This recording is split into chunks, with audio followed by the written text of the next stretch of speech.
We're going to reconvene the City Council Public Finance Authority meeting. City Clerk, please call the roll. Councilmember Kalmick. Here. Councilmember Mosier. Here. Mayor Pro Tem Vandermark. Here. Mayor Strickland. Here. Councilmember McKeon. Here. Councilmember Bolton. Here.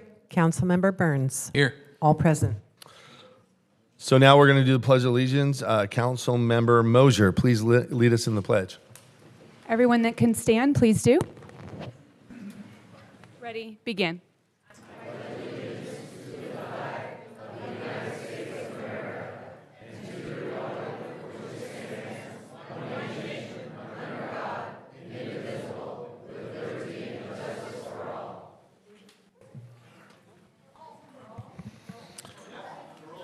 Now we're going forward on the invocation for our invocation chaplain Roger Wing with the Huntington Beach Police Department. Please give us our invocation. Would you please pray with me? Most gracious Heavenly Father, you tell us in your word that if anyone lacks wisdom, let him ask of God, and it will be given to him liberally. So, Lord, we come to you asking that you would provide each council member with your wisdom and discernment as they deal with the many complex and difficult issues before them this evening. We ask that you would provide each of them with clarity of mind and openness in their considerations as these items are discussed. Lord, we're so grateful that we have the opportunity to live in a free country that affords us the invitation and the opportunity to speak our hearts and minds without recourse or repercussions. And we're extremely blessed to live in the beautiful city of Huntington Beach. People come from all over the world to vacation to a place that we often take for granted. We are a much blessed people, and we give you thanks. As we begin tonight's meeting, we ask that you will guide all of the proceedings. We pray that you will give them wisdom, discernment, patience, and clarity on each issue. May you guide them to work together to discuss and decide on each issue in an edifying and encouraging way that leads to consensus and harmony. We ask you to work in each heart and mind as each of these issues are addressed. We pray for each speaker who will be coming to the podium this evening. Help them to present their views in a clear and concise way without anger or bitterness. May they be encouraged knowing that they have the opportunity to share, and may they have the faith and confidence in our city council to make the decisions that will be most beneficial to our city. We pray that your hand of protection would be on each council member and their families. We ask for your hand of guidance, wisdom, and protection on all of our Huntington Beach public servants. So, Lord, we ask that you will go on, bless everything that goes on this evening, and we ask this in your precious and most holy name, Lord. Amen. Amen.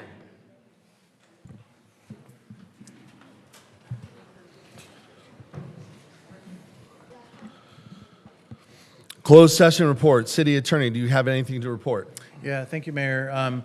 Item number 4 with regard to, item number 4 on the agenda with regard to real property negotiations did not occur. That was postponed.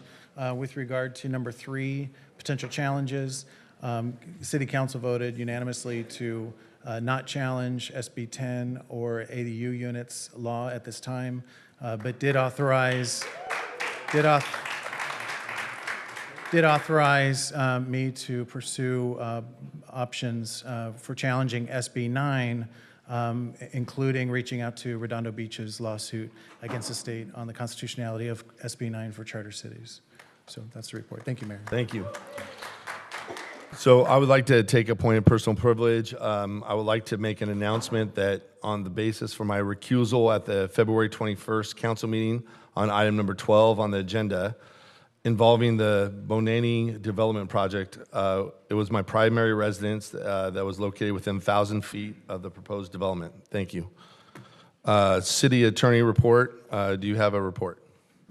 Yeah, thank you, Mayor. I just wanted to give the public a brief update on a case that we were handling. Last week, the Superior Court issued a final court ruling in favor of the city in the case entitled City of Huntington Beach versus State of California Department of Finance. That's court case number 34-208-18-800002876.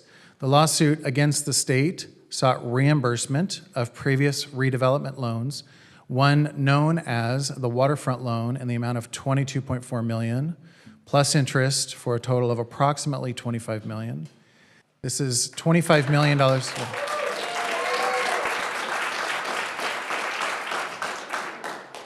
This is $25 million to be returned by the state to Huntington Beach taxpayers, and it's in addition to the $5.2 million that the city won last year in the very same case, for a total of just over $30 million that will be paid to Huntington Beach from the state. Thank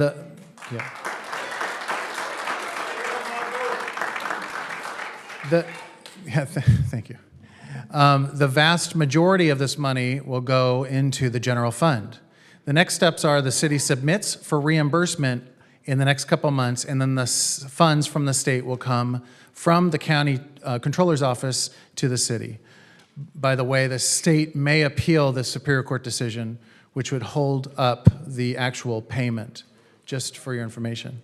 By way of a little bit of history, I filed this lawsuit in 2018 with the authorization of the City Council and in coordination with the then Finance Director, Lorianne Farrell. From there, the city's attorneys worked up the case, identifying and reviewing thousands of pages of city and state financial documents from the past nearly 30 years, conducted legal research, and prepared the briefs. When attorney Nadine Saeed, who is with us tonight, thank you, Nadine, for being here, joined the city attorney's office in the fall of 2021, I asked her to make this case one of her highest priorities. Ms. Saeed put in a tremendous amount of time to get this case right for the city of Huntington Beach. She did a great job in her preparation and in her performance before the court. Ms. Saeed, along with Sunny Han from our finance department, deserves a lot of credit for all their hard work. Thank you also to the city clerk's office for assisting in locating some important loan documents that helped the case as well. This was a great effort by all.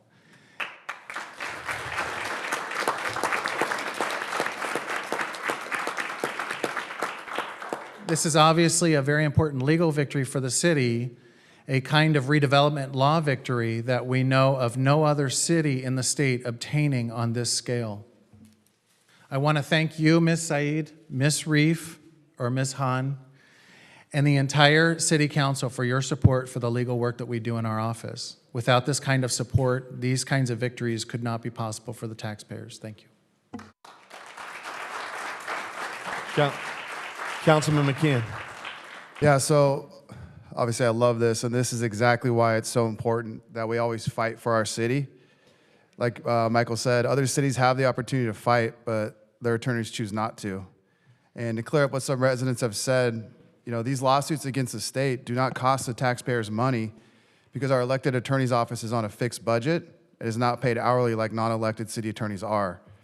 So this victory, along with the previous victory of $5 million, totals $30 million in the last few months that our elected attorney has won back for our city. And that equates to roughly 10% of our annual budget, which is huge. And there have been some negative comments about the pay raise Michael Gates received, but the factors behind that decision were, one, that he was the only employee since 2018 that hadn't received a raise, and secondly, when you add this $30 million in winnings, he has saved or won the HB taxpayers nearly $200 million since he was elected. To me, that's a phenomenal return on investment.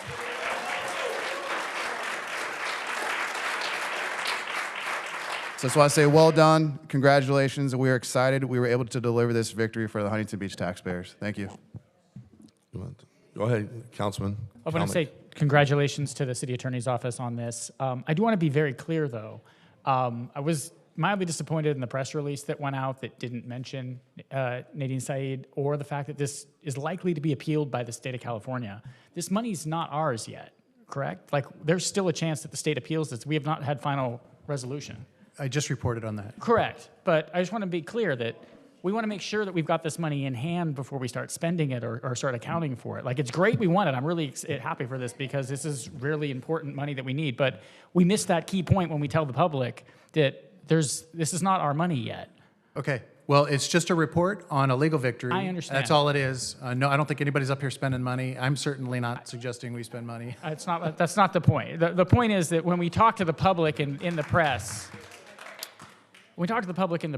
we need to be honest with them. And I'm very pleased that this happened. Like, this is problematic, right? That when we are using our pulpit as a public entity, that we're not telling everybody the whole story. I think we lose trust within the city. So that's all I have. Thank you. What? I thought you said, okay. So I just want to add, I just got back from the Orange County League of Cities, ACCOC, and a lot of the council members from other cities were very envious of Huntington Beach. The fact of the matter is, we do have a city attorney that's elected who does a remarkable job. A lot of these other cities want to challenge the state, but their mechanisms don't allow them to do so because they have to hire outside counsel. And a lot of times it's not even worth it because they charge $400, $600 an hour. By way of reference, if Michael Gates was one of those outside council members, he would probably earn somewhere around $13 million in contingency fees. So I'm sure his wife is not very happy about that. But the fact of the matter is, Michael Gates and the city attorney's office and everybody involved with this, yes, it's not finalized, but it is a big major victory for Huntington Beach. So I want to thank the city attorney for his leadership. So with that, any other comments? No, seeing none. Announcement, supplemental communications. City Clerk, do we have any supplemental communications? Yes, we do. For consent calendar item 10, a memo from myself regarding I submitted a corrected version of ordinance number 4280. For item number 12, letter received from Kennedy Osborne, chairperson of the Huntington Beach Youth Board, regarding the adoption of ordinance 4283 relating to government flags on property, city property. A letter received from Tony Hong, executive director of Equality California, regarding the same topic. Letter received from Stephanie Camacho Van Dyke, Director of Advocacy and Education at the LGBTQ Center, OC, regarding the adoption of ordinance number 4283. 278 email communications received regarding this item. For consent item number 13, 2 email communications regarding adoption of ordinance 4284 relating to public conduct within city-owned public parking structures. Consent item 14, an email communication received regarding adoption of ordinance 4273 related to the use of tents and other uses within city parks. I'll announce public hearing at that time. Administrative items number 17, 10 email communications regarding community feedback for Main Street redevelopment. And for council member items number 18, 6 email communications received regarding continuation of processing SB 9 and ADU applications. Thank you. So now, members, we're going to public comments. At this time, the City Council will receive comments from the members of the public regarding any topic, including items on the open session agenda. Individuals wishing to provide a comment may do so in person by filling out a request to speak form delivered to the City Clerk. All speakers are encouraged but not required to identify themselves by name. Each speaker may have up to 3 minutes unless volumes of speakers warrants reducing the time allowance. Please note that the Brown Act does not allow discussion or action on topics that are not on the agenda. Members of the public who would like to speak directly with a council member on an item not on the agenda may consider scheduling an appointment by contacting the City Council Administrative Assistant at 714-536-5553 or emailing the entire City Council at city.council@surfcity-hb.org. City Clerk, do we have any members to speak tonight? Well, yes, we do. We have about 66 people signed up to speak. 66. I'm going to call the first group of 10, and probably please be come 100. down and approach both microphones. That'll help make things go quicker. Dr. Christy Scarlett, Shirley Detloff, Diane Bentley, Karen Carroll, Gigi Jackson, David Drakeford, Kanan Durham, Connie Boardman, Chloe Wyatt, Rios Wyatt, I hope I said that right, and Zell Vidal.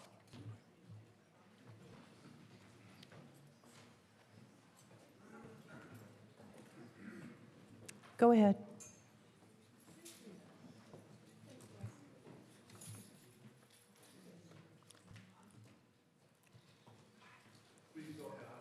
Thank you. Thank you. Good evening, Mayor Strickland and members of the City Council. Tonight, I come as one of the authors of the Human Dignity Statement with the hopes of convincing just one of you to remember the words of this document where we state that all of our residents will be treated with dignity and support and that we are an inclusive city respecting all of our people. Every council since 1996 has supported this statement. First, there was no need for this ordinance as the original flag policy gave the council the final vote on the acceptability of who they would support. The Girl Scouts, the Olympics, the surfing contest, and the list goes on. Well, this new ordinance accomplished was a very what this ordinance did accomplish was a very divisive city where we received bad publicity, harm to our economic base, which is tourism, loss of many very important staff members, and the state watching what we do very closely. All could have been avoided. When the LGBTQ flag was flown, there was no protest because people felt that we should be inclusive with respect for many differing points of view. And the builder's remedy is also unnecessary, as it can only be used if the city does not have a housing element. Is it your belief that the state will not approve our housing element? Every indication from the state is that they will support our housing element unless you have requested the planning department to add language that you know will lead to denial, and opposing the building remedy will protect the city against affordable housing. By doing this, hundreds of people who make up our economy will no longer be able to afford housing in Huntington Beach. You were elected to represent all of the people, and I urge you to remember that a city is strong because of our diversity. It doesn't matter our racial background, the nation of origin, one religion, one's sexual orientation, their public beliefs, but because all of us work together for a stronger, better place, we call our home Huntington Beach. Thank you. Thank you. Next speaker.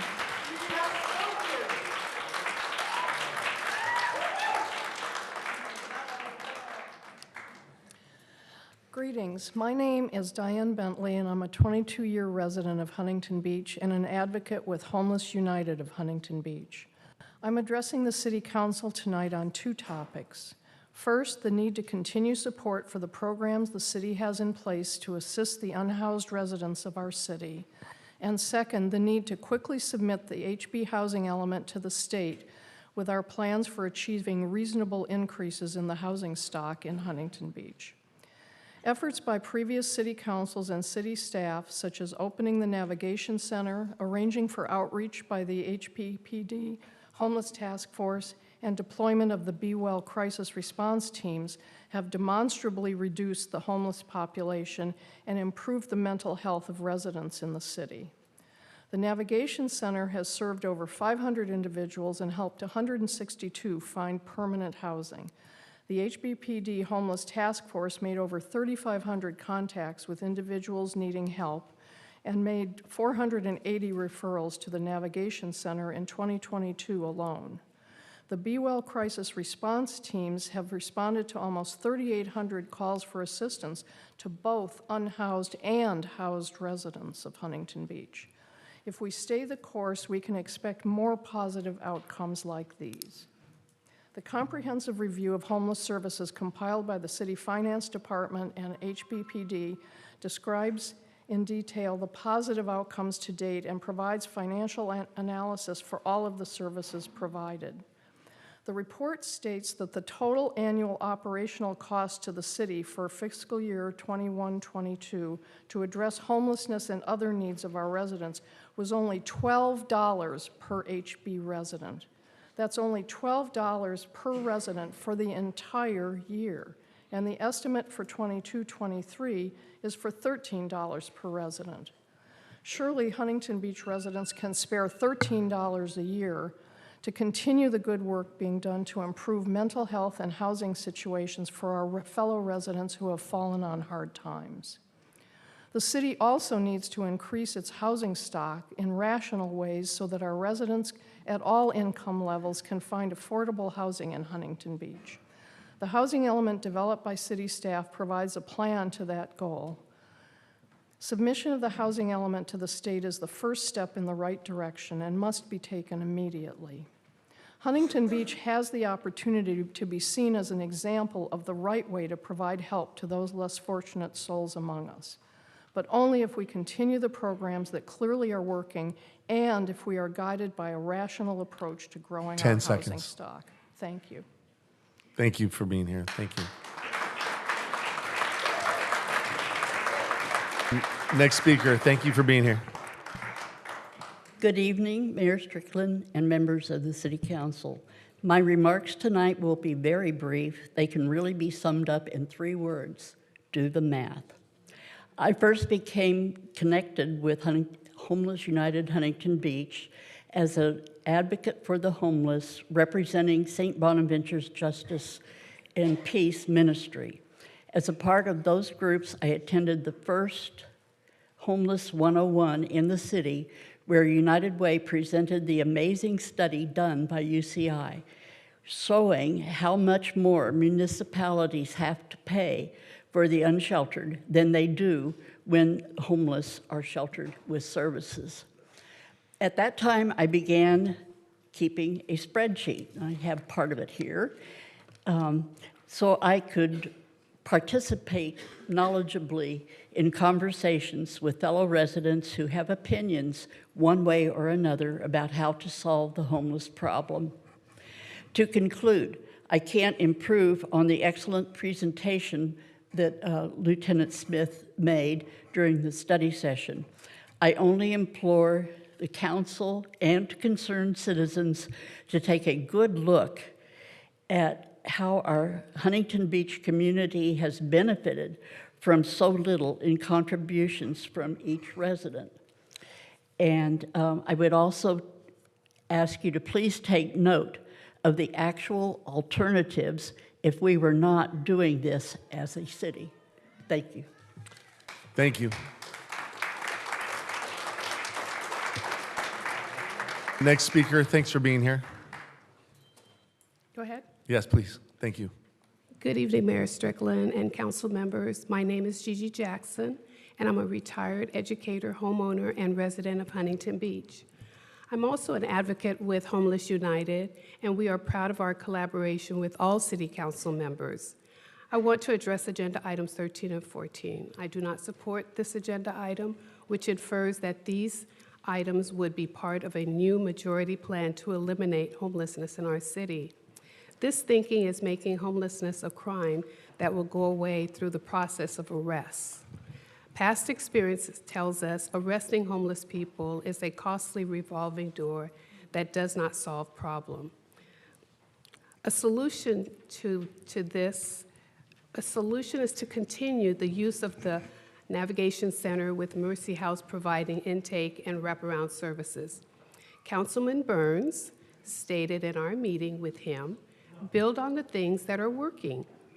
If we want to continue with what's working, go back to the Declaration of Policy on Human Dignity, unanimously voted in '96 and adopted and signed again in 2021.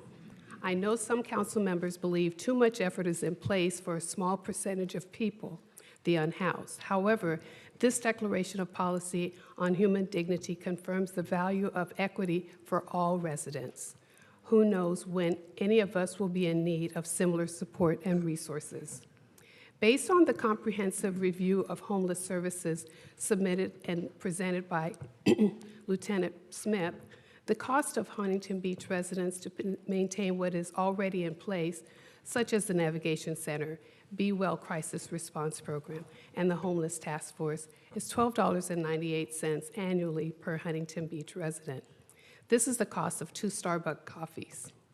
These efforts will provide compassion and human dignity until affordable housing is provided. Each time I come to this podium, I think of a quote from Elie Wiesel, the Holocaust survivor. His words really echo my conviction about people needing support and resources. In his Nobel Peace Prize acceptance speech, he shared, "We must always take sides. Neutrality helps the oppressor, never the victim. Silence encourages the tormentor, never the tormented. Sometimes we must interfere. When human lives are endangered, when human dignity is in jeopardy, national borders and sensitivities become irrelevant. Wherever men and women are persecuted because of their race, religion, or political views, that place must, at that time, become the center of the universe." Thank you for your time and the opportunity to share my thoughts. Thank you. Thanks for being here. Next speaker, thanks for being here. Thank you. Good evening, everyone. My name is David Drakeford, and I'm the newly elected president of the NAACP of Orange County. So I don't even know how I got invited here, basically. But I thought, my secretary said, "Oh, why don't you come and speak for us?" And I thought, oh, that would be easy. We were coming on the closing of Black History Month and beginning of Women's Month. So I thought that.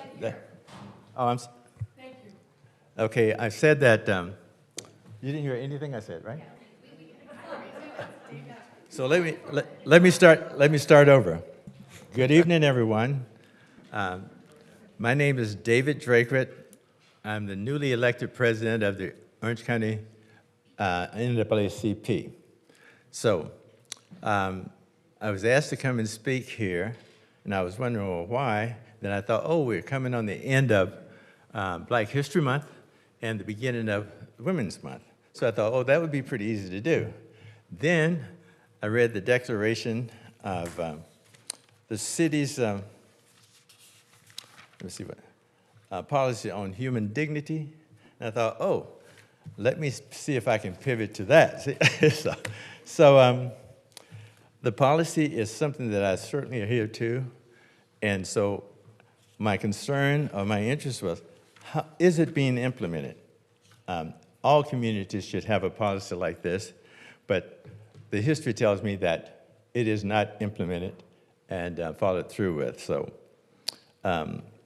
Huntington Beach, I'm a little bit familiar with it because years ago, I had a Texaco station on the corner of Edinger and Golden West. So I'm the guy who had that Texaco station. So when I took this position as the NAACP, people were asking me, why do you want to do this? I said, well, I really don't, really. But I'm aging out, and there's a lot of issues that I'm very familiar with, and so I wanted to try to help address some of those. So I'm flipping back and forth, but the policy claims that the community is committed to fair treatment of all the individuals who live here, regardless of race, ethnicity, religion, sexual orientation, etc. The words is clearly stated in the declaration, but I have to tell you that as the president of the NAACP now, we get complaints at least once a week. Today, while I was driving here, I got another complaint about a young kid in Santa Ana. Last week, we came to Huntington Beach, a school board, on a complaint there. So I don't know if these complaints are emanating up to the city council, but they're all a bullying of African-American kids.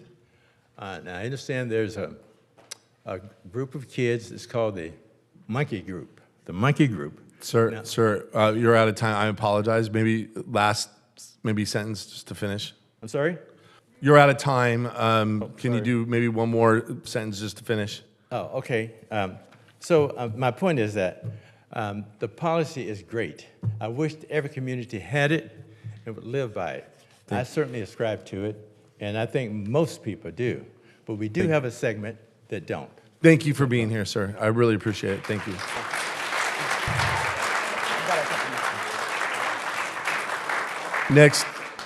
Next speaker, thanks for being here. Hi. Can everybody hear me?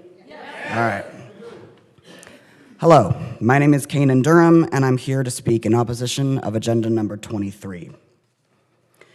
I came here to speak 2 weeks ago with a level of hope that I suppose may have been a bit naive.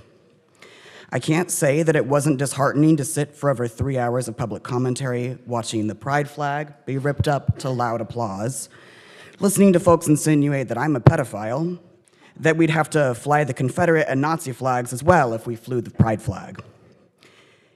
Even more disheartening was watching Congresspersons Vandermark, Strickland, McKeon, and Burns voting yes, casually, as if it were a matter of course, even after that display. Given that, I'm not going to use my time to try to persuade you, but to share my perspective. In the time since the last session, we have surpassed 400 anti-LGBT bills in 2023 US state legislatures. From efforts to ban healthcare for transgender adults in multiple states, new efforts to remove gender nonconforming kids from their homes in Florida, and renewed efforts to delegitimize gay marriage in a number of states. Not least of these efforts being the now viral speech Michael Knowles made at CPAC a few days ago, calling for the eradication of transgenderism in its entirety, to which I may remind folks here that I am not an ism, I am a person, and I would question how exactly that eradication would occur without harming me. This is the reality for queer people in America today, and it does not happen in a vacuum. Local politics matter. This is why I'm here today. I'm here because I'm scared. I'm here because I don't want to see what is happening to my brothers and sisters around this country happen to me. And the rhetoric that I heard last session makes me lose faith that it wouldn't happen here. I know these words aren't going to make an impact on the four of you that are going to vote yes today. But last week, Councilperson Natalie Moser quoted Atticus Finch from To Kill a Mockingbird. She said, "Courage isn't a man with a gun in his hand. It's when you know you're licked before you begin, but you begin anyway and you see it through no matter what." So I am here to say my piece and to support my compatriots who are here to say theirs, because it's the right thing to do, even if we lose. I will leave you with a request in the form of another Atticus Finch quote. You never really understand a person until you consider things from his point of view, until you climb into his skin and walk around in it. I do hope you try that. Thank you.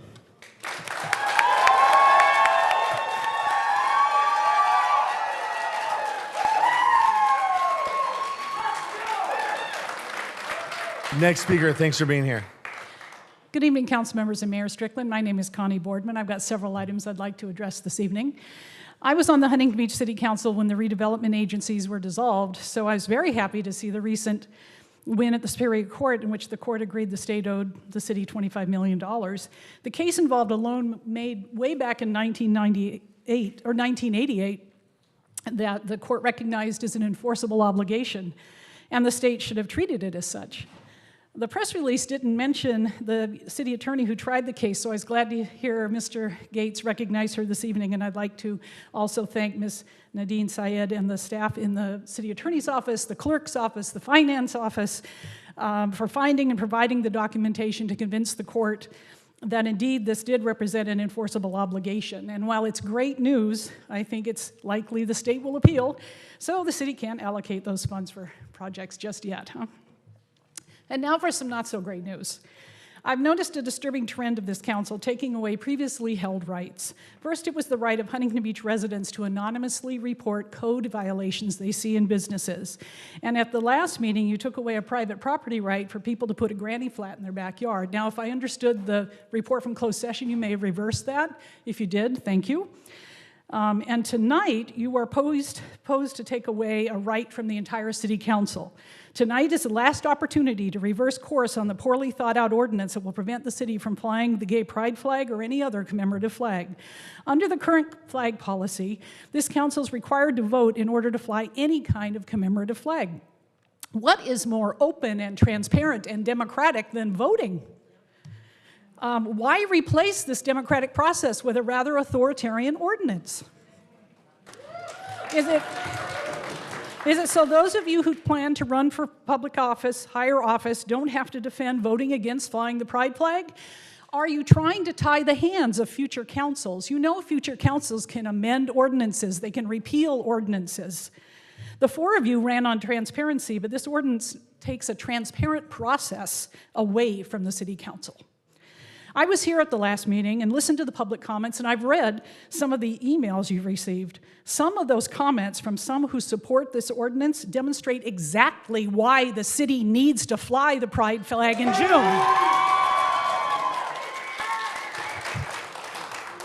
At your last meeting, this is a separate item now, you had an agenda item that directed the city attorney to pursue a lawsuit against SB 9 and 10, and also direct staff to stop processing any SB 9 applications.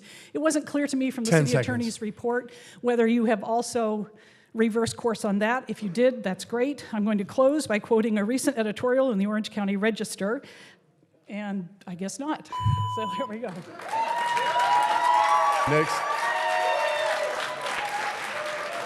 Next speaker, thanks for being here. Thank you. Thank you for being here. Thank you. Okay. Hi, good evening. My name is Elvidal. I'm here to speak against agenda number 12, ordinance number 4283. I think it's a bad piece of public policy. It ties your hands against the ability to fly any commemorative flag. I'm sure many people are going to repeat this, and so I'm going to talk about why the pride flag is important to me.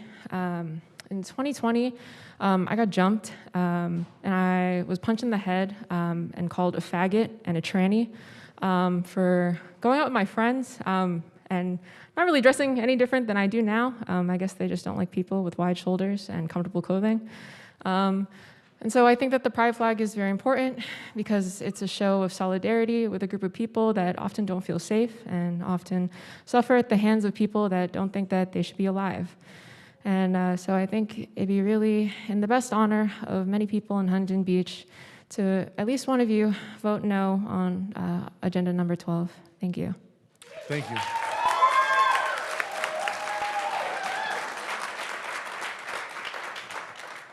Next speaker, thanks for being here. Good evening. My name is Dr. Christy B. Scarlett. I'm a resident of Huntington Beach. I'm a wife.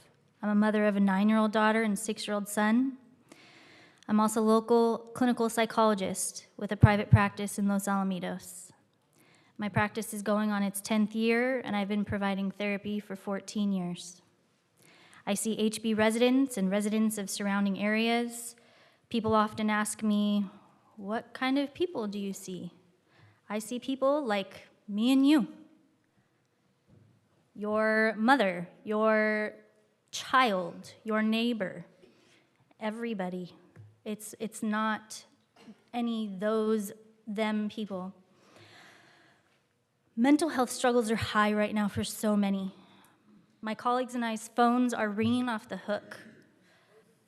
A main theme I see with my clients who struggle, especially with suicidality, is not feeling a sense of belonging.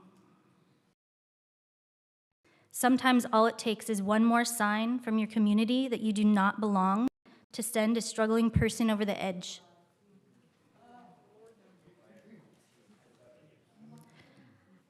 I'd like to state some facts and statistics from the Trevor Project organization in cited research. LGBTQ youth are not inherently prone to suicide risk because of their sexual orientation or gender identity, but rather placed at higher risk because of how they are mistreated and stigmatized in society.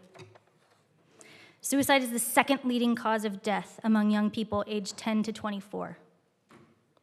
LGBTQ youth are more than 4 times as likely to attempt suicide than their peers.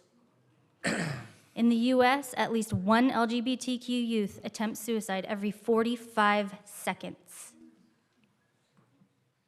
A national survey in 2022 found that 45% of LGBTQ youth seriously considered attempting suicide in the past year. That's almost half. I'm curious, have any psychologists or mental health therapists shown support of item 23? Don't know. We are the leaders in mental health care, treating all of our community. Have any come forth with concern over flying the flag as harmful? There's much evidence for the contrary. We're deciding not to fly. It poses risks for the community. We're talking about lives on the line. On behalf of mental health, on behalf of suicide prevention, please do not be a part of a system that contributes to the pain of others. Let's be a part of a system that contributes to the helping hand of humanity. 10 seconds. One that says, I got you.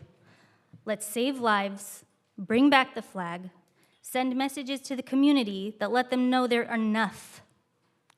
Thank you. And they too are a part of something.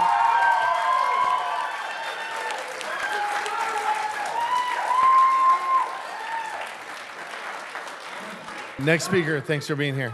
Hi, my name is Chloe Rios Wyatt, and I am a proud transgender woman. I have the privilege and the honor to be the CEO to lead the work of Alianza Translatinx, the first and only transgender-led organization in Orange County. I am here today to speak in opposition of item number 12 on tonight's agenda regarding government flags on city property.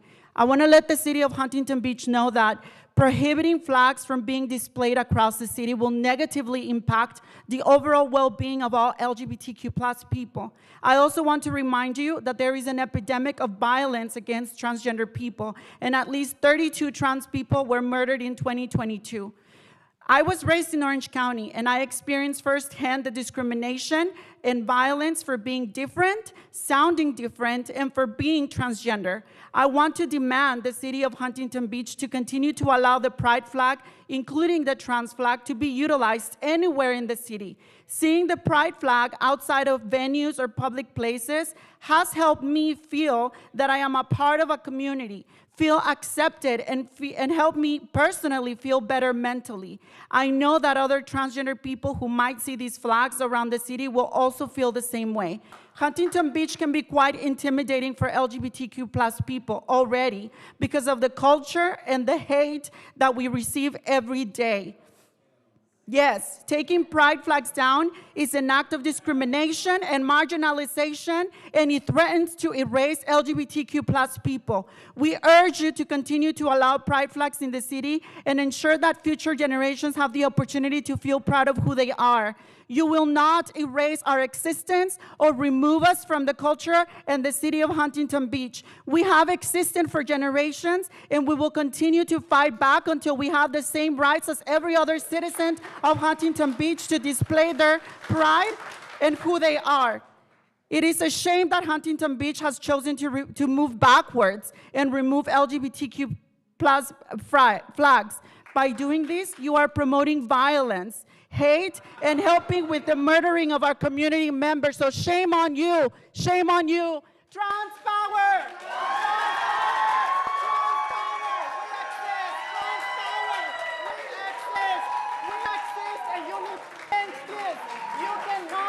You will not erase us. You will not erase us.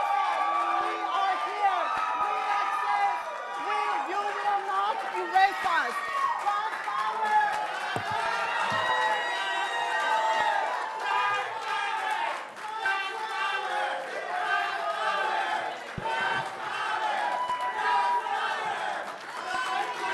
Clerk, do you have 10? I do. Please announce the new names. I'd like to call the next 10 names. Settle down, folks.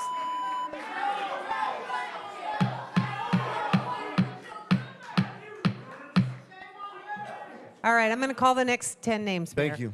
Pat Goodman, Julie Norton, Patty Pappas, Delaney Bailey, Zignesh Pader, Andrew Einhorn, Raphael Hung, Lisa Marquisi, Deb Janis, Aaron Ahrens.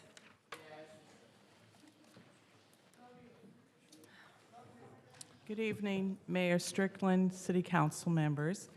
I'm happy to be here tonight and hope that some of what we're hearing tonight will impact your decisions. The two issues I want to talk about, the housing element and the flag. We know there's a need for housing through our low occupancy rates, high demand, high rents, overcrowding, wait lists, not just in Huntington Beach, but throughout the region and the state. An approved housing element is a plan to move a city forward to achieve a diverse palette of housing to meet the needs of our residents. This document allows the city to maintain local control on its zoning, design review, and permitting processes. Our economy is based on the capitalist principle of supply and demand. If there is no market for housing, then we won't see any development. An approved housing element brings the city's general plan into compliance with California housing law, and there is no need for an ordinance to ban the builder's remedy if we have an approved housing element. Please get us in compliance. The city's current flag ordinance allows the council the power to approve the flying of special theme and event flags on city property as they so desire. Instead, you press on with the unnecessary flag ordinance, number 12, on the agenda, which sadly has opened up deep wounds in both sides of flying the gay pride flag in June. I hope that we've learned from the testimony over the past few weeks that being gay is not a choice, it's part of one's being, and that members of the LGBTQ plus community who are friends, family, visitors, co-workers, and neighbors have and do experience discrimination and injustice to this very day. We're seeing rises in hate crimes and all kinds of persecution, really. The flag is a sign of acceptance, welcome, and unity. Please reconsider this ordinance and try out the current system. Give it a chance. You might like it, and it may fit your needs. Thank you. Thank you.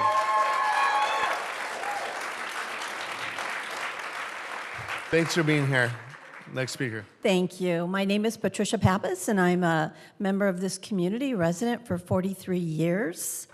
And I just want to tell you that I appreciate your commitment to the ideas that you would, as a council, and I expect that to be all council members, that you would make this city safe again, like it used to be, number one, probably in our country, that this does not, our safety does not depend on what flags we fly. Our safety depends on the work that you're doing to work with our officers and to work with our community. I just so appreciate that. I was at a meeting recently with Pro Tem Councilmember Vandermark, and she talked, and we got to ask questions. I noticed that you're standing with your commitment, Mayor Strickland. You said we're going to have town halls. I see that coming in March. I see that Senator Janet Nguyen and yourself are having another town hall. We need to be getting together. As a college professor, it wasn't about what your gender was or anything. It was about how are we going to work as a community together? And we need to stop this. We need to stop this anger, and if we need to help people, and I know also that you're really focusing on making the city streets safe, but also supporting and helping homeless people, but also doing what you promised you would do, the reason why we voted you in. And so I just want to tell you thank you, and what the police are doing, our police department, our city attorney, and we need to attend the town halls, and we need to talk together. We need to not yell and scream at each other, but we need to have conversation, and that means dialogue, the words between us. So thank you. Thank you. Next speaker, thanks for being here. Good evening, Council. My name is Delane Bailey, and I have been a resident of Huntington Beach for 9 years, and my husband has lived here for 23 years. I am speaking in favor of Councilman Burns' agenda item number 12. There is a divine order to this universe. It was made in such a way that when it works according to God's plan, His people flourish. He made two sexes, male and female. This has been an accepted fact since the beginning of human civilization, thousands of years ago. We are each uniquely made in His image, and He loves each and every one of us. He wants to have a personal relationship with us. He wants us to be a part of His family, and He wants to share eternal life with us in heaven. We are in a spiritual battle. There are unseen forces of evil at work in this world, and we have to fight against them every day by speaking out. If God, creator of the universe, knower of all things, loves you and wants what's best for you, who can be against you? If you're confused about your sexuality, it's because you don't know the truth. Hold on. Look, bottom line, listen, we need to let each side, on all sides, speak. Hold on. Hold the time. So you'll have a minute. So look, everybody has different views and different opportunities to speak their mind, and let's just please give respect. I didn't hit the gavel when people were cheering. I'm okay with that. Like you're going to express yourself, but please let the speakers finish, whether you agree or disagree, and then let's move on. We have a lot of speakers tonight. Thank you. So 1 minute, make sure 1 minute. Okay, thanks. Please continue. If you're confused about your sexuality, it's because you don't know the truth of God's word and the divine order He created. Life can seem hopeless and you can feel despair if you don't know that the creator of everything on earth and beyond knows who you are, knows what you are thinking, knows what your struggles are, and wants to help you. All you have to do is pray, God help me, and your life can change in ways you can't even imagine. I am an example of that life-changing prayer. 35 years ago, I was a drug addict and an alcoholic. My life changed 180 degrees when I prayed that prayer. Everything I once feared, I no longer fear. If God is for me, who can be against me?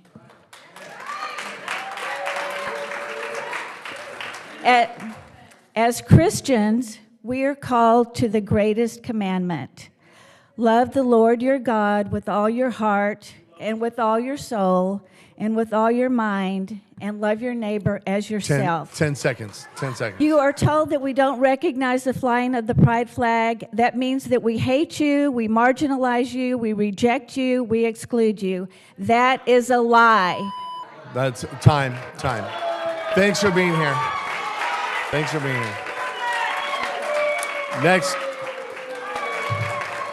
Next speaker, thanks for being here. Thank you.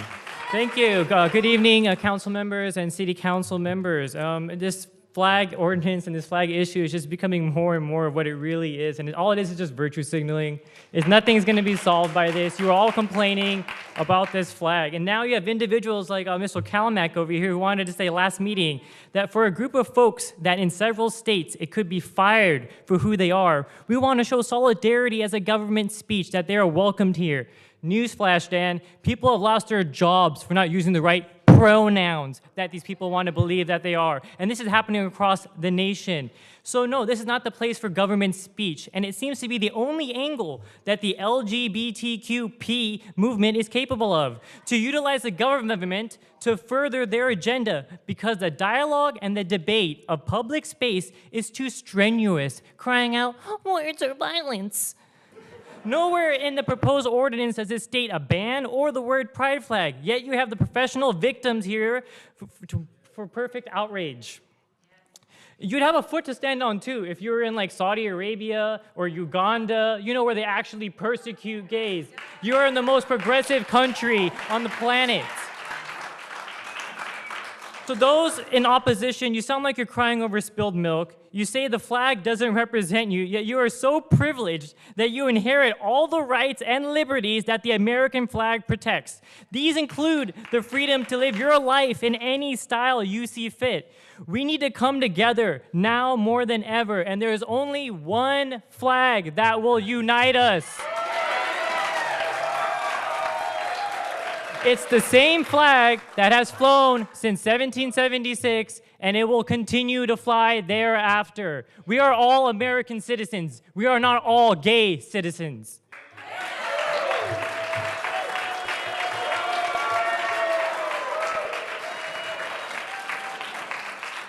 Next speaker, thanks for being here. Thank you. My name is Andrew Einhorn.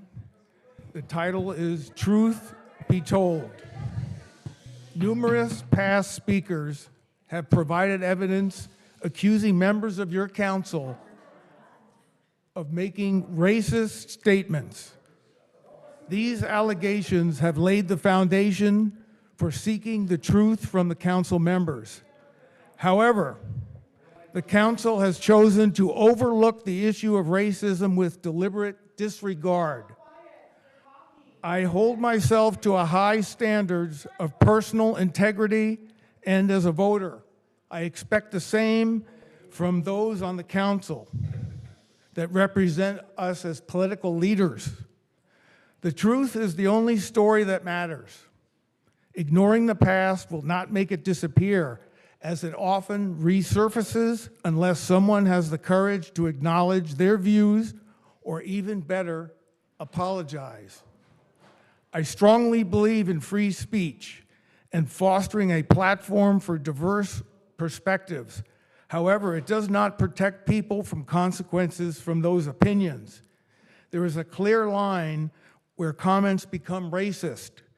Racist remarks still fall under the First Amendment, but it is also free speech for the people to respond to such pathetic comments.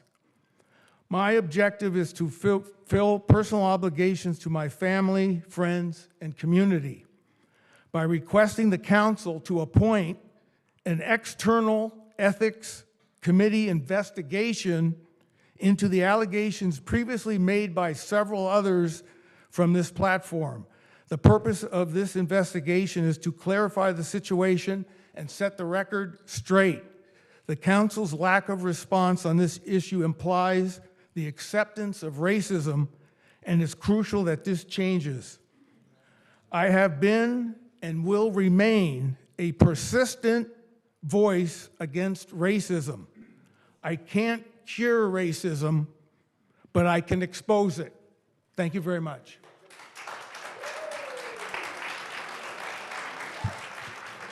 Thank you for being here. Next speaker. Good evening, Mayor and Council. Thank you for allowing me to speak.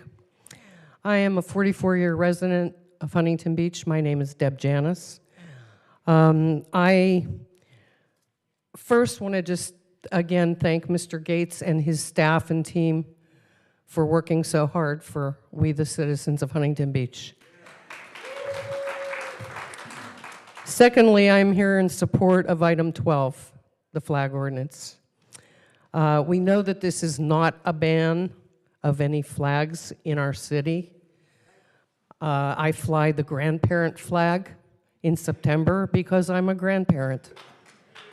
None of you have told me I can't do that, but I'm not expecting you to fly it at City Hall. You know, I think that I read this item 12 as simply stating that city facilities and government flags only. I haven't once seen the word ban, so I don't know why our professional protesters are afraid. You know, I know discrimination, I know persecution. I raised a child in my 20s as a single mother, couldn't even get a credit card, couldn't buy a house. So, you know, now in my old age, I'm too old to be in my profession. So discrimination is all around us for every human being walking this planet. I had to put on my big girl panties and get it done. And the last thing I would like to say is, Ms. Moser, I constantly see your rants on social media. This city supports many causes. I have never seen this city be discriminatory toward anyone.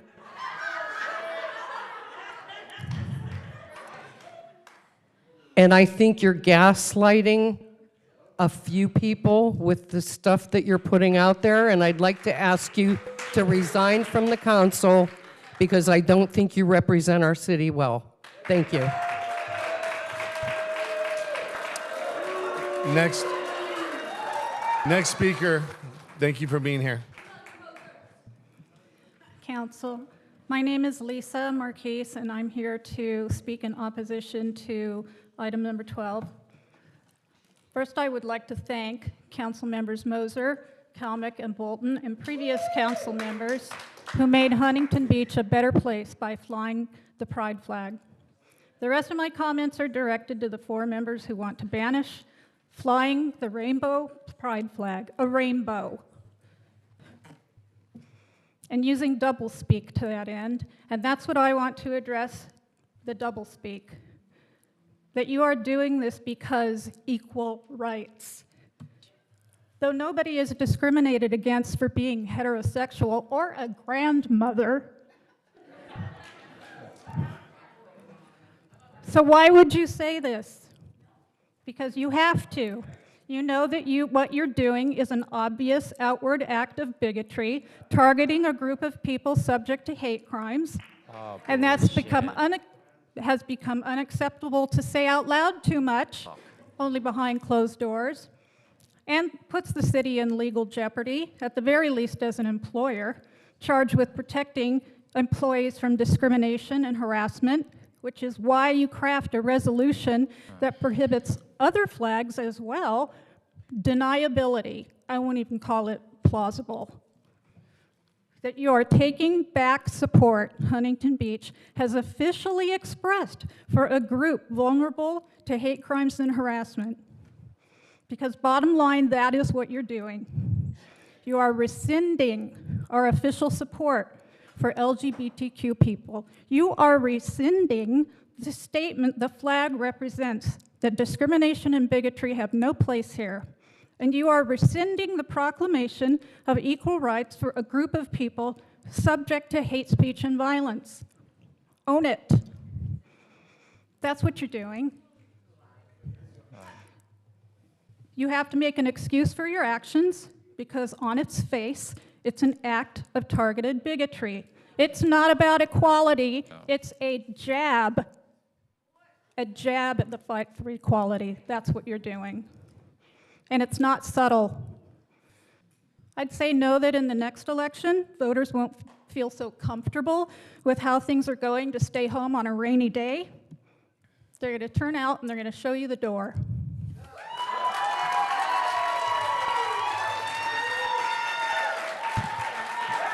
Next speaker, thank you for being here. Okay. Okay, can you hear me right now? Okay. Okay. Mayor Strickland and the council members, I strongly support agenda item number 12, which prohibits special flags like pride flags in government buildings. It is outrageous that we favor certain groups while not allowing any religious flags, including those of ISIS, on the government building. LGBT doesn't do anything to solve what is important in our city. We Huntington Beach residents are facing inflation, rising crimes, and homelessness.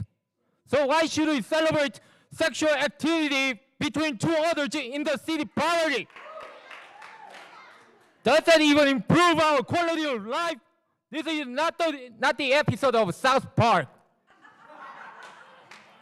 This whole LGBT agenda is nothing more than anti-male and anti-family.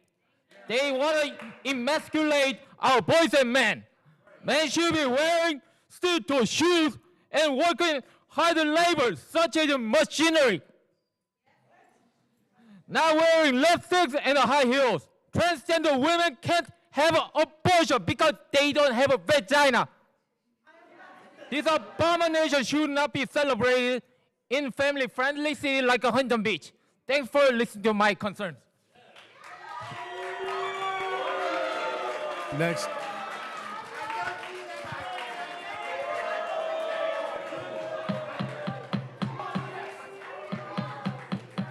Next speaker, thanks for being here. Thank you. Good evening, council members. My name is Erin Arenzi, and I serve as a program director for equality. Hold on, you'll get your time. Let the next speaker speak. Thank you for being here. Thank you. Good evening, council members. My name is Erin Arenzi, and I serve as a program director for Equality California, the nation's largest statewide LGBTQ civil rights organization. I strongly encourage you to vote no on Ordinance 12. An increasing amount of anti-LGBTQ legislation has been proposed and enacted across the United States for the last couple of years and has made life particularly difficult for many LGBTQ people whose identities are being politicized. Not only does each discriminatory bill or ordinance harm the LGBTQ people that it directly impacts, but it also sends a broader message that LGBTQ people don't have the right to exist or thrive in the ways that non-LGBTQ folks do. Undoubtedly, having any part of your identity devalued, invalidated, or just plain not celebrated can contribute to issues with your mental health. As Dr. Scarlett noted, LGBTQ youth are not inherently prone to suicide risk because of their sexual orientation or gender identity. They are put at higher risk by our society because of the hate they are exposed to and the discrimination and stigma that LGBTQ people face. Just last year, 45% of LGBTQ youth seriously considered suicide, and 14% of them attempted it. Data shows that LGBTQ youth who live in a community that is accepting of LGBTQ people report significantly lower rates of attempting suicide than those who do not. Huntington Beach has been that community before and can be that community today, a community that is accepting and welcoming to all youth and all people. You see, if I could tell my young queer self who hid who I was for fear of being rejected by my church, my family, and my school, who wanted nothing more than to fit in, who didn't come out to friends and family for years for fear of rejection, that one day when a city would have raised a rainbow flag atop its highest point for all to see in the spirit of togetherness, community, and acceptance, I think my younger self would have felt a little bit less lonely and felt nothing but pride. Pride for my hometown and pride for the person I was becoming. The LGBTQ community is in a fight to exist, to be taught about in schools, to be allowed to love and commit and to live. Huntington Beach is every race, every creed, every age, nationality, religion, and level of ability. This council has the opportunity to take meaningful, positive action that would help all residents by showcasing that communities are represented, supported, and celebrated, and not silenced or rejected. Your vote today 10 seconds. can create a positive impact on the mental health of an LGBTQ young person, or it can be detrimental and harm the public debates around LGBTQ inclusion in the coming years. I strongly ask you to vote against this ordinance. Thank you. Thanks for being here.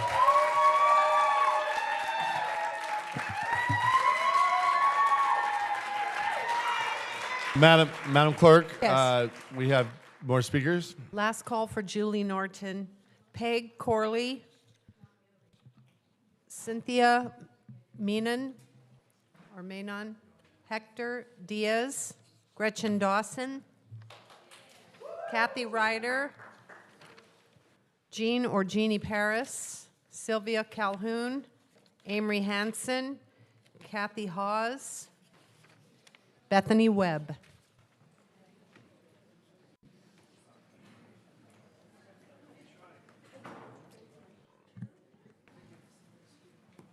Next speaker, thanks for being here. Thank you. Thank you, Mayor. My name is Sylvia Calhoun. I've lived in Huntington Beach for 41 years. 3 weeks ago, on Valentine's Day, a dear friend of mine died. He was the first mutual friend that my husband and I made as a couple when we were married 21 years ago. He was a gay man who had, at the time of his death, been in a 30-year relationship with his partner. Throughout our decades-long friendship, we never spoke of rights this or discrimination that or rainbow flags. We were just friends. We loved each other as people. It occurs to me that I may well be the oldest person in this room. I have a historical perspective on the many social issues that are discussed today. I well remember all the injustices of the past, particularly the 1940s, 50s, and 60s. Since those dark days, consciousness has raised. This is what some of the younger social justice warriors fail to perceive. We baby boomers fought the battles of racism, sexism, homophobia, warmongering, and statism before your parents were born. As I stated in my comments last week, human rights are enshrined in the Bill of Rights amendments to the U.S. Constitution.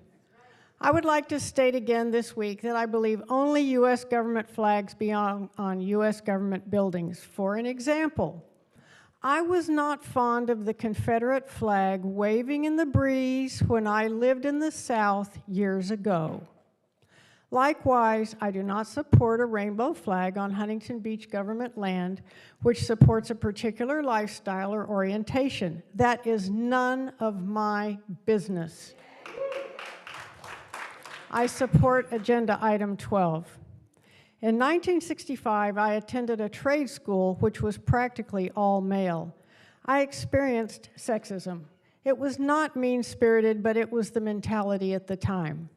The other female student and myself were considered mentally deficient by some of the other students and even perhaps some of the professors. By the time we returned for a reunion in 1972, some of the students came up to me and apologized for insensitive remarks they had made in the past. Consciousness had raised that much in a few short years. How much time do I have? 5 seconds. Oh, 4, that's it. 3, 2. That's it. Yes. Thank you very much. Thanks for being here.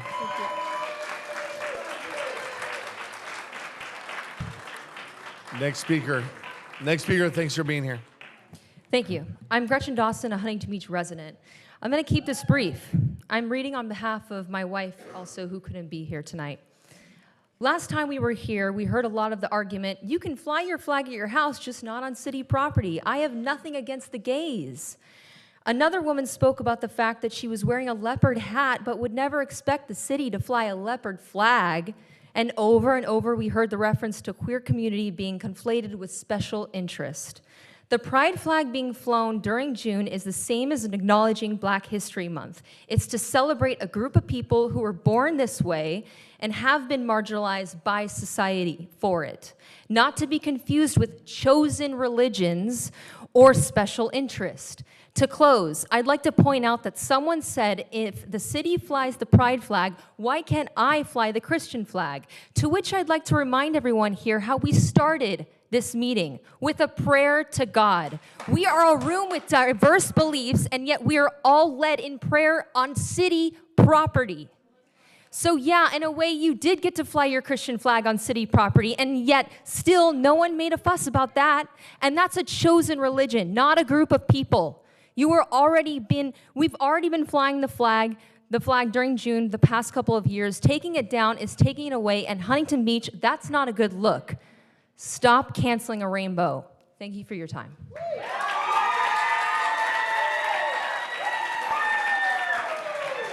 Next speaker, thanks for being here. Thank you for the opportunity to speak with you this evening, the City Council. I appreciate the opportunity to speak. My name is Peg Corley. I am the Executive Director of the LGBTQ Center in Orange County.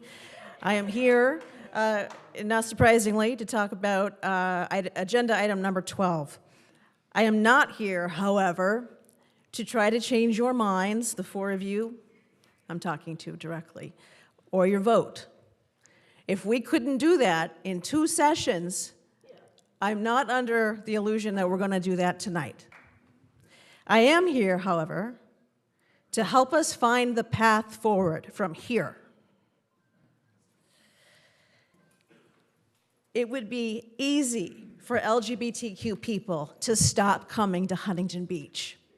We can find a more welcoming, a safer city to have dinner, to go shopping, to spend the weekend. That's going to be our natural inclination. However, that's not supporting the nearly 20,000 LGBTQ constituents that you serve. So we will stay in Huntington Beach. We will not be erased. We will be visible as ever before. And we are doing it for our LGBTQ family, who you work for.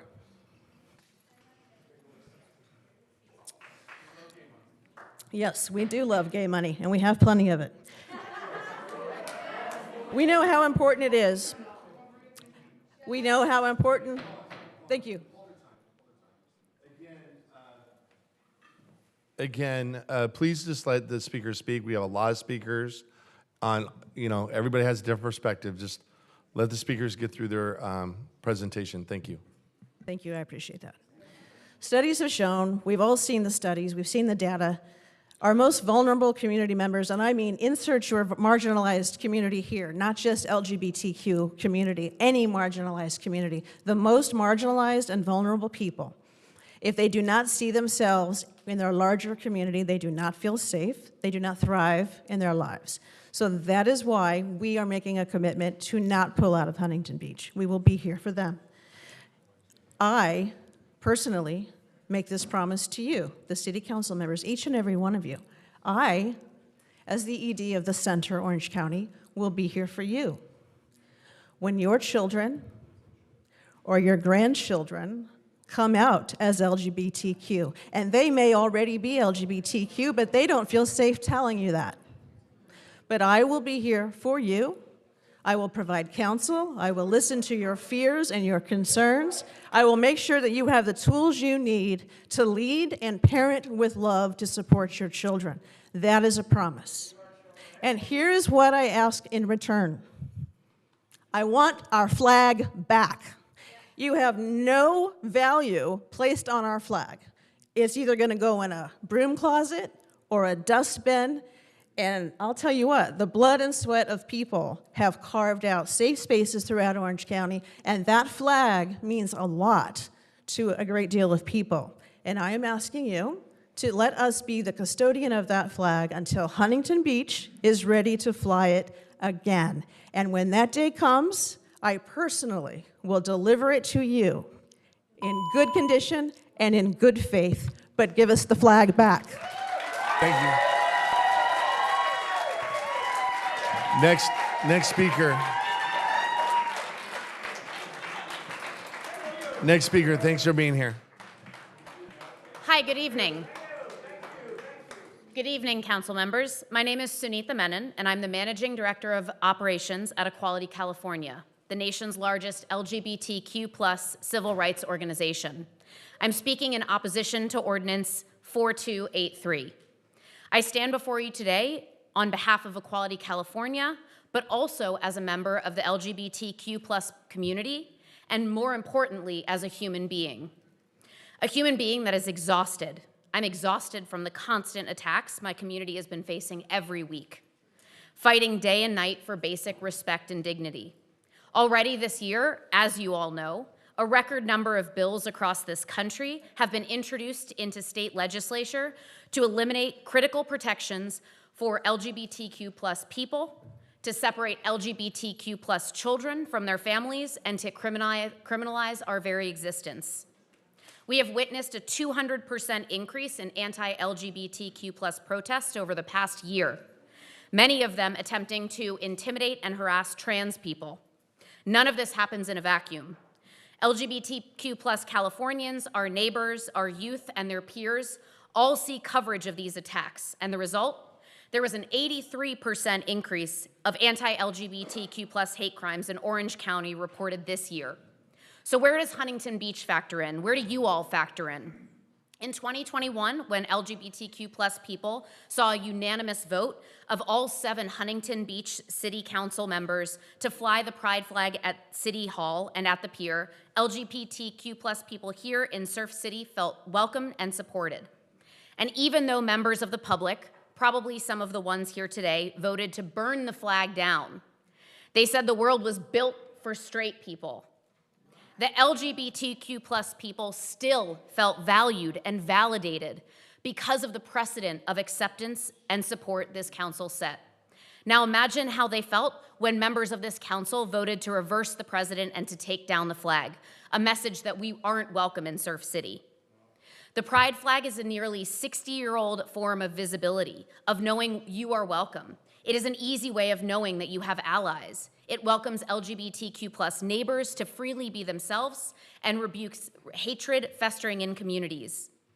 I don't believe that what you envision for Huntington Beach or what you want to define your legacy here in City Hall is one based on discrimination or separation. People throughout the city and across the country are watching to see who you choose tonight and what you choose tonight. Equality California is proud to join them tonight in respectfully asking you for a no on this ordinance. Thank you for your time. Thank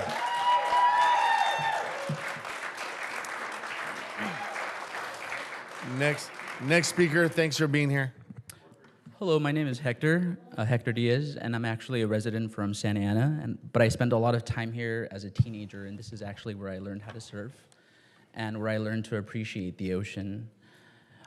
As I stand here and listen to everyone talk about, I prepared a long speech and wanted to do this whole thing about explaining the pride flag and everything. But I'm more inclined to teach you guys and tell you my testimony because I hear the word God a lot tonight. And I actually was a really bad drug addict up until a few months ago. And I just wanted to say that God helped me out of that. And if God wasn't loving of me, then how am I to explain how he got me out of that if he didn't love me? So, council members, today you are here with the choice. On one choice is to bring that flag down, but what message does that send? And on the other is to keep that flag up and help us. I know there's still a lot of work to be done in the LGBTQ+ community, but we cannot do it alone. Help us build the structure so that we can continue to thrive as a community together. Thank you. Thank you. Next speaker. Good evening, City Council members and concerned citizens of Huntington Beach. My name is Jean Ferens, and I'm here tonight to talk about the silent majority.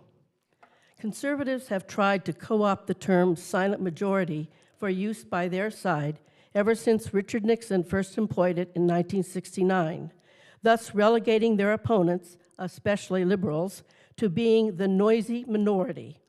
This provided for them a pretext of tacit approval for their pronouncements and policies, despite clear polling evidence of the opposite. Just as with school boards and other battlegrounds of the culture wars being fought both locally and nationally, the co-option of the so-called silent majority of the Huntington Beach community is being attempted by the new and not so universally respected conservative majority of the City Council. Council member Pat Burns blogged recently The city of Huntington Beach should avoid actions that could easily be perceived as divisive. We are one community with many different cultures and people. All are equally valued members of our community, and none are to be treated differently or discriminated against. The sheer effrontery of the councilman's presumptive statement is mind-boggling. Tell that to the members of city boards and commissions, the LGBTQ segment of our citizenry, the mobile home community, environmental organizations, and other progressive civic groups that have dared to be different, that the new council majority is not being divisive. Tell them that they are not being treated differently or discriminated against. Tell them that they are being equally valued. Tell them there is not an anti-democratic and authoritarian bent to our new local government. Tell them it is better to stay silent and do nothing. I will not stay silent. As a new city council, naysayers ignore the majority opposition to their divisive agenda. I will not stay silent. As they co-opt the American flag to protect their own twisted view of patriotism and use their political dais to dictate which religious opinion is acceptable for the HB citizenry to hear, I will not be silent. In 1867, the 19th century philosopher John Stuart Mill reiterated the view that the only thing necessary for evil to triumph in the world is that good men do nothing. It was proven true less than 100 years ago in 1930s Germany, as a majority of good men stood in silence while a madman led a world to war and over 6 million Jews to the gas chambers. It was proven true then and is equally true today in Surf City. But I, for one, do not intend to do nothing. I will not stay silent. Woo!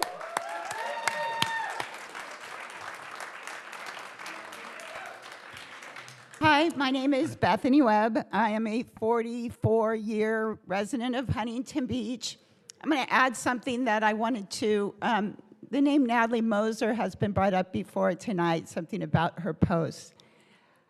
I don't know if I've ever met a more spiritually beautiful person in my life than Natalie Moser, and I appreciate you, and I see you.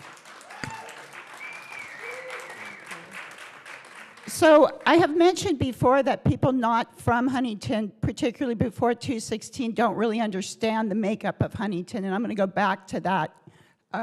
As I mentioned last week, I am the mother of an LGBTQ child, a trans child. I mentioned also the sister and daughter of murder victims, gun murder victim at the Salon Meritage shooting in Seal Beach. Trans people are targeted. And as somebody who has lost somebody that they love dearly to violence, I ask you to think about what your actions do. You have brought this out, this division, this ugliness, and when you hear what they're saying, they are saying ugly comments. They're not saying, I mean, the woman that stood up here and said, God loves everybody except for you mistakes that God didn't make. Okay, I don't believe in that God. I don't believe in mistakes. I know that my husband and I, who's here, raised a child with honor, Semper Fi, always faithful, the belief in this country, in freedom, in equality. And that child is the way that the God of mercy and decency created that child perfectly in that form.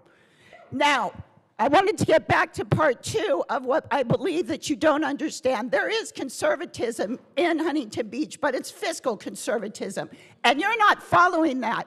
A fiscal paper, the Orange County Register, wrote an editorial about your proposed, I'm just going to read the first and last sentences, parts of this.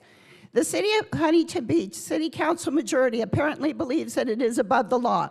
In late December, the council instructed the city attorney to draft an ordinance that would defy state laws that require municipalities to approve more housing development.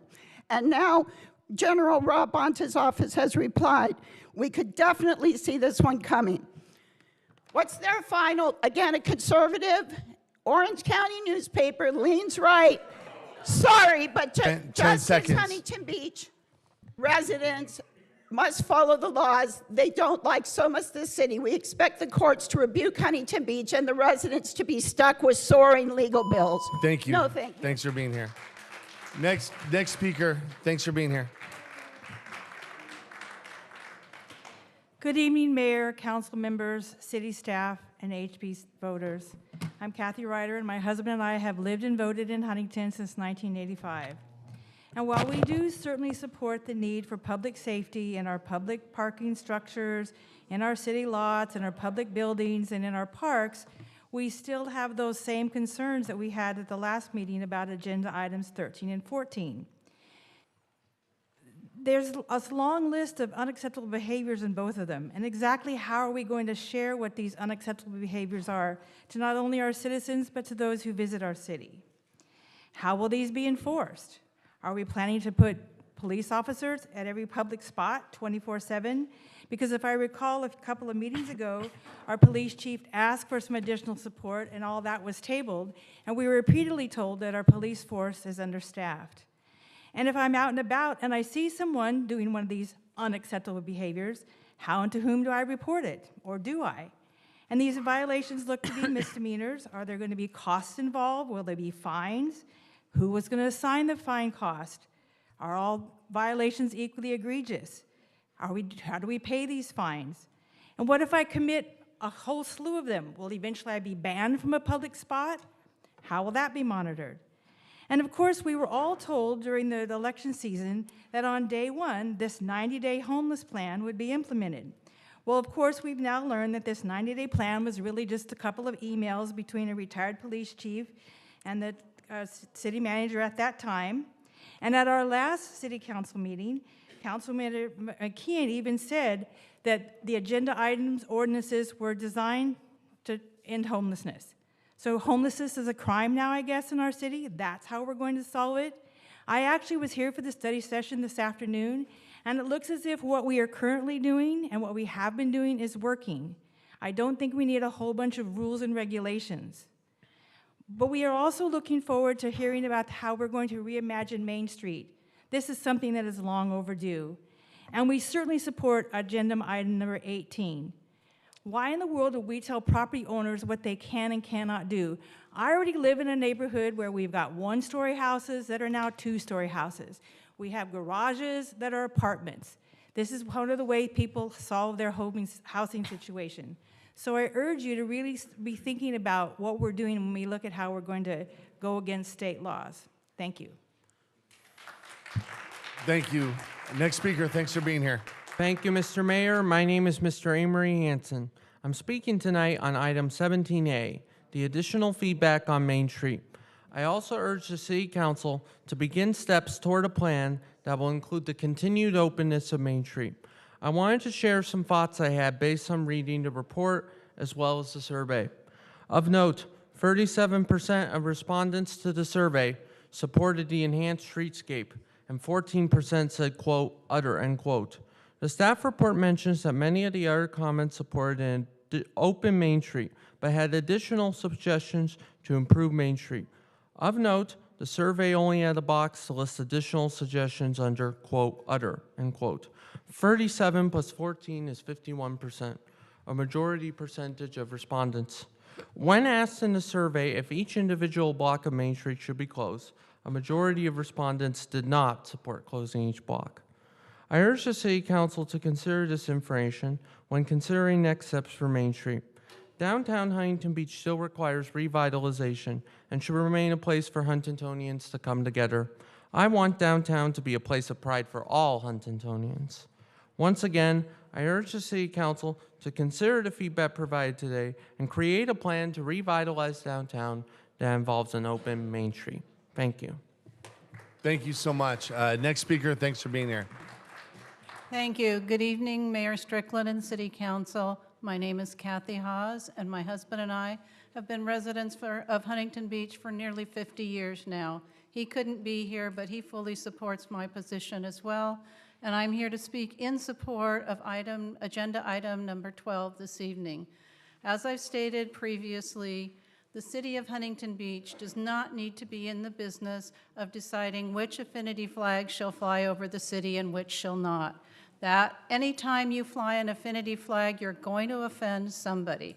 I think we need to keep it straight to government-related flags only. That is what is fair. That is what is equitable to everyone. We are banning everyone at the same time. We're banning every group other than governmental groups. That is fair and it is equitable. The other thing that this ordinance will achieve is it will give you, the city council members, more time to deal with the other issues facing the cities. We will not have to go through this flag debate. Shall we fly it? Shall we not? We won't have to do that anymore because we will have a clear-cut policy that everybody understands and it is fair. Thank you. Please support this issue. Thank you.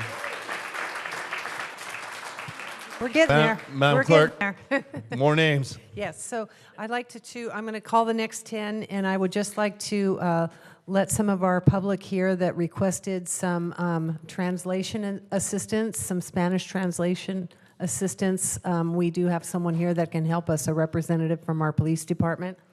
So if you hear your name, come on down. Estrella Salinas, Rachel Pozos, Carla Cadena, Megan Inman, Harvey Liss, Jack Hamill, Brooklyn Roberts, Lisa, Libby, and Angela Salinardi. So if you need assistance with a translator, this gentleman here is here to help.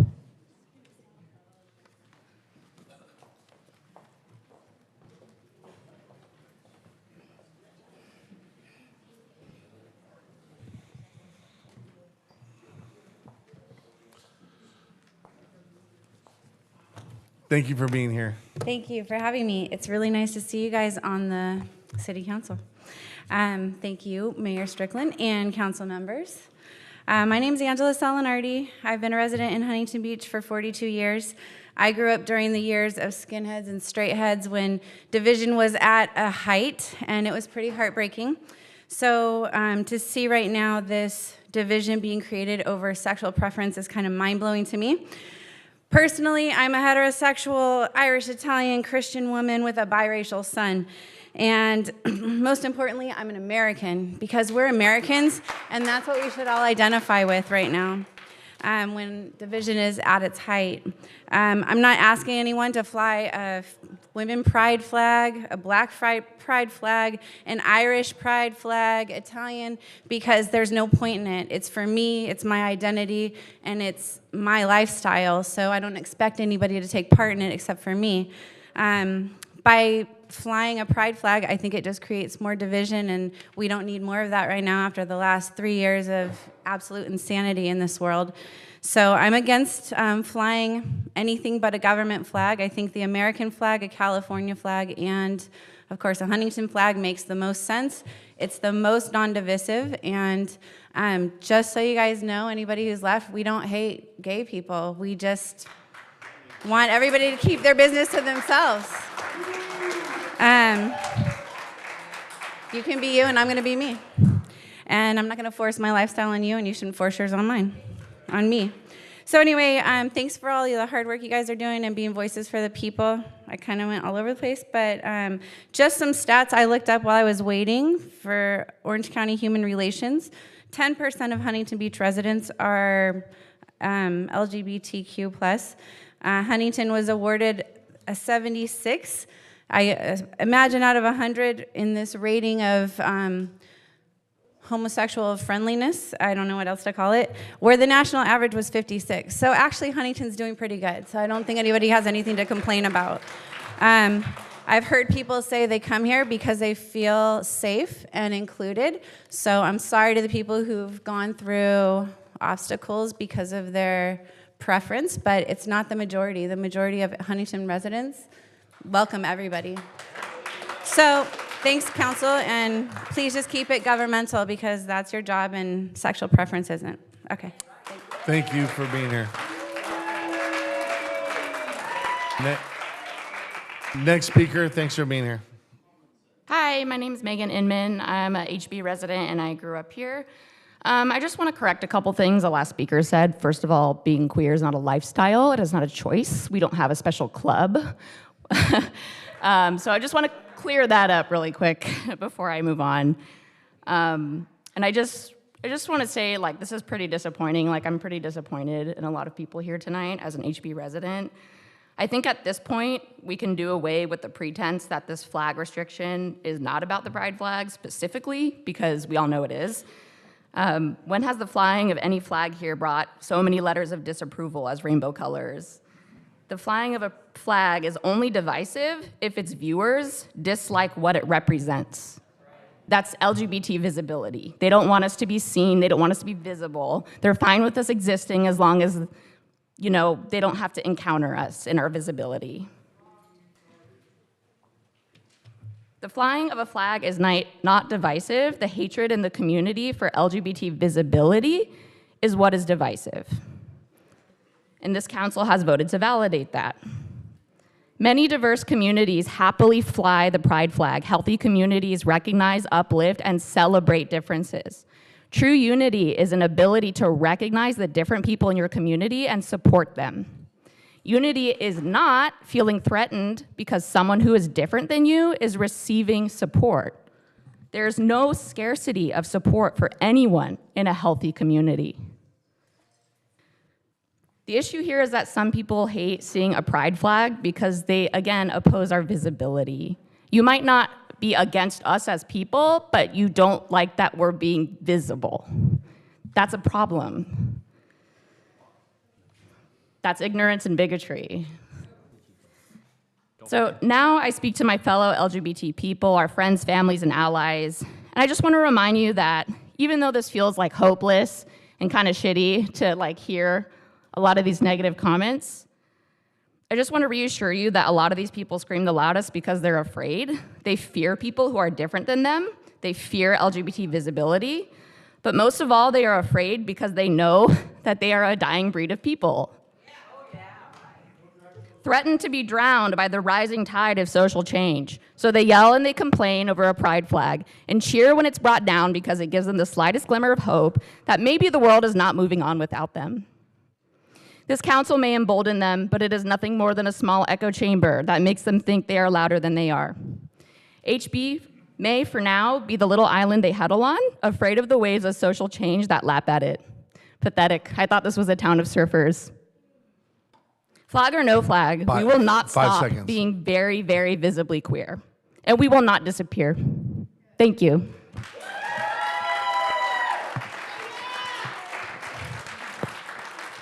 Hello.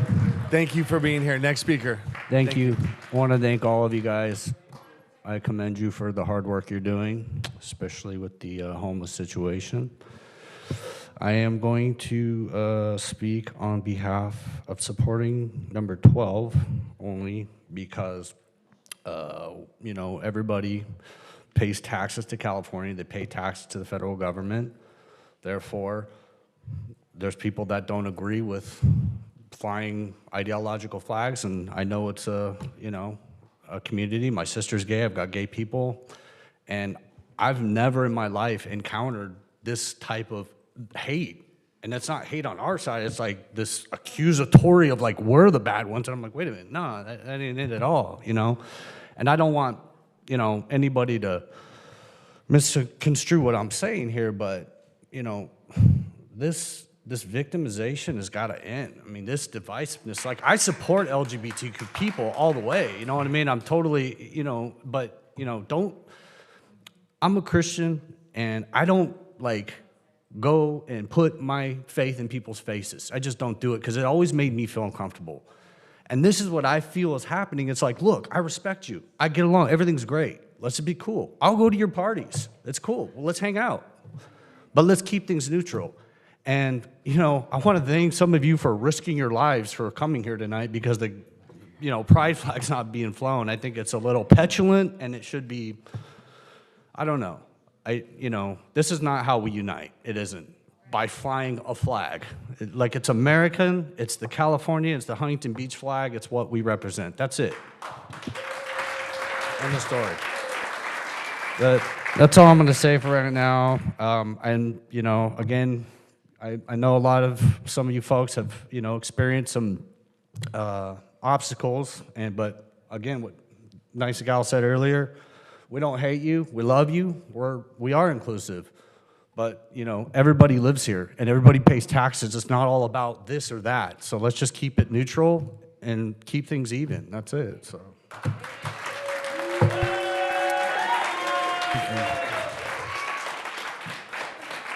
Next speaker, thanks for being here. Thank you. Good evening. I'm here once again to urge you to vote against your proposed ordinance that would ban all special flags. It saddens me that you are willing to subvert the economic benefits of the city and the businesses within it as you become subservient to a misguided idea. People all over the world are aware of the actions you are taking. People make decisions about where they will travel and spend their tourist dollars based on stories they see on the news and on social media. Right now, your actions are chasing away those dollars. Friends have reported that on trips to Europe, when mentioning they were from HB, the response was not favorable. Other friends report the same negative feedback when they have traveled back east in this country. Personally, I have encountered similar responses when traveling within the state. There are many beautiful beach communities to choose from, and why you are making this city a laughingstock and chasing away potential visitors is beyond me. Please vote to minimize government regulation and do not create a new flag law. Vote no on item 12. And on item 18, I'm hoping that what you're reporting out from closed session means that it's going to go away, but otherwise, I fervently hope you will have a unanimous yes vote. It is unconscionable that you are putting city employees in the position of either following your direction or abiding by state law. No one should be put in such a position in order to retain their job. Thank you.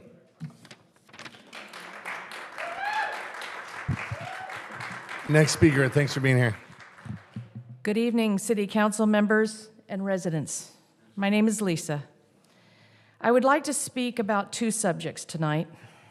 Firstly, after attending the City Council meeting on February the 21st, it became clear that some of the speakers were not Huntington Beach residents. It is important to listen to the input from our community of residents and businesses on matters concerning our city. Receiving input from people outside of Huntington Beach is unnecessary and makes these meetings burdensomely long. I therefore would like to propose that in future the City Council put into place a procedure to pre-screen all speakers by requiring either proof of residency or a business license.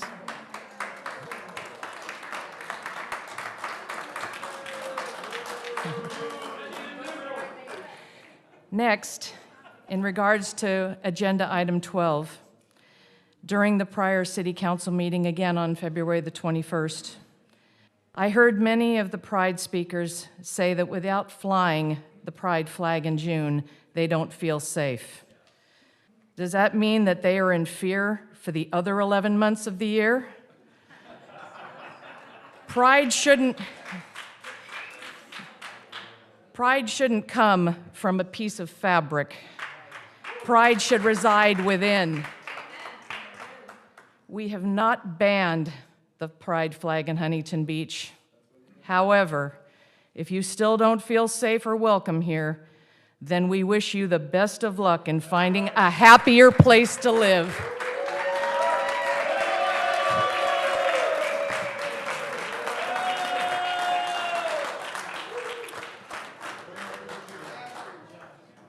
Next speaker, thanks for being here. Good evening. I'm Brooklyn Roberts. I'm obviously transgender, and I feel like I'm about to split the room in a kind of weird way. This has been an interesting night. I'm a carpenter. I'm an Orange County business owner, and I'm here from out of town, sorry, because I've shed a lot of blood, sweat, and tears on Huntington Beach. I love working here. This is one of my favorite places to spend a work day. Believe it or not, I wear steel-toe boots for work, and I swing a hammer for a living. So, I'm here as a blue-collar American, and I want it to be clear how American I am and where I'm coming from in this. I'm an Eagle Scout, and I grew up in a conservative Christian home. My ancestors helped settle the West in the 1800s. I have a grandfather who lied about his age to serve in World War II. He sailed in the Atlantic, the Pacific, and the Mediterranean, and he's the one that gave me my first rifle. And that's gonna have to be pried out of my hands from my cold, dead fingers. I think a lot of people can relate with that. I've been to numerous American heritage sites: Washington, D.C., Gettysburg, Philadelphia, Boston. I've stood for a moment of silence at the tomb of the unknown soldier, and I've retired the American flag at Abraham Lincoln's tomb.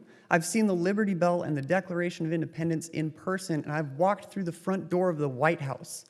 I'm an American. So I hope you recognize a patriot, and I hope you know where I'm coming from, that my heart's in the same place. I'm also a hopeful believer in the optimistic patriotism expressed by the reasoning behind the flag ordinance. My heart's in the same place in wanting to see the American flag being the only symbol of unity that we need. I feel the same way. However, I think we all recognize that that's not how this ordinance would play out. I think allowing flags to fly together is how the government shows unity as an example. It sets an example to people who need one. And until the community can follow that example, I think the city should continue to set the right one. I think that true unity means standing together, not choosing which one stands. But having said that, I've also experienced kind of a lot of interesting feelings, hearing very good points brought up by people that pricked my heart, even from the other side of this issue. And even as I tried to write notes, a pen was handed to me literally from the other side of the aisle by somebody that I'm pretty sure knows I'm transgender and doesn't care what I have to write down, but still loaned me his pen.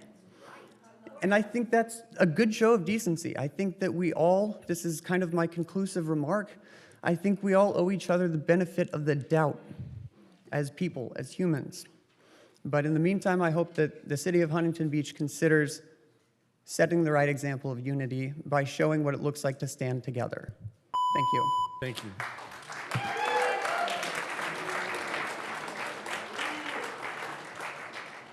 Next speaker, thanks for being here. I'm Harvey Liss, a resident of that great city of Irvine, a city that proudly flies the pride flag. I'm 81 years old, and I'll bet 75 cents that I am actually the oldest person in this room. Anybody older than me here? Oh, great. Congratulations. Anyway, I've been a gay rights activist when gays were the main target of bigots being beaten and murdered on the streets. Obviously, a lot of people are not aware of that history. This ordinance was obviously intended to end the flying of the pride flag. Although the rainbow pride flag can be taken to mean everyone, that's neither its intended purpose, nor why it was created, nor why it is flown. The original pride flag was created at the request of San Francisco Supervisor Harvey Milk, a gay man, to be flown at their Gay Freedom Day parade. It was modified to the current version in '79 after Mayor George Moscone and Milk were assassinated. A city flying the pride flag at its city hall states that the LGBTQ community specifically is welcome and should have no fear of being attacked. So why does Huntington Beach especially need such a flag? Shouldn't everyone feel safe? Yes, of course, but Huntington Beach was a notorious gay-bashing city, definitely unsafe for gays. I have a close friend who was gay-bashed and harassed by the Huntington Beach police in 1991 as if he was a plaything to be taunted merely because he was carrying a gay magazine. He was a resident of Huntington Beach at the time. And from reading some of the correspondence, it appears that the reality of that reputation and the ignorance that drives it seem to still exist amongst some residents. To them, I say, I am not a child molester. I don't pray to Satan or whatever other kooky beliefs they have about me. Intended or not, voting now to not fly the pride flag sends a signal that it's still okay to bash members of the LGBTQ community.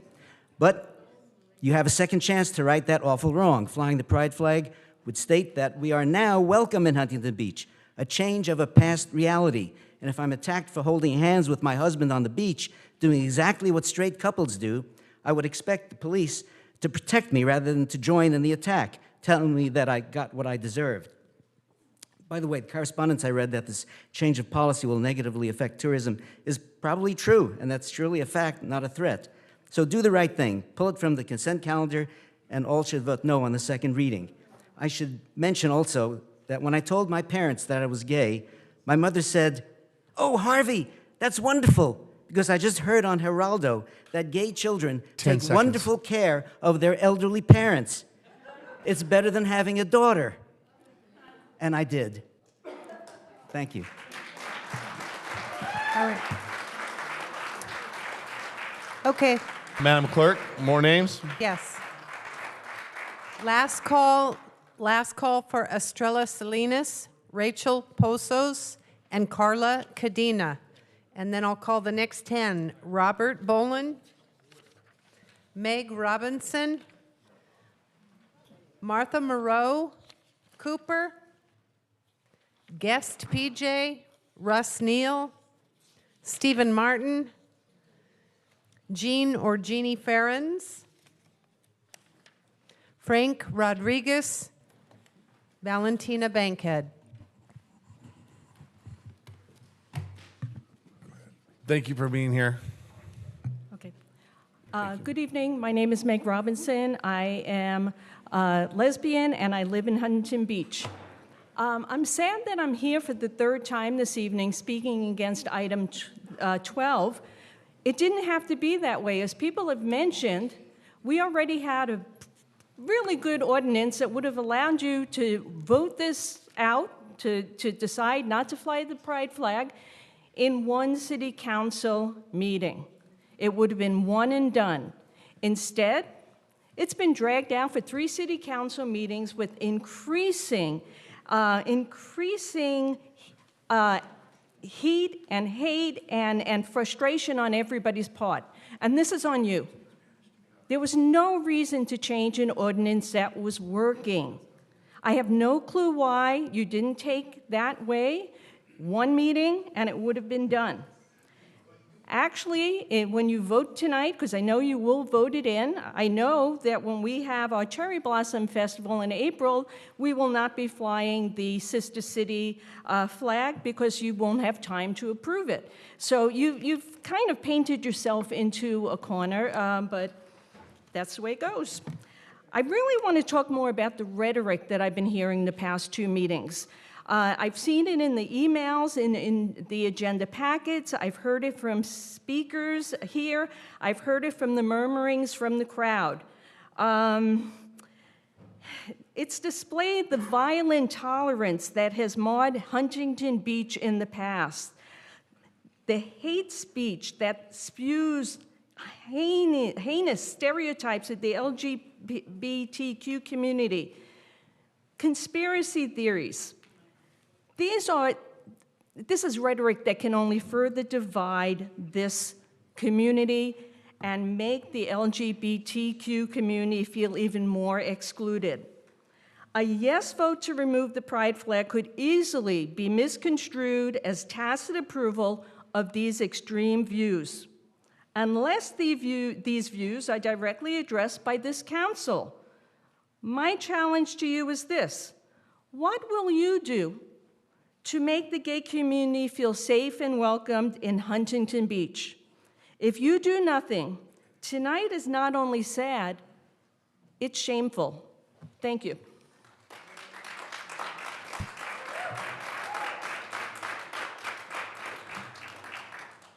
Next speaker, thanks for being here.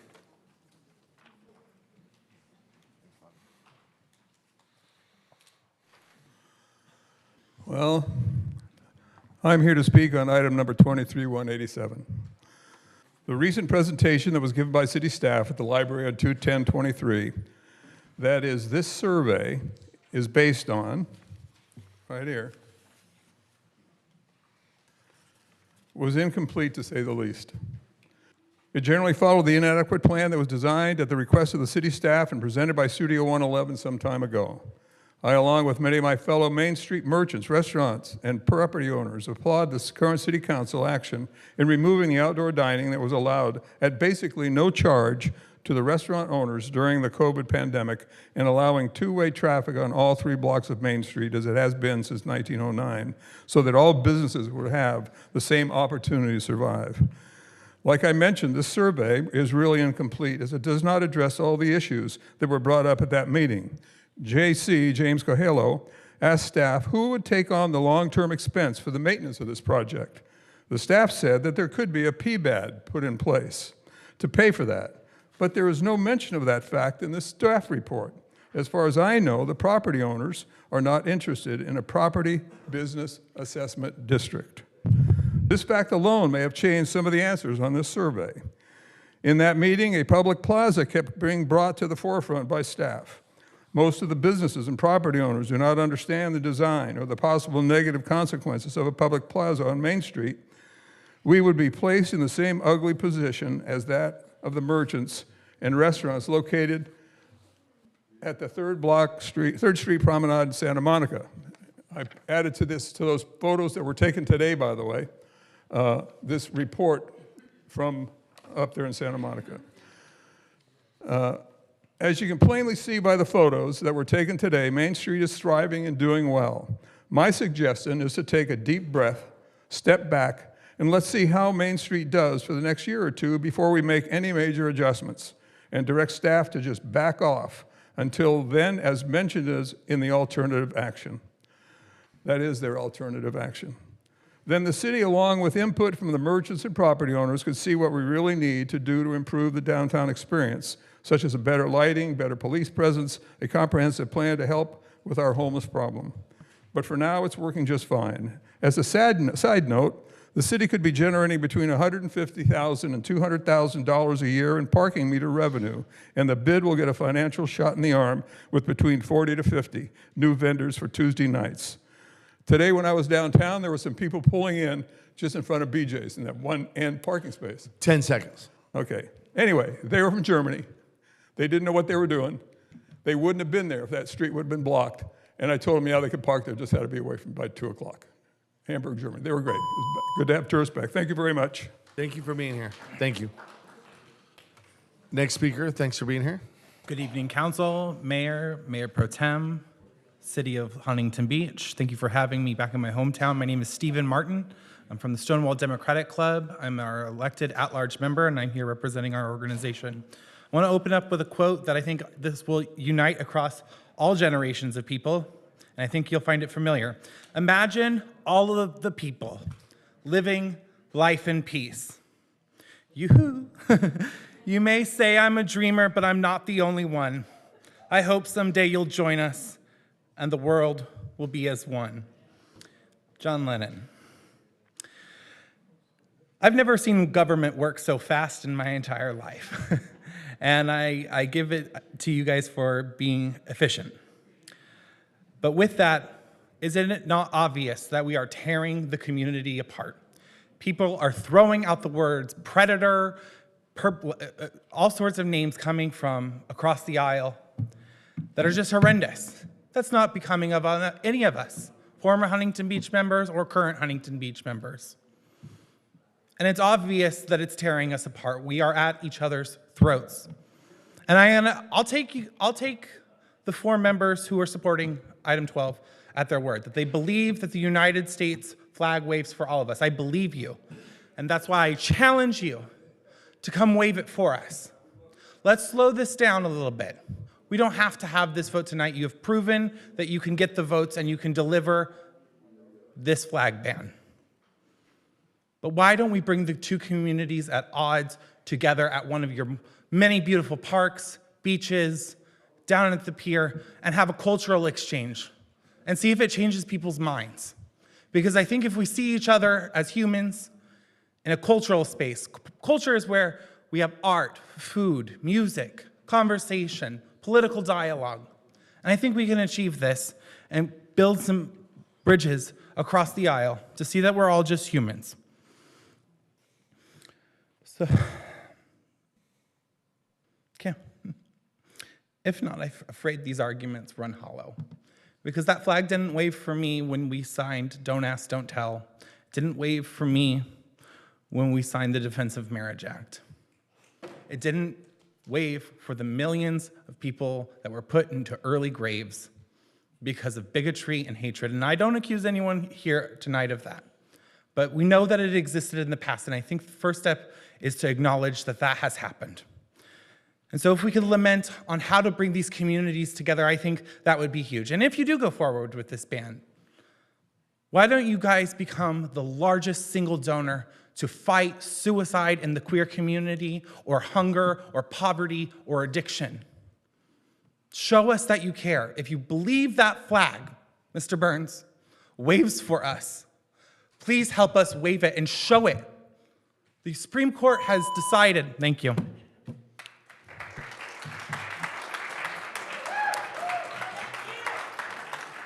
Next speaker, thanks for being here. Thank you. Good evening, Mayor Strickland and council members. My name is Martha Morrow. I'm a 31-year resident of Huntington Beach. I want to thank Councilmember Burns for initiating and bringing to the attention of the citizens of Huntington Beach Agenda Item 12 regarding flying government flags on city property. The purpose and duty of our local city government is to protect the well-being of the tax-paying citizens by overseeing police and fire protection, municipal services such as water and trash collection, and protecting and utilizing taxpayers' funds for the benefit of the general population.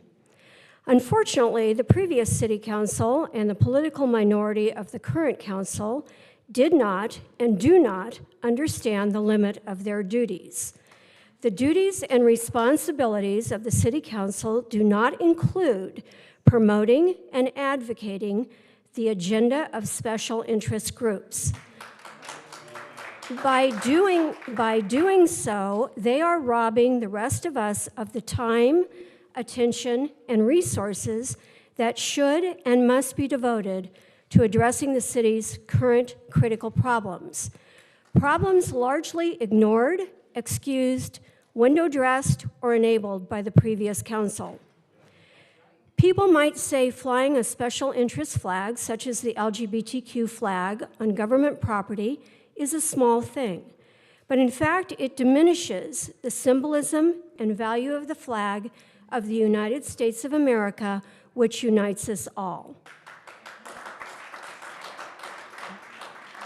10% of the population is just as valuable as 90%, but it's not more valuable. Their rights are equal, but are not more equal. The citizens of this city have the freedom to fly any flag of their choice at their residence and place of business, or wear it on their clothing if they so choose. It is completely inappropriate for the city to bow to any special interest group advocating a particular culture and political agenda. If you allow one special interest group to fly their flag, then you must allow every other special interest group to have their day, week, or month at the City Hall flagpole. Thank you. Thank you. Next speaker, thanks for being here. Yes, good evening, Mayor Strickland and members of the City Council. My name is Russell Neal, and I live in Huntington Beach. I am in favor of Agenda Item 12, but I would like to speak on another topic. A certain individual has made it his mission to exploit this forum to make outrageous and defamatory charges against Mayor Pro Tem Vandermark. Defamation of this type is not harmless. Mrs. Vandermark and her family have been subjected to acts of physical intimidation, including having the window of her car shot out during this last election. Our city guidelines for public comment do not permit comments that are defamatory and that are not protected free speech. Under the United States Supreme Court's Sullivan ruling, defamation of public officials is not protected free speech if it is made with a reckless disregard for the truth and actual malice. If this slander against Mrs. Vandermark does not meet that standard, nothing does. These attacks should not be permitted to continue in this forum. I would add that if this individual is looking to pick a fight with someone, he should not pick it with a woman who is prevented by law from defending herself. He should pick it with me, a washed-up old man and failed school board candidate just like him.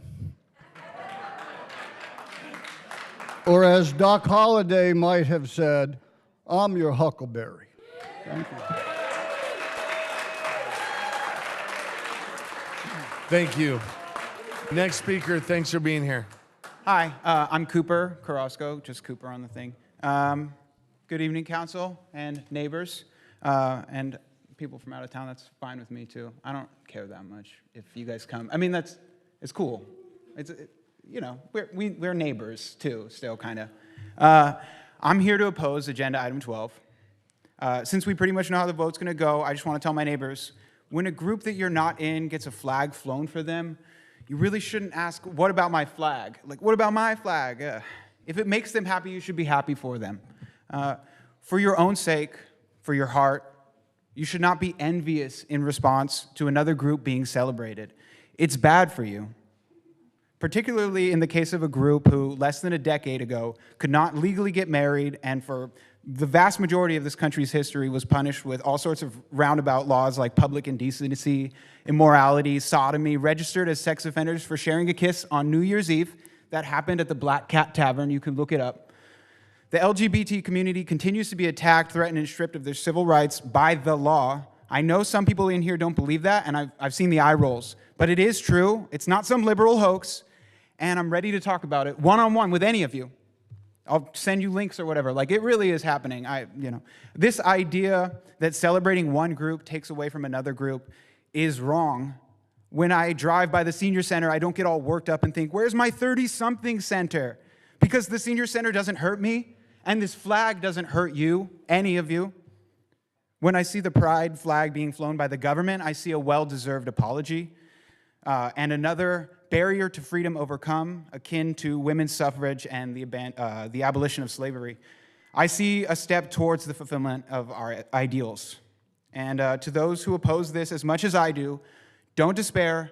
Come together, get emails, phone numbers, and social media information from like-minded individuals. Connect with your neighbors and form coalitions. It might not be you under attack tonight, but tomorrow it might be. And there was one more thing. Hold on, I have time, so let's just hang out. A moment of silence. We're all tired. I don't know. You know what? I forgot it. But just like a present, maybe a present vote from one of the four. That'd be so cool.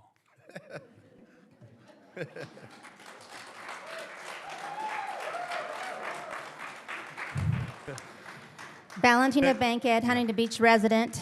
I am in full support of Agenda 12. Thank you, Pat. I have set my rainbow in the clouds, and it will be the sign of the covenant between me and the earth. I will remember my covenant between me and you and all living creatures of every kind. Never again will the waters become a flood to destroy all life. That's Genesis. That is God's promise.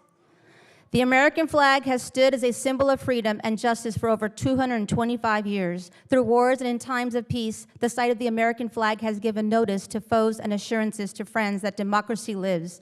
No other symbol captures the power and glory of our nation like the American flag. It has flown as our national emblem in some form without interruption since 1776.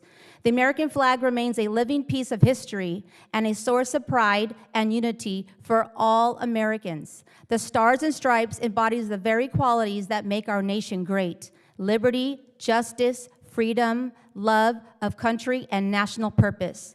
That was written by Michael J. Cusick, former Assemblyman of New York and a Democrat. Thank you, Pat and council, for bringing this ordinance forward that I totally support. On another subject, I would like to address the council on their personal ethics at council with decorum on dais and on social media.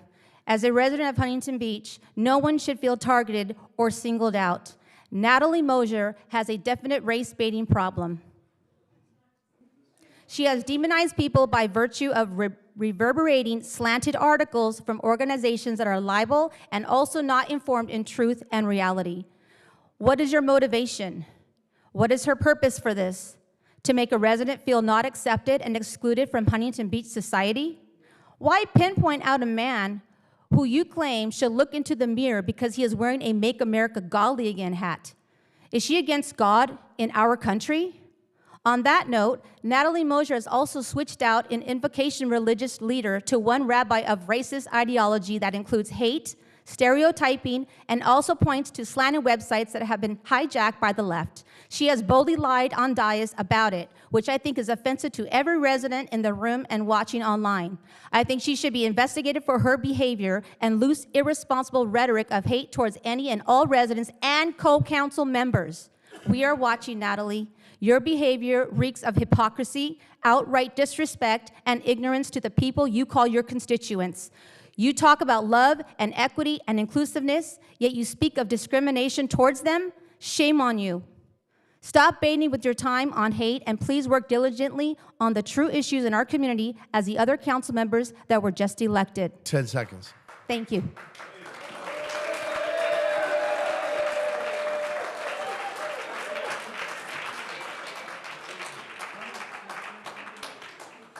Next speaker, thanks for being here.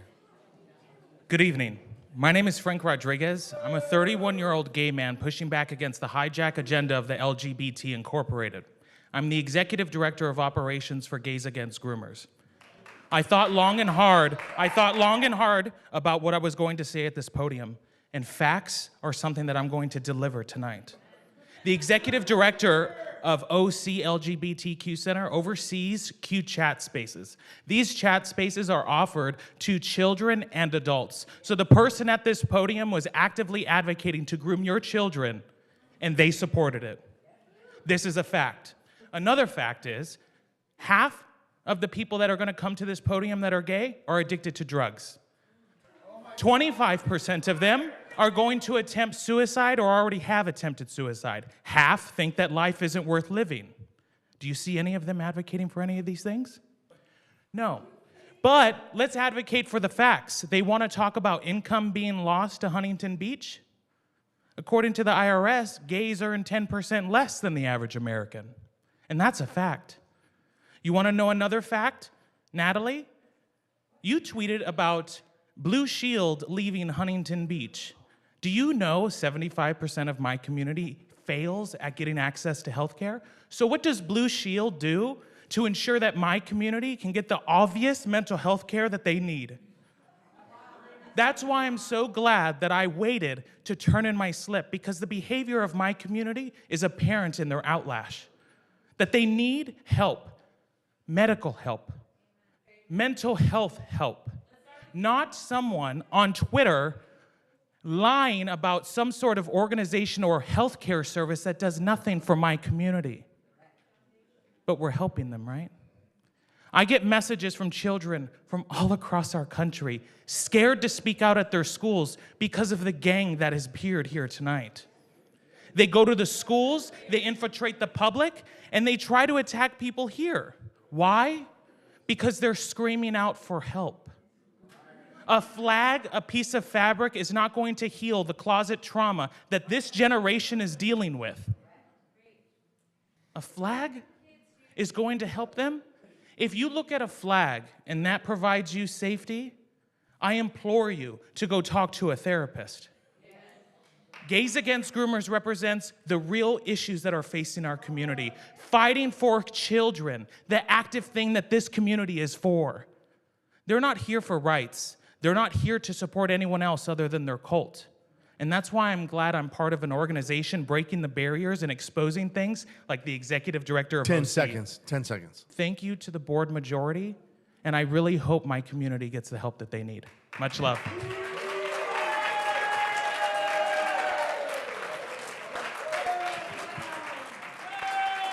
Madam Clerk, we have more names. Yes. Last call for guest PJ and Jean or Jeannie Paris. And then the next 10 speakers, George Washington, Riley Emmett or Emsch, Doug Von Dolan, Ashley, Isabella Maldonado, Carolyn Lewis, Louis Galasso, Tim Geddes, Chris Waring, Michelle Kearns.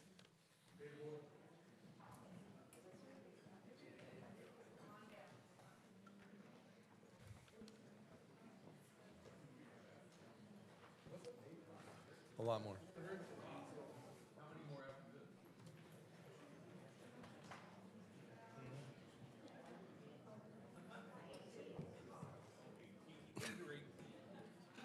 Next speaker, thanks for being here. Good evening, Mayor and City Council. My name is Tim Geddes, and I'm a 39-year resident of Huntington Beach. In Friday's Daily Pilot, there was a photo of Mayor Tony Strickland and Councilman Pat Burns reading Dr. Seuss to elementary school children. With all the reactionary right's hysterical concerns with the reading of certain books in schools, it may have seemed ironic to have a couple of conservatives brave the controversial Dr. Seuss, but I applaud it. I came up with a Dr. Seuss treatment of one of our controversial topics in Surf City, dealing with the reluctance of the council majority to fly certain flags here for the LGBT community and sports teams. It's called Pride Flags and Rams, with apology to Theodore Geisel, R.I.P. I am right-wing Uncle Sam. Right-wing Uncle Sam I am. Do you like pride flags and rams? I do not like them, right-wing Sam. I do not like pride flags and rams. Would you fly them here or there? I would not fly them anywhere. I do not like pride flags and rams. I do not like them, right-wing Sam. Would you fly them on a pole if they won a Super Bowl? I would not fly them on a pole for Gay Pride Month or Super Bowl. I would not fly them here or there. I would not fly them anywhere. I do not like pride flags and rams. I do not like them, right-wing Sam. Would you fly them in HB, display on city property? I would not fly them in HB or display on city property. I would not fly them on a pole for Gay Pride Month or Super Bowl. I would not fly them here or there. I would not fly them anywhere. I do not like pride flags and rams. I do not like them, right-wing Sam. Would you, on a boat? Would you on a float? I would not on a boat. I would not, could not on a float. I will not on our float, July 4th, or display them on city property. I will not fly them on a pole for Gay Pride Month or Super Bowl. I will not fly them here or there. I will not fly them anywhere. I do not like pride flags and rams. I do not like them, right-wing Sam. You do not like them, so you say. Try them, fly them, and you may. Try them, and you may, I say. Sam, we will let you be. Try them, fly them, you will see. It's good for the community to show that we are proud and free and not a damn autocracy. Again, I applaud conservatives reading Dr. Seuss in schools, and to think that I saw it in Huntington Beach. Thank you. Thank you. Next speaker, thanks for being here. Good evening, Mr. Mayor, council members, and staff. My name is Doug Von Dolan, and I'm speaking in favor of item 18, authorizing the city manager to follow the law and continue processing SB 9 and ADU applications. It seems crazy that after all the talk we've heard about local control from the city council, this proposed ordinance from Councilman Kalmick is actually the first time this council has invoked local control over a housing issue. Finally, a council member is saying we have a plan. We can deal with SB 9 and ADUs in a way that fits Huntington Beach. So let's not break the law. Even if we want to challenge the underlying rationale for SB 9 and 10 in court at a later date. That's what local control actually looks like, is you guys actually take control of an issue. It's not saying, oh my gosh, even though we have almost no SB 9 applications and we've opted out of SB 10, we are unable to manage while we go to court. We have to break state law and pass a ban. Oh, and let's ban ADUs also while we're at it. That is giving away control. That is creating chaos. And that's what the majority of this council is doing on SB 9 and 10. It's also doing it on builder's remedy, and it's doing it on the housing element.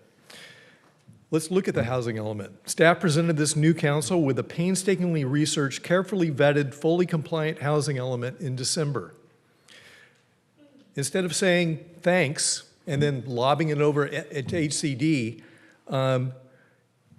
which they could have done, said we are now compliant, let's get busy with our lawsuits. You didn't pass the plan. You came back and asked the staff to prepare a version that would strip out just enough to ensure it didn't pass. And now you're removing 456 ADU units that were pretty important to the affordable housing part of that plan.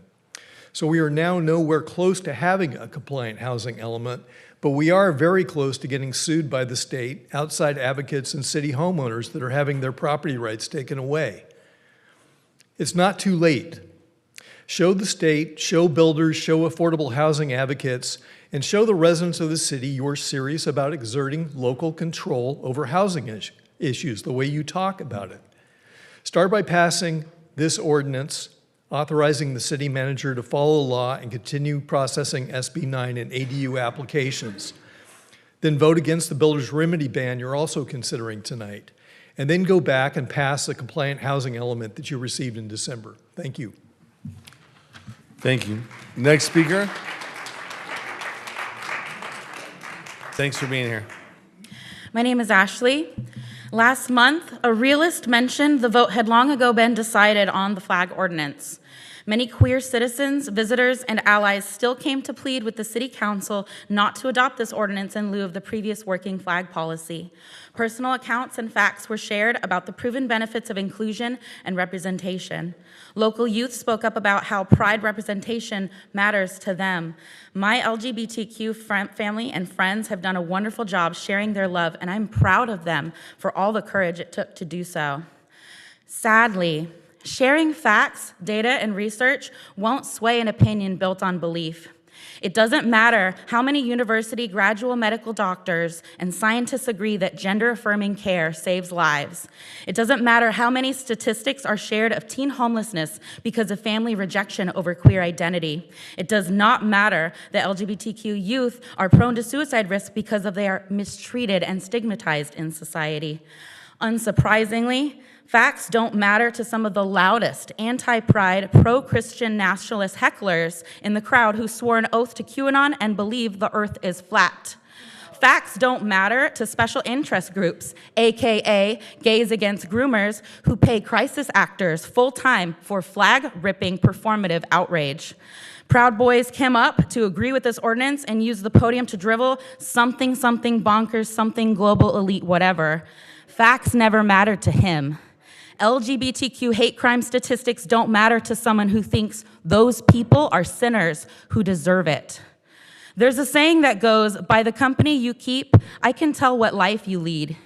Dana Rohrabacher, a former representative and one-time endorser of Vandermark, was asked about extending fair housing laws to LGBTQ, saying a homeowner should not be required to be in business with someone they think is immoral.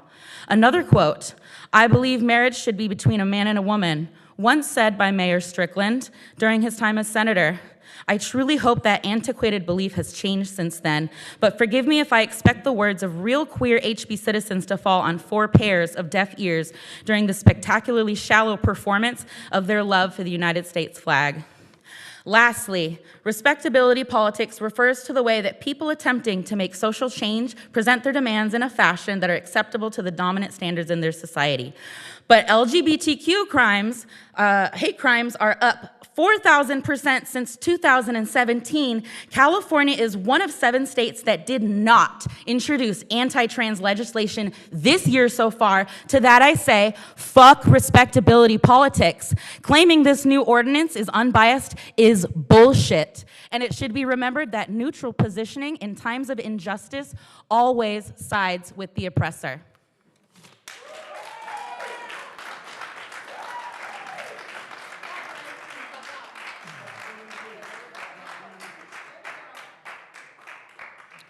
Good evening. My name is Louis Galasso. I'm here to offer my support for agenda item number 12. I'm not against any organizations flag flying reflecting their personal beliefs, whatever beliefs they may have. Promote your personal beliefs personally. Take ownership of your beliefs and the consequences that go with them. If you're proud of what you believe, display your own sense of pride individually, as it is an individual decision. It's your right. Instead of trying to make it everyone else's agenda and hiding yourself through the anonymity of others, government, etc. If someone feels so strongly and so proudly, you shouldn't hide behind others. This is a city government entity of the state of California and a part of the United States and should represent itself accordingly, unbiasedly. A couple of notes, there's 17 veteran suicides per day, right? And we don't see them up here pushing their flag or their lack of it. There's an epidemic of violence everywhere against everyone. Kiwanis, Veterans of Foreign Wars, Habitat for Humanity, Wounded Warriors, Lions Club, homeless shelters, soup kitchens, and many, many more whose flags we don't fly. We don't fly a grandmother flag, yet I'm sure there are many of them who live here. It's funny how there's only one group here speaking today against the new flag rules. If you want respect, be respectful. If you're really proud, own it. Show it personally because it is a personal matter. This is not an LGBTQ issue. This is not a human rights issue or a political one. Not surprisingly, this has been made into a hate issue. Quit making it so. I, too, have disappointments. Obviously, this is not an attempt to eliminate the pride flag nor discount any need for a 30-something center. This is merely a flag issue. You want acceptance and tolerance, yet you offer neither. Thank you.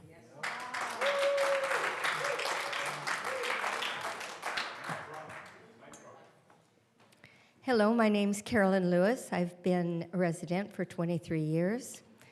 I did not intend to speak tonight, but I just came to support our new council members. I'd just like to state 3 reasons that I am speaking. One, I am in support of item 12. I believe that the United States and California flag should fly over our city holdings. Secondly, I heard one fellow up here said, I'm the oldest one in the council members, the council chambers here. And I said, no, you're not. I'm the oldest one. So I'm free to admit it. So what I would want to say in that way is that I was born in the Second World War. So when they said, we'll have pride in the flag and so on, we were taught that because my father was with Patton in his army. You know, he didn't even see me till I was 3 years old. So we were taught that we had pride in our country and we had to act respect. If we wanted respect, we had to act respectably. I did not see that here. And my kids are much older than most people here that are protesting. If you want to be accepted, then act respectably. We did that in the 50s. We didn't know anybody else. We just went to work. We took what we had and we tried to build on it.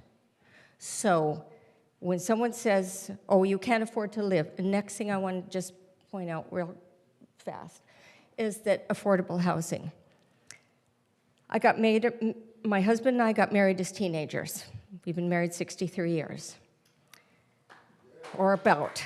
We're in the minority, believe me. But we had to live where we could afford to live. I would like to have lived in Palos Verdes at the time, or Hollywood, wherever. We had to work a lifetime to get here in Huntington Beach. And it was we chose it. From Redondo Beach, we came here because it was better than Redondo Beach. So you guys, I feel sorry that you're under such a headache in here. But I've loved living here, and I don't think this flag should be an issue. United States flag. 10 seconds. And California flag. And if we fly anyone, it would be for the veterans. My son is a veteran. Thank you very much. Thank you. Next speaker, thanks for being here. Hi, thanks for having me. My name is Michelle Kearns, and I'm here to talk about affordable housing. And so if that's number 14 or SB 9 or whichever one it needs to be, I'm here as a advocate with Homeless United, Huntington Beach, and I own and operate a senior living transitional center that houses seniors who've previously experienced homelessness. And so we met with council members Burns and McKeon, so thank you for that time. I wasn't able to meet with the other people, but you know, I have met with Natalie a few times and saw Gracie at coffee and Tony. So thank you for having an open door for people who want to come talk to you. This is what America is all about. So I just wanted to say that from a housing perspective, when I see these seniors that are on housing wait lists from like 2014, Orange County Housing Authority is still housing people from 2018, 2019. So until that list becomes open, the people that we're housing in the shelters and in the navigation center and in transitional living centers like mine, they don't have a place to go. It's taking years and years and years. And when they get that housing voucher, if you don't have a trusted like navigation person, like a housing specialist who knows the ins and outs and knows how to use the verbiage and the terminology, a lot of times the people end up going back out onto the streets, losing their voucher because they didn't find a place, this kind of thing. It's another wait list item is what happens even when they get their voucher. And so I'm hoping that we can come together and approve the housing element from the state of California and work with the state rather than against them. We don't want to fight. Of course, we want to do our due diligence and check all the facts and figures, but from what I can tell, I missed the closed session with our police chief who gave some numbers, but my understanding was that it's around $13 a year. I'm happy to pay that $1 a month. You know, when I first started this, I was like, wow, if everyone just chipped in $1, this would just, and look, it's like $1. And so I just want to say, you know, we're doing it. And Bob Goff wrote a book that said love does. And so let's just keep doing, right? Let's keep moving forward. There's going to be obstacles and we're going to get through them because you know what? In God we trust. It's on our money. It's in our Constitution. And so let's just keep it there and forge forward. So thank you for your time. Thank you. Next speaker, thanks for being here. All right. Hate and division is not welcome in Huntington Beach. This is way bigger than the pride flag. This is a demoralization campaign at every level of life to destabilize and divide our city and country, to consolidate and seize total power. This pride issue is only one vehicle to division. The far left for decades have demonized, lied, and are actively trying to divide Huntington Beach and America. Far left government officials have been conspiring with the media and groups like the ACLU, ADL, Human Relations Task Force, the Interfaith Council to demonize Huntington Beach and America as systematically racist by using words like equality, diversity, unity, inclusion, welcoming, and love, hijacking and controlling language implying that Huntington Beach and America is systemically racist every time you use those words in that way. Labeling we the people of Huntington Beach as Nazis, racists, and domestic terrorists just because we are not aligned with your far-left destructive ideology. Huntington Beach and America isn't systematically racist as the far left implies. The truth is the left has a systematically race-baiting problem. Why are groups like the ACLU and targeting Huntington Beach and America and conservatives and Christian? Well, it is well documented that the founder of the ACLU is a communist by his own claims.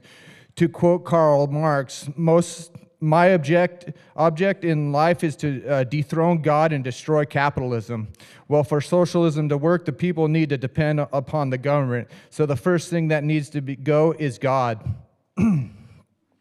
You're right, this is a conspiracy fact, not a theory. We have current city council members and the former city council majority conspiring against we the people of Huntington Beach to consolidate power and fundamentally change Huntington Beach. The Huntington Beach community isn't racist. America isn't racist. A Latino woman can't be a white supremacist. The far left are the racists. The far left are the domestic terrorists. And so let me dumb this down for the left and the children of the room. I'm rubber, you're glue. Whatever you say about me bounces off me and sticks to you. The adults are in charge. 4-3, the new normal. And with 2024 right around the corner, the left will never be elected in Huntington Beach ever again. Skywalker out.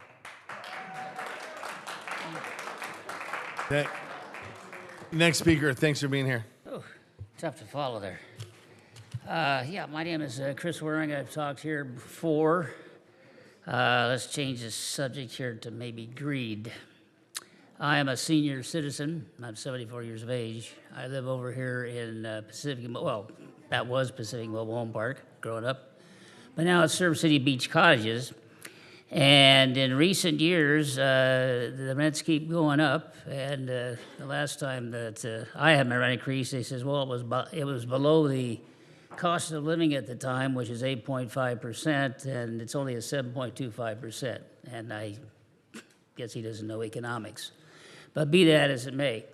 But anyway, I've noticed since then, of course, unfortunately, we've got our gas and electric, which have added to our bills. But I see where the seniors, the few seniors that are still there, and some of the younger people too, are having a very difficult time if they want to sell their property. When they do, many instances, they've had people come and say, yeah, we'll close the deal, but when they go to the office, I say, oh, let your new owner be advised that your rent is going to be increased. And this has ranged from 12% to 22%. And the one that I liked, a couple I know, they were going to pay $99,000 for a place, in fact, right at the end of as you go to the beach there. But they said it was too much for them. They got a house out in the desert. But anyway, the renter, I didn't know the person. I believe they were older, but be that as it may, they sold it to them for $50,000. Anyway, the park came back, or indirectly, and their rent increase went from $2,200 to $2,900. That is 31.82%. They have the money to do that. They're both retired. They're both union people, so they have the background. But to me, that is just pure greed. My situation, I'm up to 82% of my retired income, fixed income, and I can't move my trailer. It's too old. I've lived there for 23 years. My parents, I took it over. I've been associated with Huntington Beach for 60 years. And it's just a difficult situation. There is a move to rent stabilization, but I'm looking for the seniors. I have friends of mine still there, and they're on their last legs. One person left, he became homeless. Fortunately, someone in the park found a room for him. So it's a tough situation. I mean, you know, Huntington Beach is Huntington Beach. It's gone up since I've been there for 23 years. My rent has gone up 500%, but so be it. But I'm getting to the point now where I really can't afford to stay there. And at my age, I don't want to move. I have 2 kids here. I have grandkids. And it's just a difficult situation. So anything else, I would appreciate it. You could look at it, see what we can do about it. Thank you for your time. Thank you. All right. Last call for Isabella Maldonado and Riley Emsch. And the last group, Sean Drexler, Lynn, Kimberly Litvak, Roger Knorr, Umaro Vincante, Carolyn Lewis, and Catherine Peoples. Good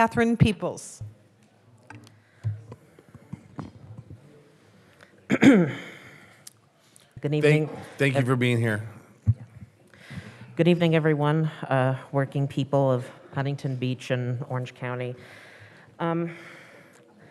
I'm going to seem like an alarmist tonight, but that's only because there's an alarm to be raised. I'm here tonight to put this ordinance into its proper context. You might not think much of it, but you need to know that this is not an isolated incident. This is part of a greater trend wherein you and your community are under heightened assault from those in power.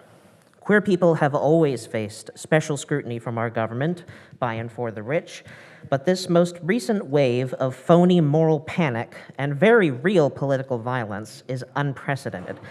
I do not say this with any hyperbole. It approaches internationally recognized definitions of genocide. As you may know, we talked about it earlier, Michael Knowles, a top conservative commentator, spoke at CPAC and declared that transgender people must be eradicated completely from public life. Other prominent voices among the upper echelons of society have made similar statements, motivated by a sickening lie, equating queerness with child abuse and pedophilia, a lie they know to be untrue. And dozens of states have been echoing this sentiment, attempting to legislate transgender people out of existence, banning access to their care, making it illegal for them to go out in public, seizing custody of trans children or children of trans parents, and encouraging terrorist violence against the queer community at large. If you are not trans, you may think this has nothing to do with you, but you are sorely mistaken. The law has no easy way of determining whether you are trans or not, and considering their convictions, they will not give you the benefit of the doubt if they suspect something, which could be just as simple as not being conventionally attractive enough for their standards. They will gladly tear through you and your families to get at your trans neighbors. As it stands, if you have an estranged, maybe abusive partner, they could kidnap your child and travel to the state of Florida, and all they would need to do to get away with it from there is accuse you or your child of being trans. Florida state courts would then either seize emergency custody of your child or grant your partner full custody by unilaterally voiding a custody ruling from another state. Friends, it's not going to get better. Not without you. State governments, Congress people, and indeed those sitting here on the Huntington Beach City Council, they're doing this because they can feel their grip on power slipping. They're afraid of you and the power you have when you act as a community, and they can feel the tides turning in your favor.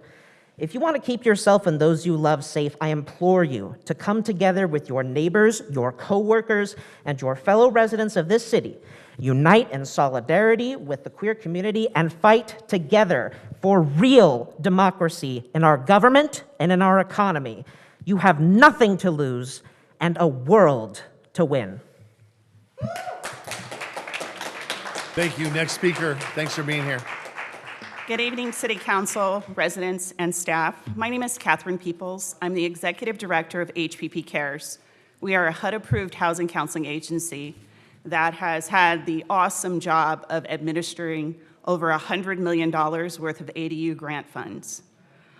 Living in this city over 21 years and loving this city, and loving the work I do of creating housing opportunities, I implore the city to really consider bringing our organization on as a solution to help educate on how to ADU, teach consumers how to build their ADUs, and allow that free pre-development money that CalHFA has offered, and I've awarded to many of the residents here in Huntington Beach, to be available so that they can create additional housing. I come here as a solution tonight. I know we have a lot going on this evening, but I just hope you take my comments and our organization and allow us to extend a leaf to help teach people how to ADU and allow us to continually use the CalHFA funds to help towards costs and creating revenue for our city in building these ADUs and additional housing options. Thank you again for allowing me to have this opportunity, and I will be following up with email. Have a wonderful evening. Thank you so much. Next speaker, thanks for being here. My name is Kimberly Litvak. I'm a resident of Huntington Beach for the last 33 years. I want to applaud all of you for being actively involved in our community. Doesn't matter what your sexual preference is, I really appreciate all of you voicing your opinions, and I definitely feel for you guys on the panel. And I know it was a hard decision that you had to make, and I appreciate that you have had to take a hard stance here that may, honestly, I believe has been misinterpreted. And I just want us to reason with each other here. If they wanted to fly a satanic flag, would that be okay? Okay. So if they want to fly, a bestiality flag, is that okay? So at some point, where do we draw the line? I'm not saying you are. I'm just saying. I'm not, okay, let me say, they wanted to fly a grandma flag. Okay, let's do a grandma flag. I'm not trying to be insulting. I want a reason here. But I understand that. But what I'm saying is at some point we have to draw the line, and I think you guys have done that very efficiently. I personally rallied for you guys. I'm grateful that you are on the panel. I see good changes happening. And I want to support you as a citizen, and I hope we all can work together and not finger point, but understand that they are in a position to help everyone in this community, not one position. On transparency, I think you've been very, very honest about that with this flag. We're going to have 3 flags. How much more transparent can you get than that? That's what you ran on, and you are living that right now, and I thank you for that.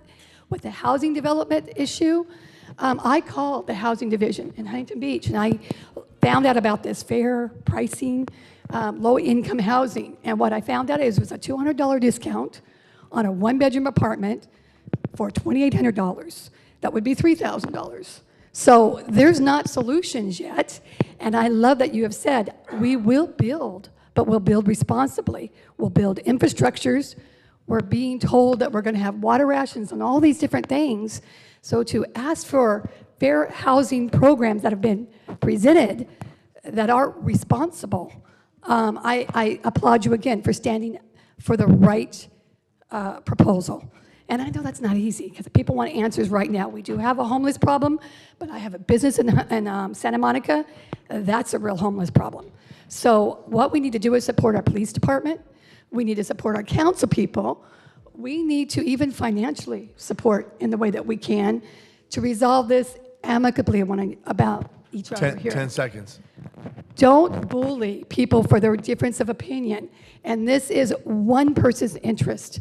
And it should be the interest of the community and all of us. So I ask you to be fair. Thank you. Thank you. Next speaker, thanks for being here. Good evening. I'm here to ask you to reconsider and accept the application for an ADU until the resolution of the challenge against the state. I'm Ling Nguyen. I bought an apartment 3 units 11 years ago. To my surprise, a few months ago, City Enforcement Department told me one car garage would convert to a room. I talked to Planning Department to see if I can legalize the room. At first, they say yes. Later, they say it's not okay. I then asked about the option of converting to an ADU for low-income rental. I have spent 3 months talking to architects, builders, and the city planning department. Unfortunately, last week, I was told Huntington Beach no longer accept ADU application. I asked enforcement officer to allow me to wait until the challenge is resolved so I can apply for ADU. They say no. And they asked me to convert the room back to the one-car garage. I have a tenant living in the room. I am here to ask you, a city, to allow people in situations like mine to apply for the ADU now, or allow us to wait until the outcome of the challenge against the state to decide to apply for an ADU. Thank you. Thank you so much. Next speaker, thanks for being here. Hello, City Council. My name is Roger Knorr, and I'm a recent heart transplant recipient. And I'm on public assistance right now, but I was trying to get back to the workforce so that way I can still be productive. And today's my birthday, so I wanted to have, I really wanted to have, I'm 59, and I thought that I could still work. Happy birthday. Thank you very much. And I will be contacting you guys individually so I can talk to you guys regarding this, because seriously, the police department, just because you say a couple of things, they get really, really upset. And there's a guy named Toby Archer, Lieutenant Toby Archer, and I want to show you what he did when first he negotiated with my sister to get one of my son's car out because he was afraid of me. So this is the reason I did what I did. Can somebody play the tape, please? Oh, go ahead. Over here, you wimp. You didn't see it? Come on. He couldn't hear me until I said that. Then This he is finally comes crap. up. There's Toby. When Sergeant, hey. Come on, man, this is totally unfair. Because This is totally unfair. they took my second car, my Tesla, illegally. Okay. So if you want to challenge me to a fight? feel Let's free. do it. Let's do it. I'm dead serious. Let's go out on a Did you hear? He challenged me to a fight. I haven't even boxed somebody ever. Right? Okay, And you know what we should so do? I just We should wanna be actually, clear. yeah. Come here. Yeah. You want to fight Oh, me? I want to box you so bad. I want to box every single person. He offered it. I'll tell you what. Why don't I arrest you for challenging me to a fight? Oh, come on. Is Is that what you would like me I to didn't do? even Why know don't you that. do No, me no. favor? You know what I was actually? You know what I was actually clarified doing? it 3 times. No. In fact, since you're recording, I'll go ahead and book this as And he evidence. grabs my stuff, You just talked yourself right in jail. You got people. and I talked myself into jail. People all over the place. I apologize. It's perfect. I apologize. It's Okay, perfect. you know what He happened? set me I up. was thinking- He asked me if I wanted to fight him. Then he wants to throw me in jail. You're out Now, of control. the reason I'm saying this, thank you. You're disturbing all of our business. The reason I'm saying this is because this is totally wrong. If anybody gets arrested now, okay, and gets their thumbprints or their prints on paper, then they're automatically in this thing called the NCIS, the National Crimes Information Systems, and you'll never get a job as a car dealer, as a car salesperson, even a used car salesperson. You can't work in a bank, even if you're innocent. Okay, it is crazy. No corporation wants you. And this is how easy it is for them to arrest you. Okay, this is nuts. We need a police oversight committee, and I'm gonna start on a hunger strike, and I'm gonna start at midnight tonight, and I'm not gonna eat, okay, for a month, because I don't know how I'm not sure if you guys are gonna do anything at all, but I'm going to. And the reason is because I am real, we need a police oversight committee that is not made up of retired judges, retired cops, and retired DAs, because that is a joke. Real citizens of 5 seconds. Sorry. Thank you.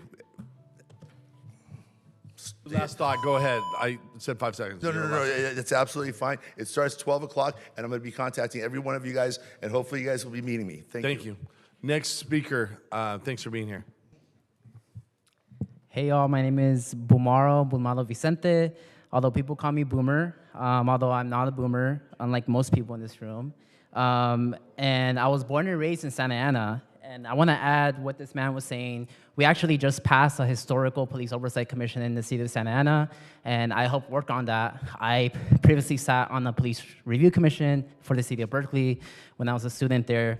I'm also openly queer, and I currently serve as a vice chair of the Labrador Democrats of Orange County. You know, we believe that every person has the right to live a full, meaningful life with equal access to opportunity, security, and inclusion. I'm here to tell my LGBTQ and queer family that we matter, that you matter. I'm here to make my voice heard and take up space because we deserve a place in the city. I'm here to raise my own flag because if you won't fly one, then we'll bring our own. You have an opportunity to do your job as council and stand by our community, especially now in a moment where we're seeing an alarming number of anti-LGBTQ bills across the country. But regardless of what happens tonight, no one can ban LGBTQ and queer people from existing in this space, in this city. We came out tonight. We packed this whole room. Y'all saw our flags being raised all across this damn room. You know, because we've been here and we will continue to be here.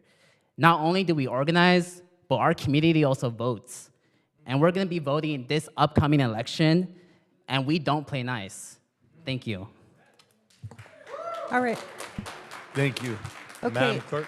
The last call for Sean Drexler and Carolyn Lewis. If you're here, come on, and that's it. There is someone here. All right. My name is Sean Drexler. I am opposed to Agenda Item 12. Clearly, the ruling class is panicking. There's more labor militancy in the United States now than there has been in 50 years. American workers are organizing. We are organizing for what is ours, for all the wealth we create. And the ruling class is flipping out, throwing tantrums to distract and divide us. In 1930, German workers were also organizing and growing in militancy. The most right-wing German corporations fought organized German workers by funding politicians to divide them. These politicians did this by blaming particular groups of people for why the country had gone to hell. An individual whose work caught the attention of the corporate-funded politicians was German scientist Magnus Hirschfeld. Hirschfeld founded the Scientific Humanitarian Committee in Berlin, the world's very first organization that advocated for both homosexual and what would become known as transgender rights. The committee's first act was to push for repeal of paragraph 175, which criminalized homosexuality. Hirschfeld was demonized for being Jewish, a socialist, and a sex researcher. In 1933, his extensive archives and library of the Institute for Sexology in Berlin were burned by the Nazis. This was possibly the first of the Nazis' public book burnings. That's how it started. Progress is usually met with right-wing reaction. Today, the most right-wing corporations are funding politicians and policies designed to divide American workers by demonizing LGBTQ people. These reactionary council members are agents of corporate power put in place to stir up a loud minority of people, the anti-LGBTQ crowd, to keep workers from uniting with each other by telling them the public display of the pride flag is somehow a threat to them, that LGBTQ people are a threat to them. And again, majority of LGBTQ people are working class. We are the majority. The strongest tool in our arsenal is unity. Unity on issues that we as workers and oppressed people share. The day we unite the struggle for workers' rights and protections with protections and rights for people who face special forms of oppression on the basis of race, gender, orientation, immigration status, expression, etc., is a day the ruling class wants to never see. To stop that from happening, these reactionaries are going to keep chipping away at the rights and protections we and those who came before us have fought for, and they're going to try and stoke bigotry and promote wedge issues to divide our majority. But to you fascists on the council and your corporate funders, we're not going to let that happen. We're going to win because the working class and oppressed people are the majority. We're going to keep organizing. We're going to win respect, rights, and celebration for all LGBTQ people, workers, and all oppressed people. We're going to fly a lot more flags you fascists are going to hate to see. We do have a world to win, and we're going to do it. Madam Clerk? That's it. It's a wrap. All right.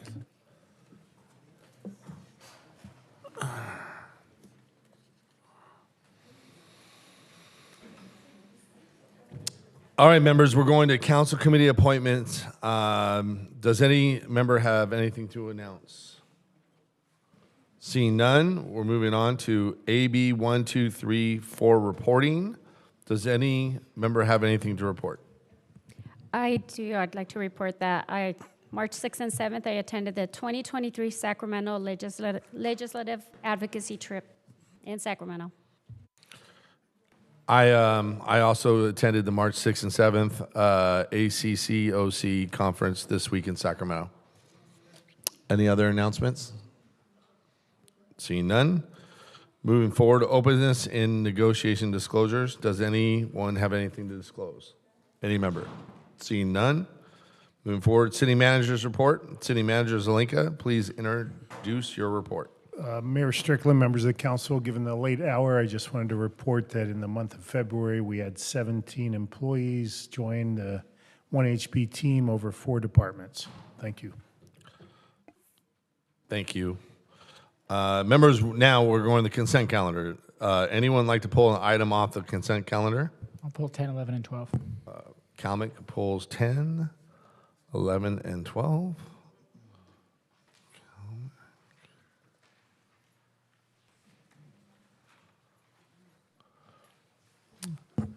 If that's all? I'll move the balance. Mr. Kalmick moves balance. I second it. Members clerk, I'm sorry, please call the roll. Okay, for consent items 9, 13, 14, and 15, Councilmember Kalmick. Aye. Mosier? Aye. Vandermark? Yes. Strickland? Aye. McKeon? Aye. Bolton? Aye. Burns? Aye. Items passed 7-0. Okay. Now, members, we're going to file item 10. Mr. Kalmick, you pulled off the consent calendar? Yeah. You may open. Oh, thank you so much, Mr. Mayor. I wanted to actually table this for the next meeting. The original attachment for this ordinance was 4280, was incorrect, and it showed some language that we had talked about during the meeting that didn't actually show up in the ordinance.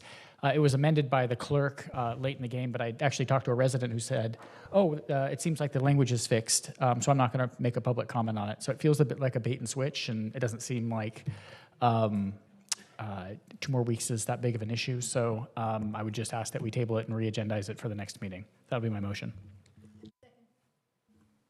Been moved and seconded. Any comments? All right. Clerk, call the roll.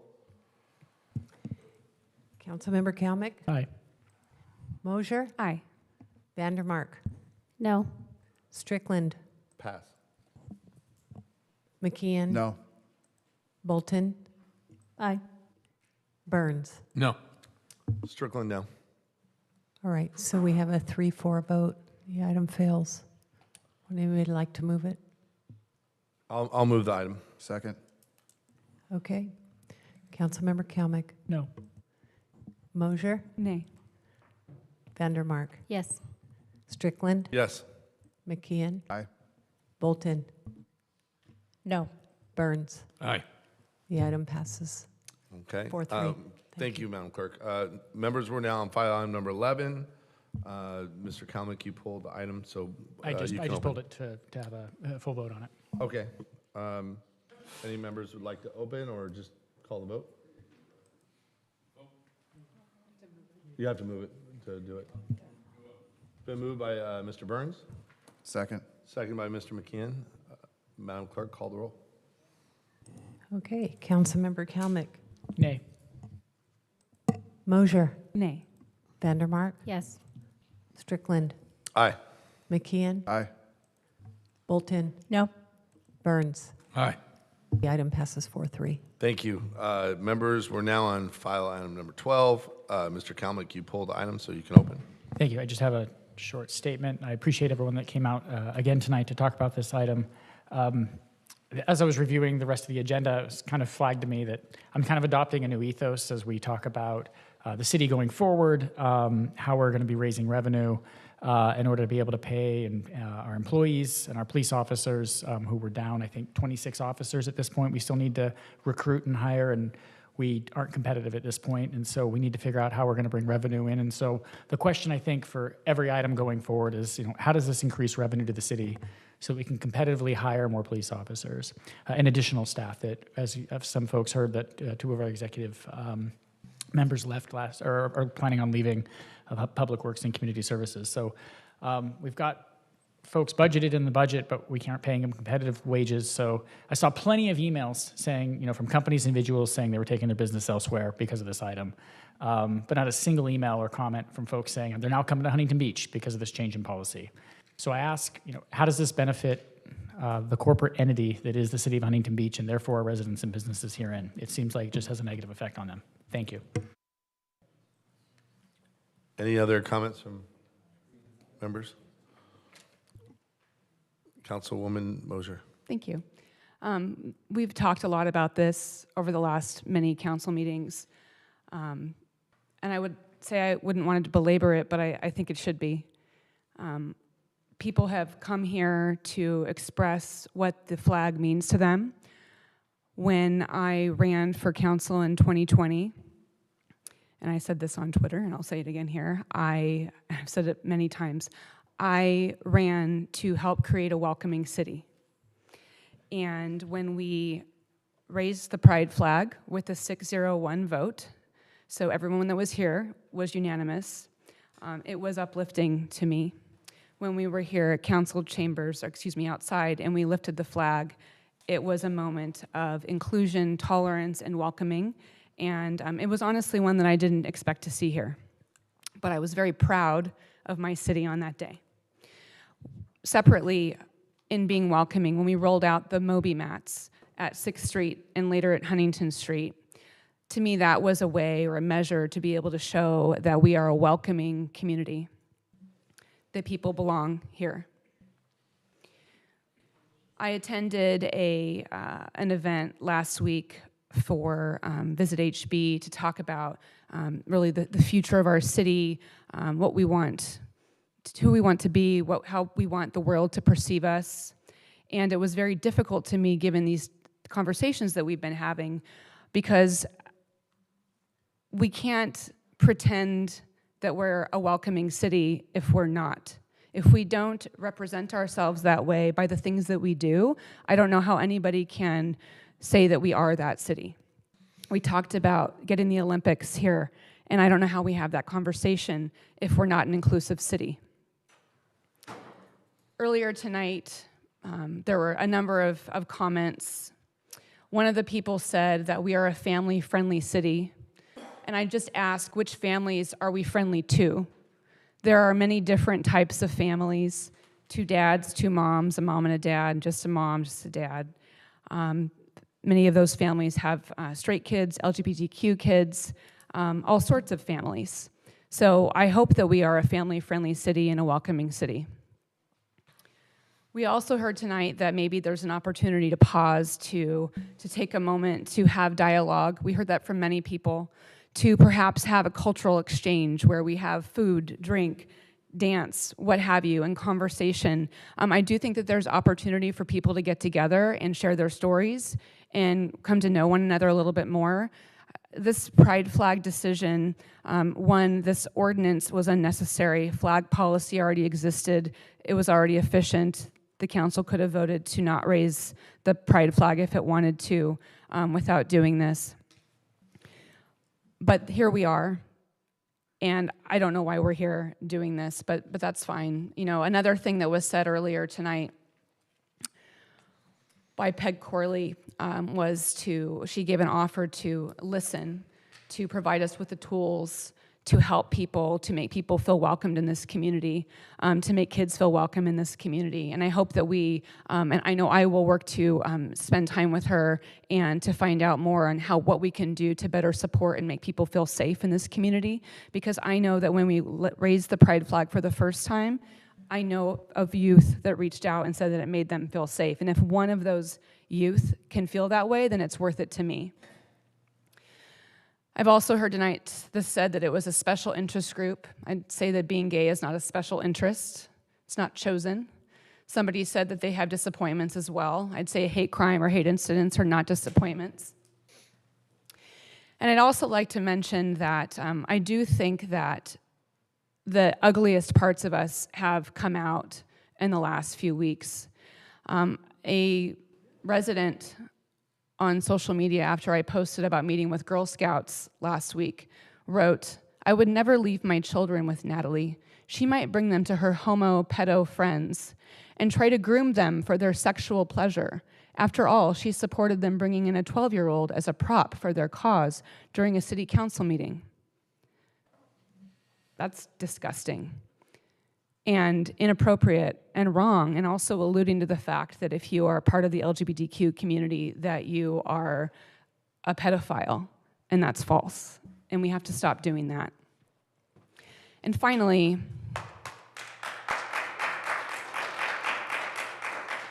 with the idea that the American flag is a flag for everyone, I will say that we want it to be, right? America is an aspiration. It's an idea that we all aspire to and that we work towards again and again, and that's why we're here, and that's why democracy will hopefully get us to that space. But as Langston Hughes said, "Oh yes, I say it plain, America was never America to me, and yet I swear this oath, America will be. We will keep fighting, we will keep working together, and we will hopefully come together in unity and in love and in peace and in strength." And that is all. Thank you. Councilwoman. Thank you, Mr. Mayor. So the commenter's point earlier this evening was well taken. If this had been proposed as just a resolution to not fly the pride flag in June, we would have only gone through all of this once instead of going through it 3 times because it's a new ordinance. This is just bogus. It's embarrassing to do it like this. It really is. So, of course, I won't be supporting it. We're not fooling anybody. So let's vote.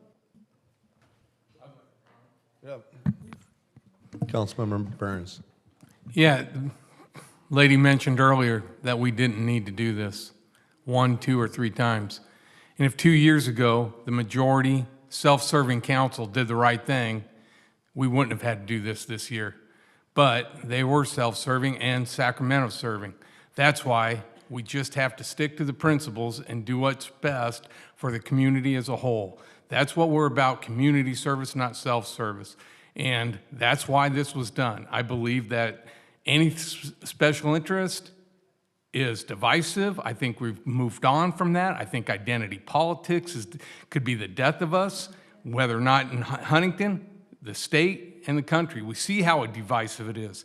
And that's what this is all about. This isn't banning any flag. I'm very supportive of whomever you are, whatever you want to do, but not on city flagpoles and stuff. It is, we are better than that. And I truly believe it. And we didn't have to do this if it was done correctly, and they listened to a lot of people 2 years ago before when it was implemented, the flying of the flag. And it's unfortunate that it became this issue in the last 3 meetings. I don't like to see it, but that's the way it is, and I think we'll all be better off for it, and that's why this, I'm moving to vote now, as recommended. Been moved. Second. I'd like to make one more comment. Yeah, of course. Thank you. So you commented on flying on the flagpoles, but unfortunately the ordinance specifies more than the flagpoles as well. It says to display. Would you be willing to strike the words display on the ordinance and just keep it on flying on the poles? No. Can I ask why? Because some places, like the police heliport, have the military flags displayed. They're not hanging from a pole, they're hanging from the ceiling. And sometimes people just want to hang it across a fence or something like that, a string. There's different ways to fly the flag than hang it from a pole.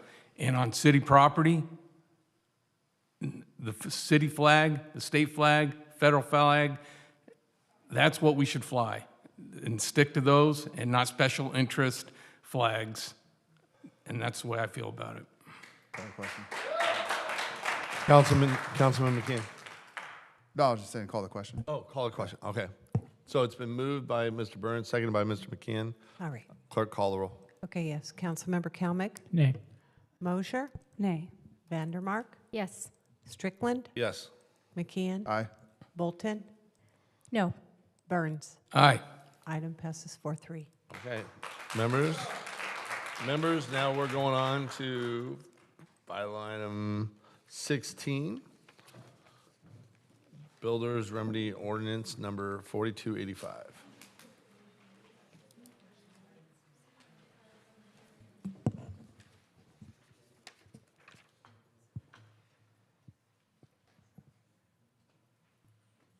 Oh, I'm sorry. I got ahead of everything. No, you're right. No, hold on. It's public hearing. Does anyone have any ex parte communication to disclose? And City Attorney, is there a staff report? The staff report is included in the package. Yeah. I don't have a presentation. Okay. The ordinance reflects what the council Got it. requested. Okay, thank you. So file item number 16. Do I hear a motion? Yeah, I just want to say a couple things on this. Yep. I'm sorry. First of all, it's a public hearing. we have a public hearing. Oh, okay, sorry. You just- Open public hearing. If you can ask questions and then open the public hearing, but I don't have anybody to speak, but we just have to follow the process Okay. to open it. Well, we'll open the hearing. Okay. Yeah. Clo- And we don't have anyone All right. to speak, so you can close the public hearing. Close the public hearing. Can I go now? Go ahead. All right. So just some comments on the builder's remedy. So I'm sure many of you saw our press conference a few weeks ago, responding to the letter that the Attorney General sent us, and the letter HCD sent directly to our Planning Commission regarding this builder's remedy ordinance. And then I'm not sure if everyone then saw what our luminary politicians, Gavin Newsom and Dave Min, said about us, but here are their quotes. Gavin said, "When Californians ask why there isn't enough housing, why the cost of renting continues to increase, or why there are so many people experiencing homelessness, I tell them to look at Huntington Beach, another city where elected officials are responding to cheap political stunts to avoid their responsibility to build desperately needed housing." And then Dave Min said, "No city is above state law, and the city of Huntington Beach is no exception, full stop." So I find Dave Mint's quote especially interesting, as after doing a little bit of research, it turns out that a certain Senate Bill number 106 was sneakily passed in 2017 as part of a budget trailer appropriation bill and codified in a government code, which carved out favored portions of the state to be exempt from the very same housing laws, including the affordable housing, high-density housing mandates that are imposed on Huntington Beach. Did you know that because of SB 106, Marin County is enjoying a moratorium on affordable housing building requirements until 2028? Do you know who lives in Marin County? That's right, Gavin Newsom. How can the state's so-called housing crisis be a matter of statewide concern, which allows them to prevent and violate our home rule doctrine protections as a charter city when Marin County is exempt from affordable housing building requirements? Obviously, the legislature has proven that this is not a matter of statewide concern. I find this very interesting, and I can assure you, Gavin, these are not cheap political stunts.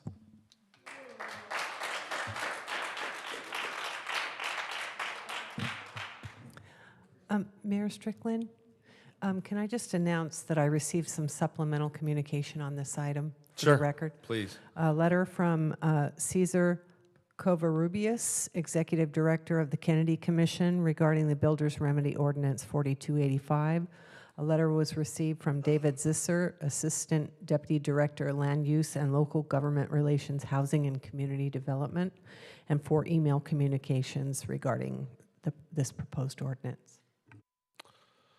Thank you. I would also like to say some words about this. To reiterate what Councilman McKeon said, as someone who served in Sacramento, I find it ironic that we get these numbers attacking Huntington Beach, and the governor's home county, not just city, home county, is exempt from these kind of numbers. And also, if they were so desperate in Sacramento in terms of a housing crisis, I know for a fact that there's a lot of areas in San Bernardino County where the Board of Supervisors are eager to move forward on a lot of development projects. They want this. And because of an endangered Joshua tree, they're saying, well, we're not going to build anywhere. The state comes down and says you can't build. Even when developers say, we wanted to move forward and we'll even plant the double amount of Joshua trees in another location, the answer is still no. I just think what's coming down from the state is very inconsistent. I think what's coming from the state is a goal to get rid of suburbs around California. We're 95% built out, and the other part of the city that's not built, no one wants to do in our wetlands and environmental sensitive areas. And so what they want us to do is build up. And I think there is a reason why Sacramento has the highest gas tax in the country, the highest car registration fee in the country, because there is a war on automobile and there is a war on suburbia, and they want to urbanize California. And for those who say, well, just do what the state says, otherwise they'll do what the state wants to do. This is fundamental to the citizens as I was campaigning around the city. The citizens of Huntington Beach that I was talking to said they wanted to keep that coastal community suburban feel that we have here today. I will say I am pro-development. If that development meets that suburban community feel, I will support development projects. You know, when people say I'm a NIMBY, I can't believe that, because I've never been accused of that in my entire life. What I am against is the urbanization of a wonderful suburban community. And again, if our citizens wanted an urban community, they would move to Los Angeles, they would move to New York. Nothing wrong with urban communities. I almost moved to New York as a young man. I think there's a place for urban, suburban, and rural. But I think it's important that the citizens, when they moved here, they liked the community that they had, and they don't want this to be an urban community. So I think it's fundamental for us as a council to fight on their behalf. And also, for those who say, well, you might lose, so on and so forth, you know, we have a checks and balances system in this country. when we believe the state is overstepping their bounds against local control, we have an avenue, and that avenue is the courts. And that's why we're doing what we can to unleash Michael Gates to fight for what is fundamental for Huntington Beach. And I will personally not sit aside as someone who was governor of California, who actually left his city in shambles as mayor of San Francisco, and tell us what to do here in Huntington Beach. I will not let him do to Huntington Beach what he did to San Francisco. So with that, I'm very supportive of this item. Mr. Mayor? Hi. Thank you. Those were both wonderful speeches. We didn't actually address the issue at hand. This is an ordinance that effectively states that we are going to not do state law. The state sent us a letter yesterday as well that was included as supplemental communication stating if we pass this, the notice is effectively a notice of violation. I understand this new council majorities want to sue the state to assert their authority, but no one said anything about getting sued by the state. We're fighting on both ends at that point, and I don't think they're going to be the same case. Additionally, I think this opens us up to an enormous amount of exposure with regard to federal housing discrimination as well. This all is moot. This builder's remedy thing could be tabled. My understanding is that our housing element is scheduled for our next meeting. Is that still? It was publicly noticed, so the housing element, as far as I understand, is on our next meeting. This builder's remedy is moot if we pass the housing element and it gets certified. Yeah, sure, we roll the dice for 90 days, but we've been out of compliance for 6 months now, so I don't know how many other builder's remedy projects are coming through. I think this becomes a distraction in addition to, I think what we're going to talk about later in the meeting.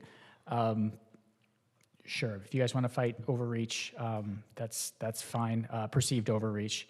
But I think this item is dangerous going forward because I think that this is moot if we have a housing element. So we're going to have a law on the books that's going to get us sued, but we may moot it in 2 weeks or 90 days after, whenever if HCD decides to certify our housing element. I don't see how taking this action protects local control by getting by effectively saying that we are in violation of state law, which is what HCD has stated, that if we pass this tonight, we will be in violation of state law.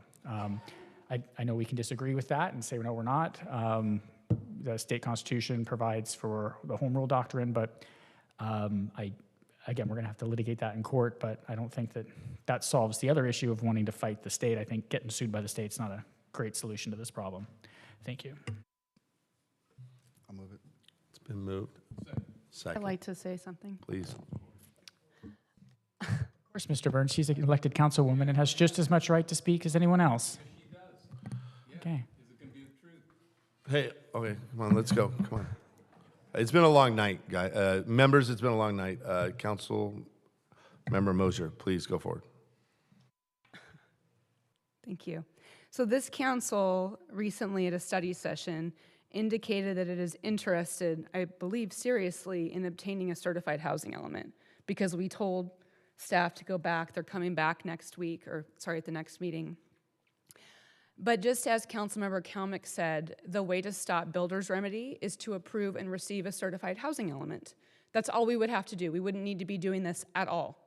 If the council was serious about wanting a certified housing element, it would not proceed with a direct violation of state housing law in the middle of trying to get our housing element certified.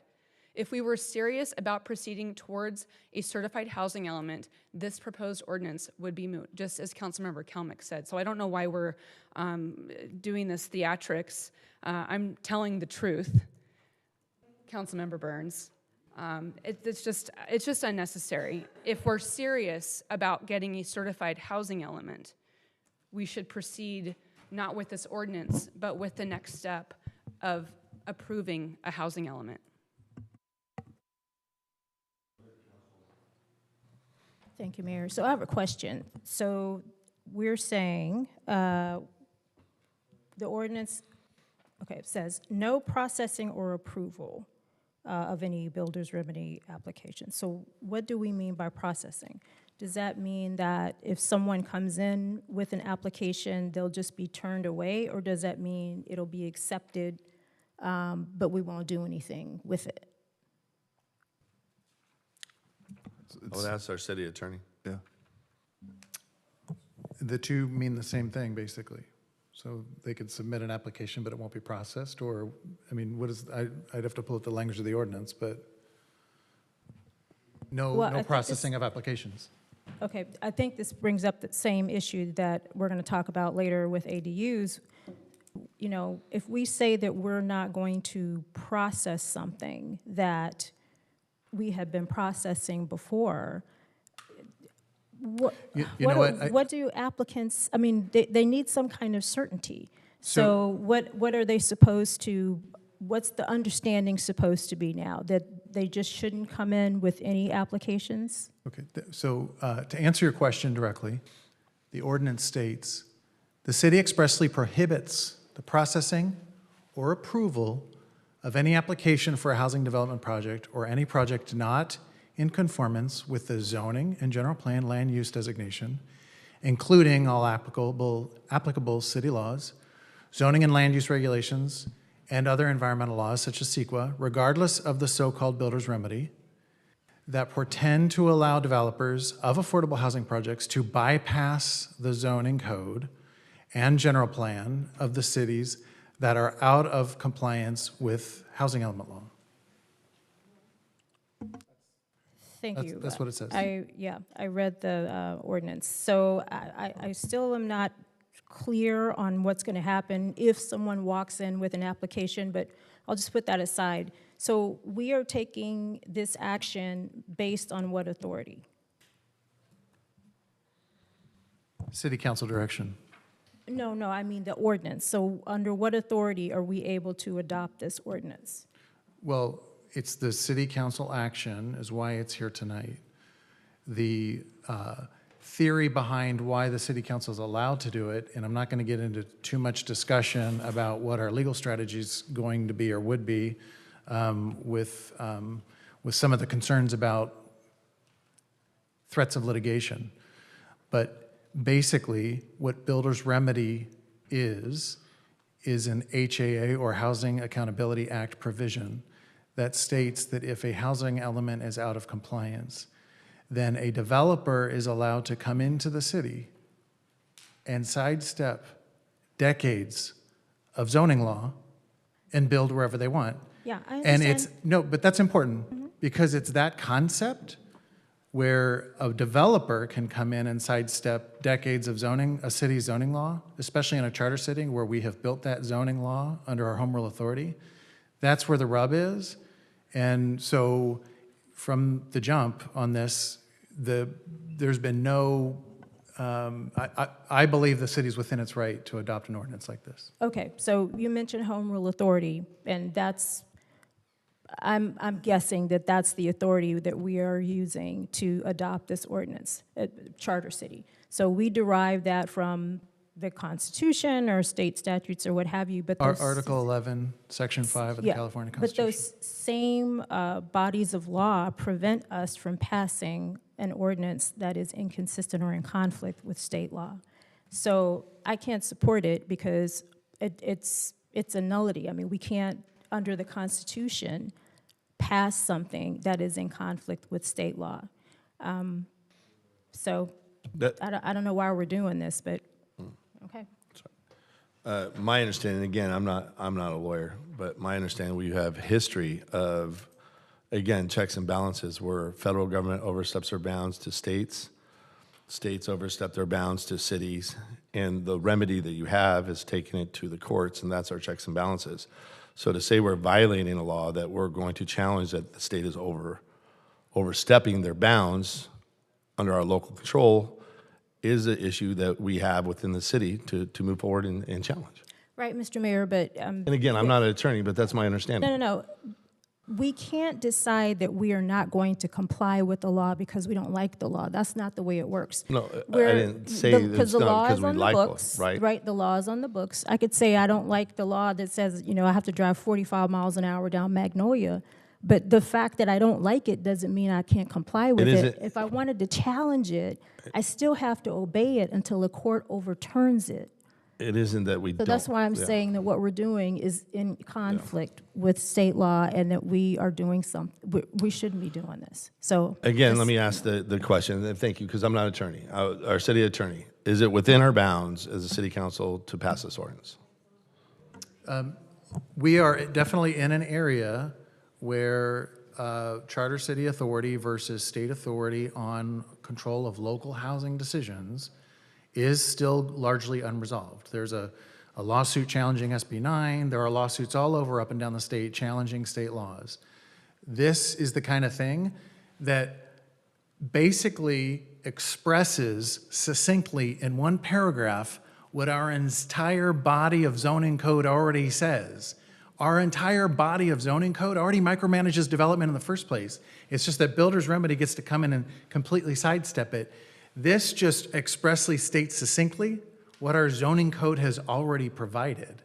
So it's either, I mean, this is as legal as our current zoning law that prevents developers from coming in and developing anywhere they want. This is no different. It just says it more clearly. Thank you. Can I make one point too? Please, Councilwoman. Thank you. I'm just curious. So there's been a lot of conversation about Sacramento overstepping, overreaching in recent years with various housing laws. This evening, we've talked about that. City Attorney, when was the Housing Accountability Act with Builder's Remedy actually set into law? You know, I'd have to look at Mr. Vigliota, my resident housing law expert, but I know it's been around for, I think, decades. I was going to say the same. I The don't have provision exact- with regard to allowing non-compliant housing elements to trigger enforcement by HCD, I think, is more recent. Okay, it was since 1990 that it's been law. So I just think it's I was important right to on note, you were a little more than a couple of decades. So I think it's just important to note that this has been a long-term law. This isn't something that the state has suddenly placed here. I did note what you just said with regards to the housing element piece. And I will add too, you know, one of the reasons that this is becoming a critical issue, even though it's been around for a couple of decades, among many states up and down the state of California, among many cities up and down the state of California, is that there are currently approximately 280 cities out of housing compliance, and they're way overdue on their timetable. And so they're all fearful of this hammer coming down, which is this builder's remedy. And so that's why it's the issue. You know, quite frankly, it's the state that's causing all these problems because they create these onerous laws with unreasonable timeframes. Now there's 280 non-compliant cities represents almost 60% of the cities in the state of California are non-compliant, yet Huntington Beach is being picked on. So yes, the HAA has been around for decades. Why is this coming up now? Because we're the focus of enforcement while the other 281 cities aren't. Well, we are passing an ordinance that goes against state law. That would be a reason to pick on us potentially, but thank you. We're not alone. What about Encinitas? So Encinitas has been going back and forth, right, for a couple of years. The picked on thing, let's not get into that because Okay. Yeah. Okay, 280 cities getting a pass. It's been moved, it's been seconded. Clerk, call the roll. Could I make just a friendly request for amending the second recommended action? Could we change it to say approve for introduction? Because right now it just says approve the ordinance, and I'd just like the record to know this is the introduction of the ordinance. Is that fine with everybody? Yep. All right, I'll make that correction. All right, Councilmember Kalmick? Nay. Mosher? Nay. Vandermark? Yes. Strickland? Aye. McKeon? Aye. Bolton? No. Burns? Aye. All right, the item passes for introduction. I'd like to read the title of Ordinance 4285, an ordinance of the City Council of the City of Huntington Beach, amending Chapter 202.04 of the Huntington Beach Zoning and Subdivision Ordinance prohibiting builders' remedy applications, zoning text amendment number 23-001. Okay, members, we're moving on to file item 17. Assistant City Manager Hopkins, please introduce your item.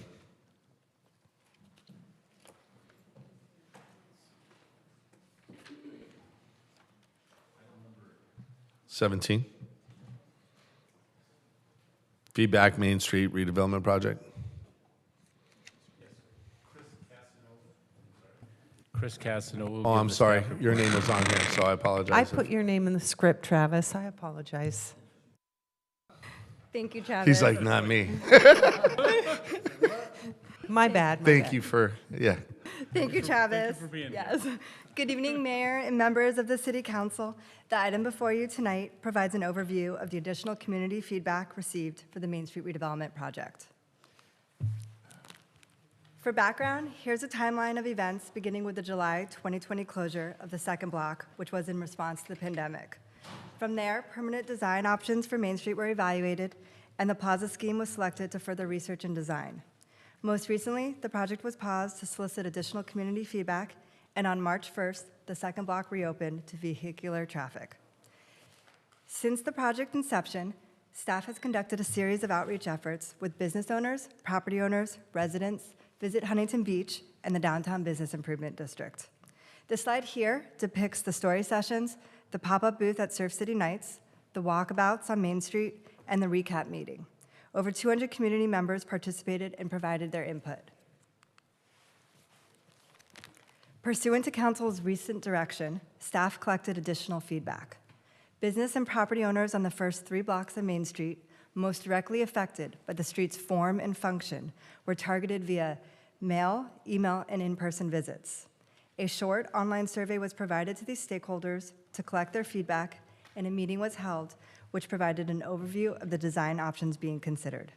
Additionally, staff from Economic Development, Police, and Public Works visited businesses to invite them to the meeting, encourage them to complete the survey, and listen to their comments and answer questions. Out of approximately 80 businesses and 24 property owners, there were 46 survey responses, which represented 36 businesses, 6 property owners, and 4 that are both business and property owners. 7 are located on the first block, 24 on the second block, and 15 on the third block. This represents a 50% response rate for businesses and 42% for property owners. For added context, the second block has the most businesses.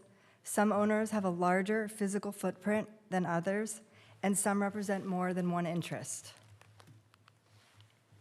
When asked whether Main Street should be re-envisioned, 76% responded that they desire to see enhancements, and 24% said they preferred to keep it as is. However, some of the respondents who selected as is indicated improvements they'd like to see in their comments. Of the 76% who said yes, they were then asked to consider the following design options. 43% selected the plaza design, which envisions a public plaza on the second block with a 0 curb and the ability to close the block to vehicular travel, as well as streetscape improvements to Main Street. 6% selected the one-way flex street, which reconfigures all 3 blocks to one-way traffic with a pedestrian promenade on the street's northern side, as well as streetscape improvements to Main Street. 37% selected the enhanced streetscape design, which provides streetscape improvements identified in the downtown-specific plan, such as increased sidewalk widths, enhanced pavement, lighting, landscaping, public art, and street furniture. And 14% selected other, which included a variety of comments and design upgrades.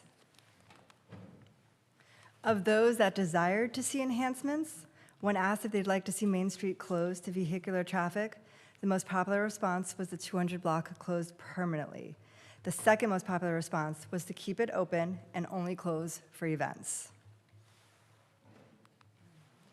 Respondents were also given an opportunity to provide general comments, which are included as a part of attachment 5 to the staff report.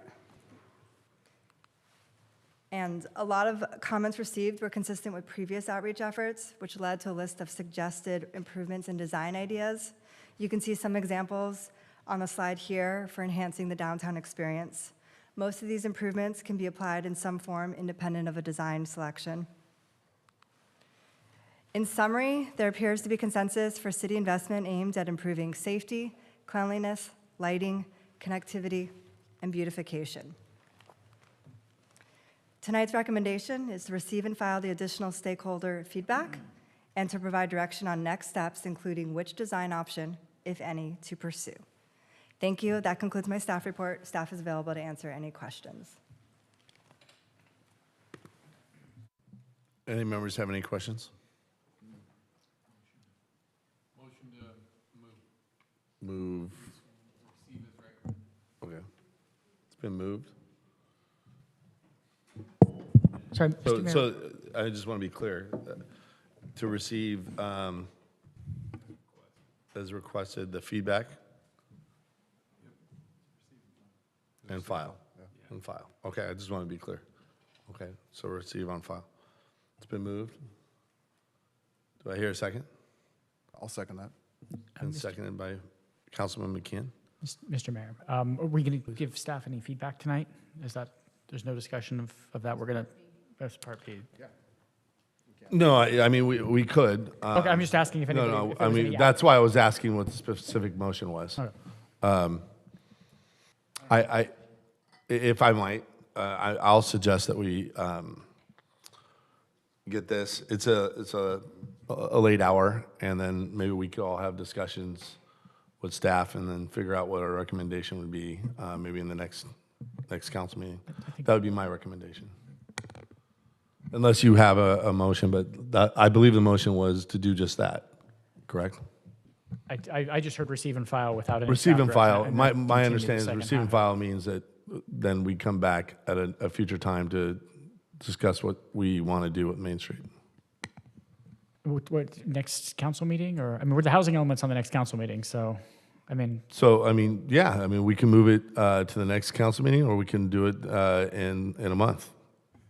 I mean, I'd prefer to, I mean, I don't know, I think we've all met with staff and had a lot of input from folks. I mean, we could at least get staff moving on something so we could have something to talk about. I don't know if anybody's, it sounds like not everyone's ready to vote on what, like some staff direction Well, here. I'll speak for myself. I'm not ready to vote anything permanent in terms of Main Street. I would like to go down a little bit more individually and start talking, again, re-engaged a lot of the folks on Main Street as well. So I will tell you, me publicly, I would support Mr. Burns' motion at this time. I mean, so we can come back in a month then? It's, what's today? 7th, so first meeting in April then? Yeah. Okay. Can I say something? Yeah, please. Thank please. you. I just don't know why we're not continuing this conversation this evening. They've done the work. They've done the engagement. We could at least have a conversation here. We don't have to make any decisions. We do have an ad hoc committee that was created. The previous council had one. This council has one, and it hasn't met. I think that there's an opportunity to have a public conversation and discussion this evening, and just to kind of see where we're moving. Of course, we can speak with staff afterwards, perhaps even bring it back to the ad hoc committee to try to move things forward. I am concerned that we keep delaying this, over and over again. If we do make a decision to move forward with something, there's really a limited amount of time in the year that we're able to actually do that as far as construction and things like that, making an assumption that we will move forward with something. So I think it's important that we at least kind of get things Yeah, I mean, moving. I have a thought on a substitute motion, because it seems like the only majority consensus in the community is that they want some upgrades. So I would like to direct staff to do further research with the businesses on what those upgrades would be, to include removing the planters and the fountain to prevent vagrancy, rodent protection devices for the palm trees, more frequent tree trimming and power washing, lighting and signage upgrades, connectivity path to Pacific City. I'd also like accurate numbers on the annual parking meter revenue that was lost and expected to return once the meters are put back in place. And then lastly, we should start the process of understanding the requirements for the new permits the California Coastal Commission and ABC will be implementing later this year. So is that enough for you guys to kind of get the ball moving? I'll second that motion. I think that's part of it, but I think the larger discussion on the permitting outdoor, because I think there's a piece if you decide to go with outdoor dining, right? Then there's a price per square footage that offsets the parking revenue. Right. I think the ABC permits and the coastal stuff is all moot, since we don't have anything out there. It would all be under a new coastal development permit with a new downtown-specific plan amendment, likely. Right. So we're talking a while to get something back out if we started today, right? It would be a minor, semi-minor, major amendment to the downtown-specific plan? Yes, it appears that we'd be amending it, and whether it's minor or major, it would need to go to the Coastal Commission. Right. So it's, I mean, we're talking we're out of months now into the year. Yeah, so. well, I can add one thing. Apologies for interrupting, but we could take the architectural, I talked to Ursula about this, the architectural survey that was done, and then we can ascertain the physical dimensions of Main Street to see if we can flip the sidewalk to the outside and then have room for the outdoor patios adjacent to the restaurants while keeping the street open to vehicles. Right. So that's something we can look at as well to kind of jump on it. I mean, at least, I mean, we're gathering data that I just don't want to backtrack on anything. Like if we're doing data, like if we're gathering data, like let's keep moving the ball down the court. I mean, I think it sounds like we're never going to come, I mean, you brought up a point, I think, at the first meeting on council, right? We're trying to get consensus downtown. You read all the reports from 20 years ago. We're having the same conversation with the same people. Some people have moved a little bit, and I admit I've moved on the issue too, right? Like I think I'm the only person that grew up in a family that had a business on Main Street in Seal Beach for 50 years. And so I know what that off season looks like when there's nobody walking down the street. But I've shifted, right? We saw 2 years of the street closed and we got emails, I think a few on both sides, but mostly it's businesses that want to see either status quo because that's how they know. But our residents, I think, love it, right? And even in 2001, the Merchants Association at the time, not the BID, said that, well, of course all the residents love it. Any decision we make is going to have winners and losers. And I think that hedging that or weighing the needs of the community versus the needs of the downtown businesses are going to be very, very important. You know, I think that there's some planning to be done, but I mean, again, if we look at this, I think objectively, we want to make sure we're not wasting money. We also need to understand what our budget looks like. All the discussion before was like, well, redevelopment will pay for it. Well, that's not a thing anymore.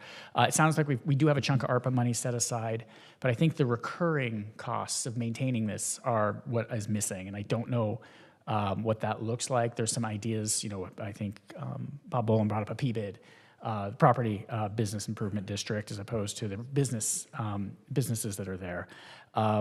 Relinquishing the right-of-way, right? There's a larger discussion about that allows it to privatize the street, and therefore you can move some folks along that you wouldn't necessarily want there. Connectivity to Pacific City, I think, is something that we can all agree on. But I think that I don't know. I mean, I think Mayor Pro Tem Vandermark brought up, do we go to a vote of the people? And I think we potentially put this on the ballot for March of 24 and ask folks two questions. I think the first question is, should we close Main Street? Should we close all of Main Street, first through third block, and should we close the second block to vehicular traffic? And that doesn't, maybe seasonally, right? I think, you know, the off seasons I think are still going to be tough. I think, you know, Mr. Boland brought pictures down saying Main Street's thriving, and all I see is empty restaurants.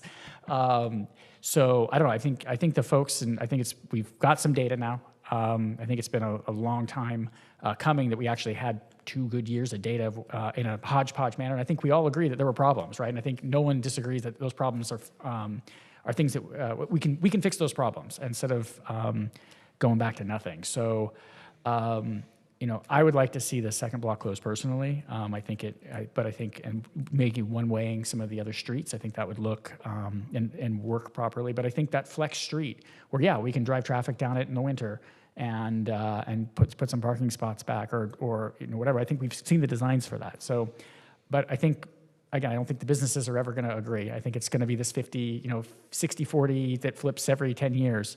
You know, but the residents are the ones that we need down there in the off season when our tourists aren't here. And so, you know, I would be willing to wait on what the residents want more than what the businesses want downtown, but also, you know, obviously trying to make it less worse downtown, like less worse for the businesses, right? If we have something like, how do we try to bring everybody along, but we're never going to bring 100%. So, you know, I'd like to see this. I think we can put an advisory vote on the May 24 ballot. In the meantime, we could figure out all the other things and then come back from that. I'd also like to see the high schools involved because they're going to have to live with it longer than a lot of the folks that vote.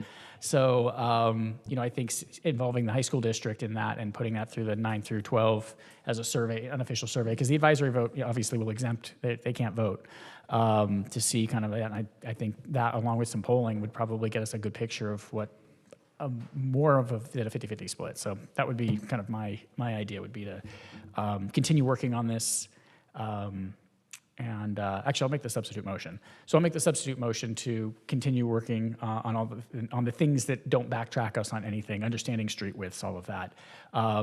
Kicking it back to the ad hoc or the Main Street Committee, and then putting it on the ballot, putting an advisory vote with those 2 questions on the ballot. So whichever one has the most votes, if both of them pass, wins for the March or the next consolidated election. We'll say that'll be my motion. I'd second that. Yeah, I'm not comfortable moving to put something on the ballot right now. I think this is too important that we have to get it right. I don't see the rush to do it. I think there's enough here on the majority wanting to upgrade the Main Street that we could go with my motion that Tony seconded to have staff come back with those upgrades. So I'm not going to vote for it. So, Madam Clerk, okay, so we have a motion by Mr. Kalmick, a second by... A substitute motion. Yeah, it's a substitute motion. There's been 3 motions. Well, The first one was by Mr. Burns. yes. The second one by Mr. McKeon. Who, as I understand it, only moved item A, which Right. was receive and Just to file. receive, right. So the first one is Mr. Burns, second one's Mr. McKeon, third one by Mr. Kalmick. Mr. Kalmick has his motion and Ms. Moser second. Mr. McKeon has my second. All right, so that's what I was going to ask, because Burns had McKeon second the first motion, and then McKeon... We'll see how these votes... I thought modified. We might Mr. not have to Burns. go to Burns's because the way the I parliamentary thought he procedure- modified it by agreeing to list what he would recommend. I didn't hear Mr. Burns drop that motion. So the way Right. parliamentary procedure works is you go for the first substitute, the substitute motion that's most recent, then you go in coercion. And so by the time we get to Mr. Burns, we might not have to deal All with that right, motion. well, I'm just saying, I didn't hear anybody say substitute except Councilmember Campbell. No, actually, Mr. McKeon said substitute motion. Mr. McKeon did say substitute motion to Mr. Burns' his original motion. So anyways, Madam Clerk, call the roll on Mr. Kalmick's motion. Do you want His was He to wants to file it receive and and then and go to a vote the next election. He said continued with... Working and on the- Working with the Main Street Committee. The Main Street Committee that's set up to develop plans. Right. Continue moving the ball forward and doing all the different research pieces that move us forward without making a total decision yet. And That's right. moving the ball along and putting it on the ballot. And then to put it on the next Consolidated election. election, we can and that would be in legally- 2024. Correct. So it's not I don't necessarily... have the date, but It March something 24. yes, Yeah. exactly. All right, and that was seconded, so we'll go ahead and vote. On that one, All on right. that motion. On the substitute motion, Councilmember Kalmick. Aye. Mosier? No. Strickland? No. McKeon? No. Bolton? Aye. Burns? No.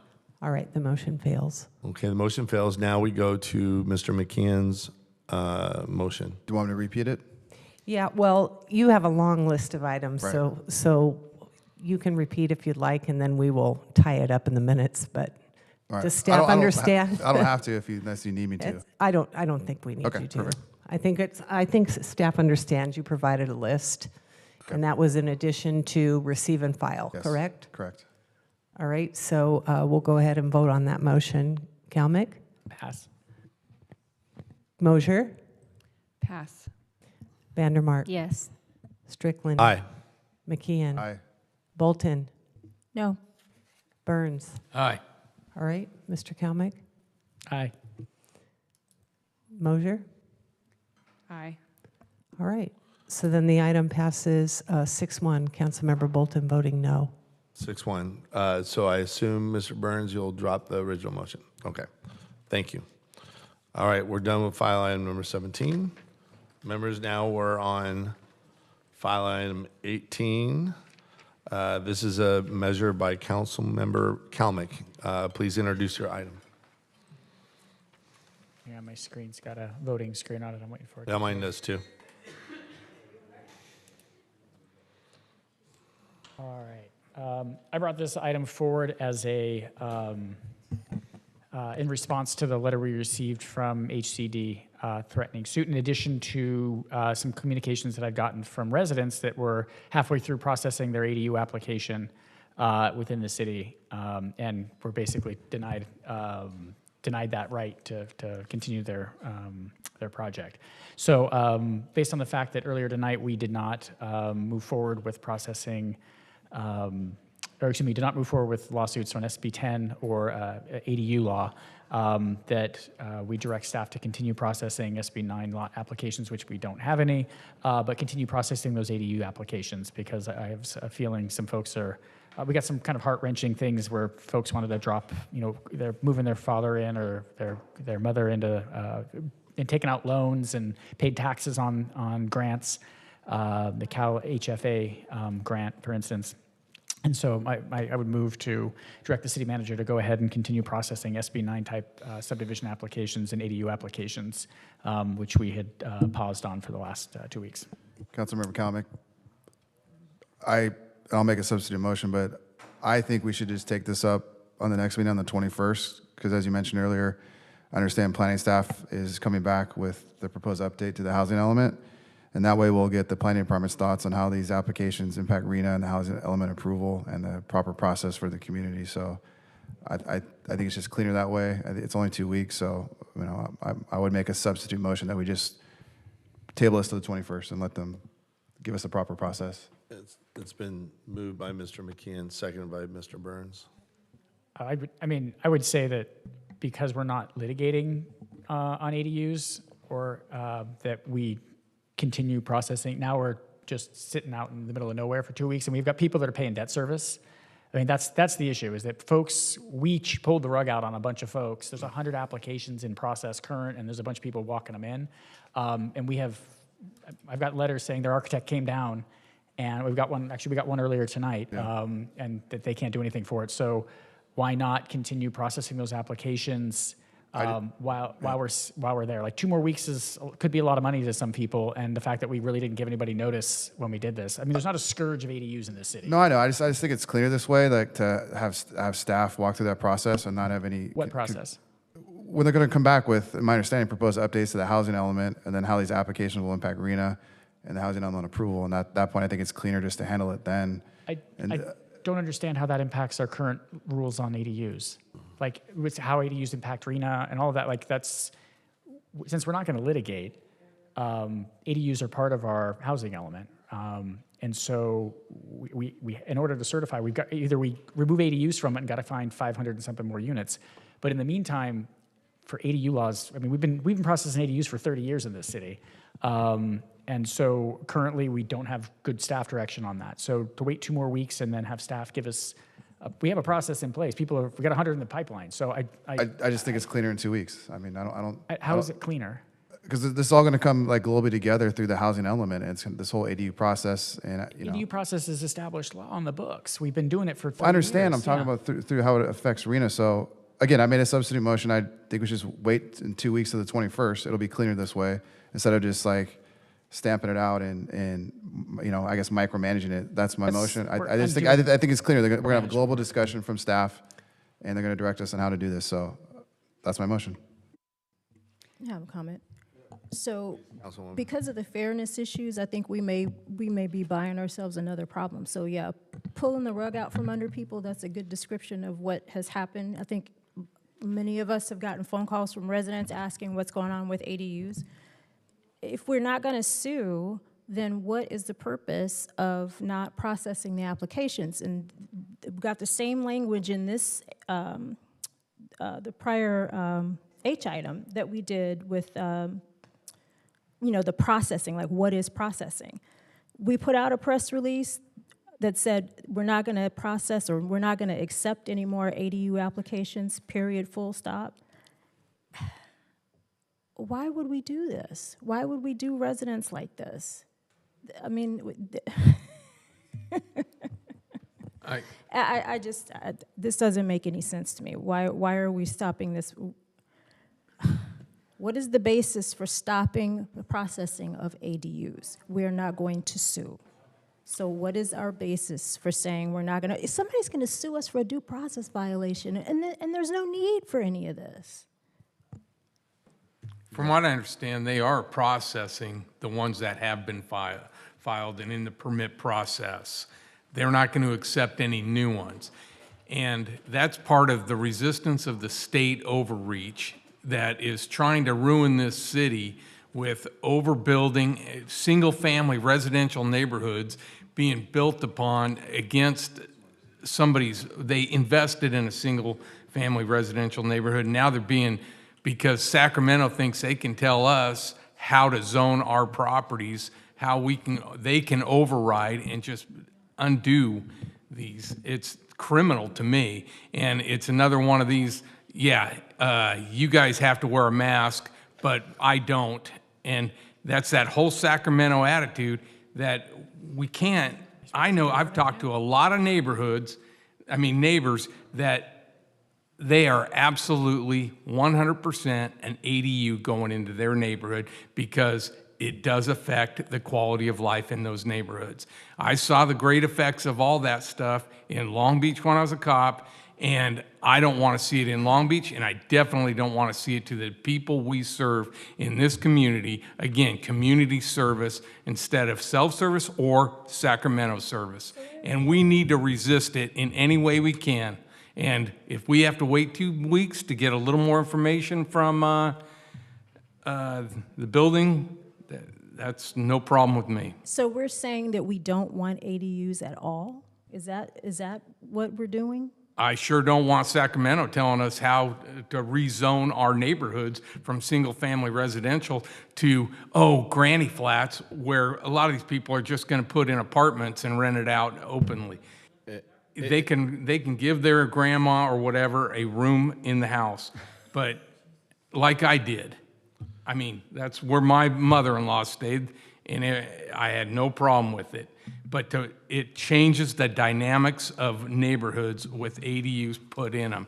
And it's overbuilding. There's neighborhoods that they're appropriate for. There are neighborhoods, and they're zoned that by our zoning. And I don't think we should be mandated by the state. If we choose to change our zoning, that's fine, but not by the state. The state should respect that we can govern ourselves and that we can control our zoning ourselves. And for them to overreach, and like Casey said before, Marin County is exempt from all this, and it's inappropriate, and it's overreach that we shouldn't tolerate or be victimized by.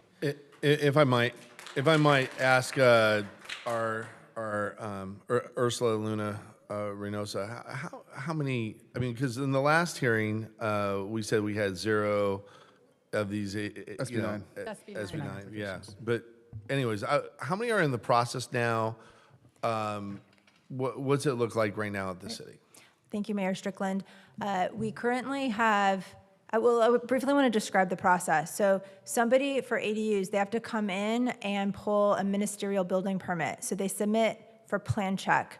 So that is where folks are looking to see if this complies with the California Building Code. Prior to that, they would have hired a design professional. They would have drawn up plans. They would have spent money on these plans. We have people coming in indicating that they've either received loans or grants. But what's in plan check, there are 100 being processed right now in plan check. We are continuing to process those because they have already a vested interest in submitting through this ministerial process. We have not been accepting the new applications. However, we are getting daily people coming in who've already spent money on plans, have loans, et cetera, who are upset and disappointed. Well, if I might, and again, I'm just asking the question. Yeah. If we can move forward on the 100 that have the plan check, and then from that point, we don't accept any new ones until we have the new hearing 2 weeks from now. Would the membership be okay with that? We are already doing that. Okay. Yes. So I move that we do that, that we go forward on the 100 that are in the plan check right now. We don't do anything new until we have the 2-week hearing moving forward. Is that amenable? Yeah. Yeah, that's what was going on now. All right. So that way we have staff direction on the 100 that are in the plan check process right now. Oh, go ahead, Council. I don't think we need to make a motion to do that because it's already what's happening, right? Number one. Two, Hold on. If it's already happening, then what's the problem? I mean, no, if it's already happening, hold on. If it's already happening, what's the problem? Is that happening today? Correct, yes. After the last direction from the city council, there Right. were conversations with the city attorney's office, and these applications that already are in Right. for plan check, we are required to process Okay, them. and that's So fantastic then. have Then, been. then we should have no problem of what people on this dais said in terms of people who are in the middle of their process and now will sue the city because they're in the middle of their process. So we don't have that problem then. Well, just we as don't need that. people who moving forward. have already expended funds and are wanting to submit could still sue the city. Okay, so what we'll end up. Can I make a comment? Yeah, go ahead. Thank go you. Ahead. Yeah, so that was the point. Number one is that the ones that were in process will continue to process. Currently, there's a moratorium on new items coming in, but those people might have already spent money. And so that's what we were concerned about, was allowing people to come in right now and actually start the ministerial building permit process. Since we're not going to be suing, which we discussed earlier tonight, essentially this is a customer service issue. We're here to serve the residents of Huntington Beach. This is presently the law. We could be exposed basically to legal issues because of not doing this for the next 2 weeks. All we have to do is say, let's follow the law and as it exists, not as the H item that was an idea that the next day put a moratorium in on proceeding with ADUs. The other thing that I wanted to say was, there's this discussion again about overreach from the governor, and essentially I feel like this is city council overreach. You were literally telling people, not in your backyard. No, you can't put your grandma, you can't build for your grandma in your backyard. You need to put her in a room in your house. Like, that doesn't make any sense to me, and that's not the law that we have on the books. And I think that, as we discussed before, we, this is just, it's illegal for us to be proceeding, or excuse me, it's potentially exposing us to litigation or liability if we proceed this way. And if in 2 weeks we move forward with the housing element, yeah, we'll talk about ADUs and everything else at that time. But in the meantime, it's a customer service issue. I think we should just proceed with Councilmember Kalmick's item and just accept ADU applications for the next 2 weeks. That's it. Okay, what I would like to ask is, if everybody's concerned about the litigation and exposure, I would like to ask our city attorney, what would be our exposure to waiting 2 weeks in terms of litigation? Well, it's all about balancing risk, right? And I don't know that 2 weeks presents much of a risk of legal exposure. It's hard to anticipate what the vote's going to be in 2 weeks, but 2 weeks in the grand scheme of things presents a low risk. I do want to clear something up by way of getting a question answered, because I don't think the previous H item comes even close to a moratorium. The previous H item gave direction to stop processing or not process new ADU applications pursuant or under state law. Theoretically, and this is the question I have for the planning director, theoretically, somebody could come in and say, I want to process it under our local zoning instead. I don't know if that's accurate or not, which is why I'm looking to see if there's a distinction there that can be made and appreciated. Maybe there isn't, but it's the way the H item was worded, it was not worded as a moratorium. I just want to make that clear. Well, I can tell you with a fairly high level of certainty, but I'd really have to go back and look, that I doubt any of those 100 applications comply with our ordinance on the books. So we probably would not be processing any of those 100 applications under our ordinance that's on the books. But if somebody wanted to come in with a new application and process under our ordinance on the books, theoretically that's possible? Yes. Okay. Well, that's what I was going to say earlier. I mean, you beat me to it, but like you said, Burns, H item did not prevent ADU applications under city zoning. It only requested staff not process ADU applications pursuant under state law. How is anybody going to know that? How is anybody going to know that they need to come in and ask for it to be processed under city ordinance rather than state law? Watch your council meeting.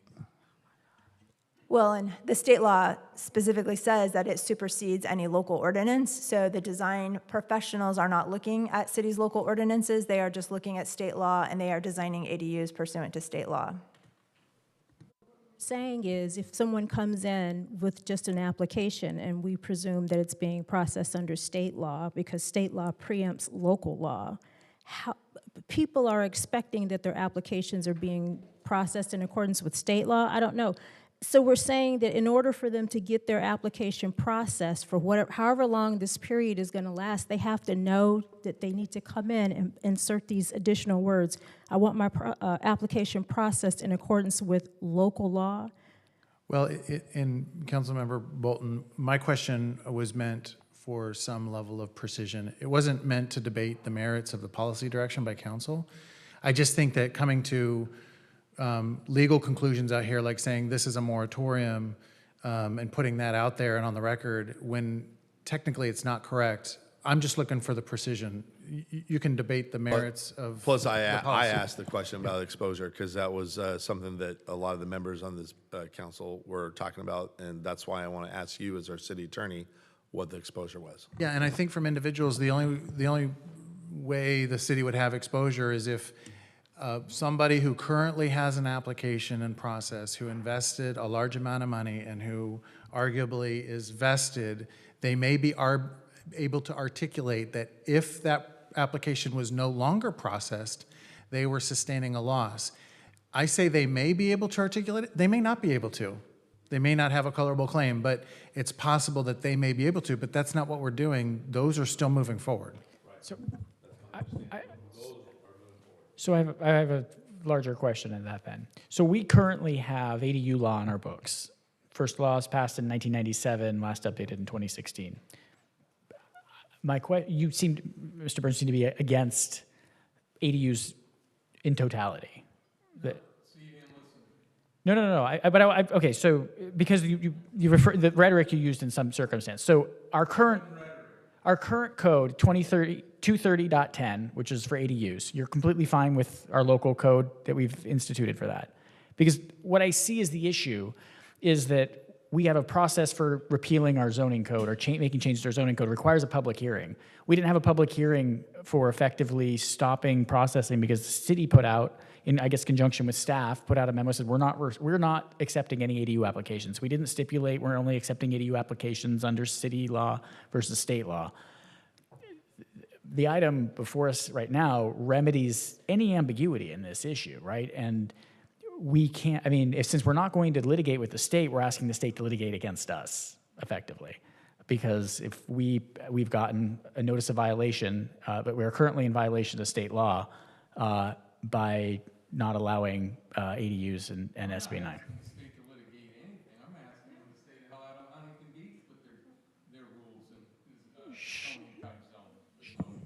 In what type of zoning, I'm sorry? Okay, so they put 3 ADUs in my neighborhood. They look fine. They provide housing for folks. So, I don't know if you've got a bad one in your neighborhood but we've gotten, literally in the 12 years I've been involved in the direct planning and city government side, have not had a single email, I think, on anyone complaining about ADUs going in their neighborhood. The only emails we got are, how do I get ADUs? I'd like to move my family in or provide multi-generational housing. So I don't know why I don't know where this is coming from. I haven't seen a large uprising in the anti-ADU movement or the anti-ADU league showing up here at council meetings. So again, I think that this item tonight before us remedies the issue that we have to reply to the state by tomorrow and tell them how we're going to fix this. And I don't see how we've told them how we're going to fix this. I understand, but again, my motion was just that we just take this up at the next meeting on the 21st. And it's been moved and seconded by Mr. Burns. Clerk, call the roll.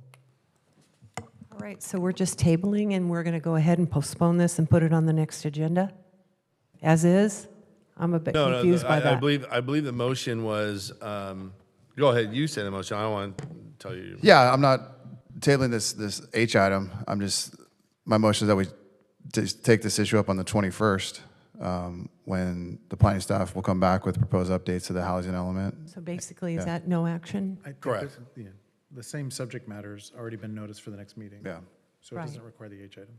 Right, so, So the subject matter is within the larger discussion that we're going to have in the next council meeting. all right.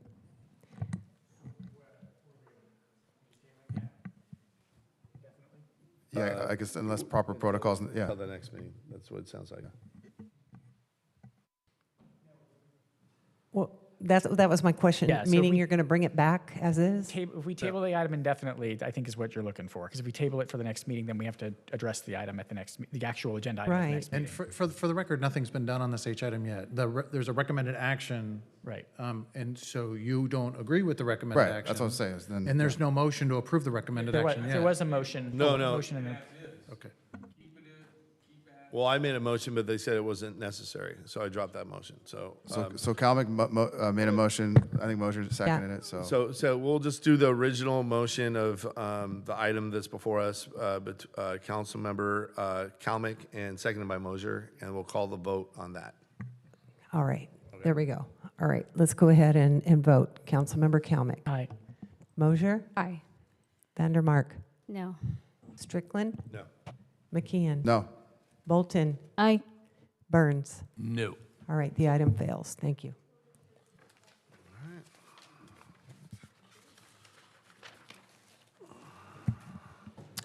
Members, it's time to adjourn. Do I hear a motion to adjourn? A motion. Moved. Second. It's been seconded. The next regular scheduled meeting of the Huntington Beach City Council Public Financing Authority is Tuesday, March 21st, 2023.